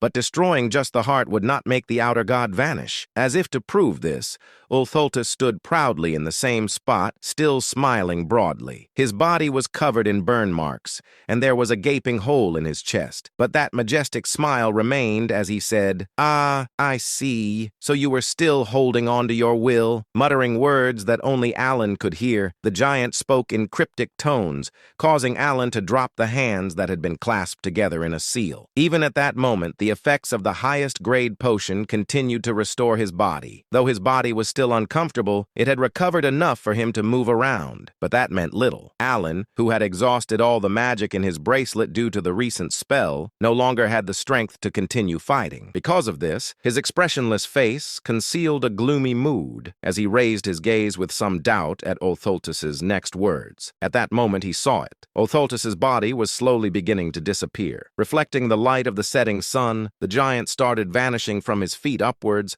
and Alan wore a bewildered expression, and he inquired, "Is he disintegrating?" The thought flickered briefly in his mind, but Alan quickly shook his head. He had never seen an outer god's dissolution happen in such a manner. The moment of confusion passed. The outer god said, "Impressive, noble one. I never imagined you would even carry rank within you." Though Alan was confused by the outer god's words, he continued to listen. With a great smile, Ultultus sat down heavily, propping his chin on his hand before speaking again. "Noble one, though we exchanged blows but once, it was truly magnificent. Indeed, the black one and the blue one had chosen well." Alan, perplexed by the sudden voice in his head and the mysterious words, felt a surge of questions. Of course, his face remained expressionless, showing no sign of his inner thoughts. So Ultultus continued speaking. "Since I have lost the duel, I shall give you a gift. I shall also bestow you with authority." With a grin. "Remember us, the ones who retain the mystery and legacy of the forgotten great god." By that point, nearly half of Ultultus's body had disappeared, and his disintegration seemed to be accelerating. Yet he smiled even more warmly and spoke again. "When the usurpers crawl out from their restraints, summon me. Call upon my true name instead of the false derogatory titles they have spread," he continued, "for you have earned that right. And then, call me the god of chaos and disorder." With those final words,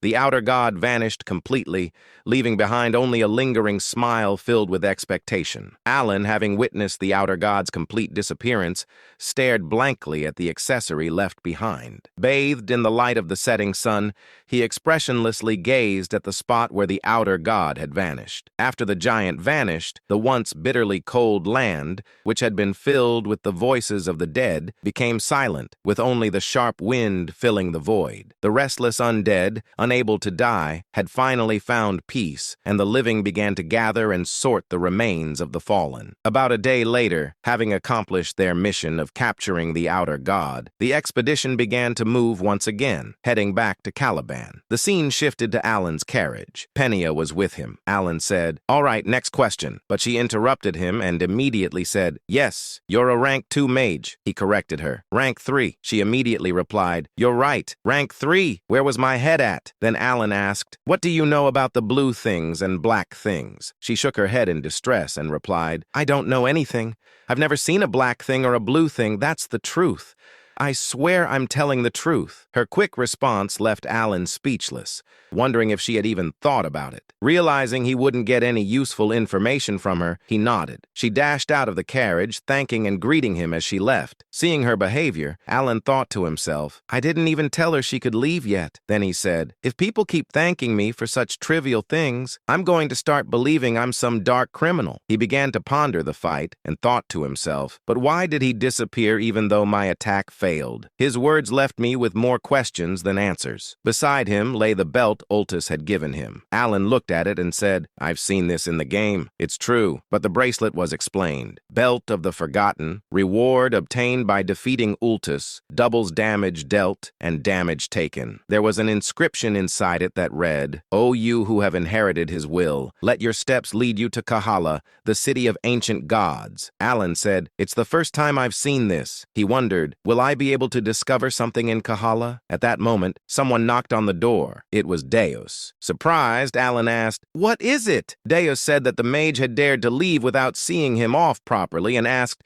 do you want me to kill her? Alan stopped him and said, that isn't necessary. He thought to himself, isn't this getting a bit out of hand now? At the same time, Pania felt a shiver run through her body and wondered if anyone was speaking ill of her. In truth, she had almost gotten her head chopped off. 2 weeks later in Kidram, the capital of Caliban, Deus headed to the castle to deliver his report, thus concluding the expedition to the north. He also took the opportunity to return the Ring of Radiance. Alan, without hesitation, prepared to leave once again. For him, there was no longer any reason to stay in Caliban after the outer god had been eradicated. He thought with a satisfied expression as he glanced at the carriage. I've received plenty of gifts. The carriage was loaded with numerous gifts, courtesy of the quick-witted king of Caliban, who sought to strengthen their friendship. Alan, gazing contentedly at the slightly excessive gifts, soon spoke to Deus. Well, see you next time. As he turned to leave, suddenly Deus asked a question. May I ask you something? Alan, who had been about to turn away, paused. What is it? Having spent about a month with Deus, from the northern expedition to their return to the capital, Alan had never heard such a direct question from him before. Usually, Deus only expressed his deepening respect without much inquiry. Alan patiently waited for him to speak. After a moment of silence, Deus finally asked, Can I become stronger too? Alan was briefly taken aback by the unexpected question, especially since Deus was already quite strong. He pondered what could have prompted such a question, then reached a conclusion. Perhaps it was because the magic I used in battle against the outer god had left a strong impression, increasing his respect for me. After concluding his thoughts, Alan spoke. Of course, you can become stronger, Deus inquired. Really? Alan replied. Yes, as long as you put in the effort, you can achieve anything you desire. Alan wasn't lying. In fact, Deus, like the rest of the 5 sins, already had extraordinary innate abilities even before the descent of the gods. In Deus's case, even without using his unique abilities, he could become a sword master with sheer skill. Given that he had reached that level in just 1 year, it was only a matter of time before he became even stronger. Reflecting on these facts made Alan feel a tinge of envy for the sheer talent standing before him. He added, so don't worry, then I'll be on my way. But suddenly Deus asked, wait, may I ask you one more thing? Why do you always ask instead of command? Alan, momentarily confused by the question, tried to piece together what Deus might have been getting at. Did he think there was some hidden motive behind my support? Alan replied, hoping to convey his sincerity with his parting words. Who would issue orders to family? With that, he said his final farewell to Deus and departed for Asteria in his carriage. Deus was surprised by his words. Inside his carriage, Alan thought to himself, did he still think that my sponsorship had hidden motives? He said, sure, I wanted to prevent the descent of the 5 sins, but I spent all that money out of the pure goodness of my heart. And he finished by exclaiming, what's the point of raising a kid? That evening, Deus was in his room with Alan's gifts and said, I was following him because I felt indebted, but here he is doing me another favor. A moment later, still silent, Deus recalled that moment and instinctively raised his left hand forward. He inquired,